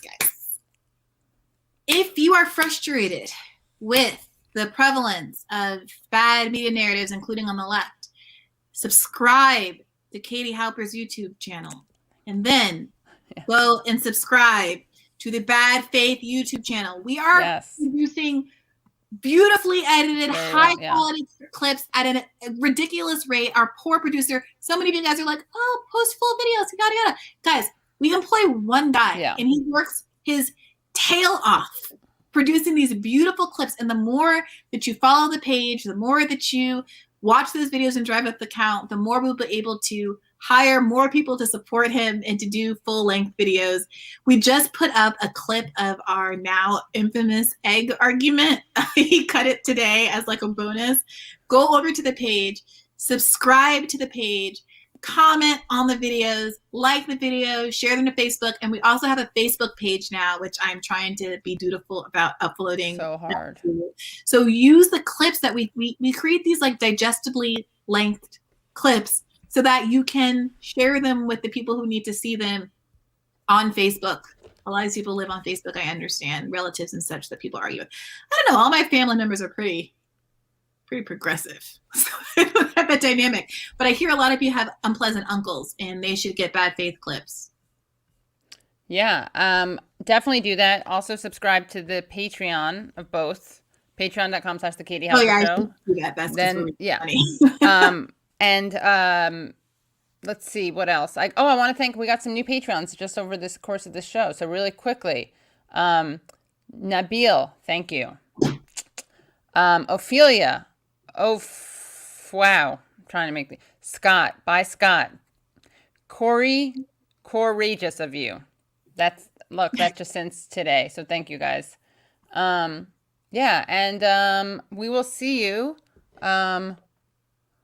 Oh, Justin Johnson. Good, cool. He's encouraging it. More shameful self-promotion on Brianna's part. It's not shameful. And today, I do want to say, though, speaking of bad faith, last thing during my Jewish goodbye here. Oh, why do you feel the squad is not corrupted? Don't you feel like they're protecting their own careers? I think we got into that. Easy Wave. Did the FBI ever catch the time-traveling homophobic Russians that hacked Joy Reid's account? Did MSNBC pay them back? Did she ever learn what 538 is? All good questions. This is funny. Today, I can't. Bodhi's asleep in another room. Sorry, that's why I don't always bring her up. But today I did show Bree a photo of my hair with the center part, and I said I didn't like it, and she was very seriously. You're like, no one who does center parts does it in good faith. They don't do it in good faith. It was So funny. there's a whole. Or was it that we did in bad faith? I'm not sure. There's like all these TikTok millennials who are like, because you know the prompt, right? There's a Gen Z woman who recorded a TikTok that's like, no one looks good with a side part. Show me one person who looks good with a side part. So all these millennial women are recording themselves, taking their side part and flipping it into a middle part. But obviously it doesn't work because your hair is set as a side part and you're going to have like one side flat and one side that has a lump on it. Like you're just like, you're not taking the exercise seriously. Also, my feeling is that it looks better up. Yeah, that's the thing. Don't judge me on this. I'm doing a deep conditioner right now with 2 nubbins. This is not an actual hairstyle. This is I have to record and I need conditioning. But like I am a millennial. I'm a proud millennial. I'm an older millennial. But really older millennial. Gen Z has some stuff to teach us. If you watch like The Bachelor, that's an A+ course in some good millennial style. Those girls have every thickness, size of gorgeous shimmering gold hoop that exists in the world. They've all got center parts that look neat and glossy. They've all got like that perfect dewy, I use Glossier skin. Like they are on it. They're like perfect sweats that are cropped in appealing ways. I mean, I'm learning things. Not a lot from The Bachelor himself, who's a little bit of a dud, but these women, style icons, every one of them. When I sent this photo to Bree, she was very honest. I was like, I don't approve. I think I said I did it. I tried it because of our chat the other day. And I said, what did I say? I said, I reject this. And then she said, every side part person who tries a center part does it wrong. No one actually tries it in good faith. You know very well that you can't just randomly part your hair somewhere else after you style a different way and it sets, which is true. You know that. You know that's true, Katie. It's true. You need to wash your hair, let it dry in a center part and style it. Yeah. You know who had one today? Today was Crystal Ball had one. Well, not today. You'll see her when she comes out. Yeah, and she, but I don't know. I have to think. You got to get some hair gel. Yeah, but then it looks flat on me. It's supposed to be flat. I know. That's why I think it's not good for my face. No, what you can do, Katie, because you have all that volume, you can do a little Bridget Bardot thing. So you should only part it like that far. That far. Right. And then like you kind of do a bump it thing, like tease up the volume in the back, and then scrunch the whole thing into a loose chignon. Got it. That's Right. what you should. All And right. pull out a few pieces. Yeah. Like, on the The side. wisps. All right, I'll do that for next show. I'll do it in the next show. You're Yeah. welcome. Yeah. Yeah, thank you very much. All right, guys, this was great. You're just gonna have for your nap what you miss. A lot of great stuff. And Bree, thank you so much for coming on. And and someone else can't do a side part, so we're gonna do more tutorials. We got to have a special, Bree, because people keep talking about how we need to have a show. We should do I know that the internet people sometimes get mad when we stop talking about politics I because know, like but people this is a political space. So maybe what we should do is like an Instagram hang, like Yeah. do an Instagram live where we can talk about whatever we want. 'cause it's our Makeup, private dating. Yeah, I agree. Yeah. Like, man, Yeah, you I are know. talking politics 100% of the time. How dare you have diversity to your personality or interests? Yeah, seriously. Yeah. Love you guys though. Yeah, we love you. Yeah, we're here for you. Yeah. All right, we'll figure it out. But just go to our shows now, and thank you again so much. And thank you, and become Patreon supporters if you want, and patreon.com/The Katie Halper Show, and see you Sunday night. Bye, everyone. Keep the Anything faith. else I need to say?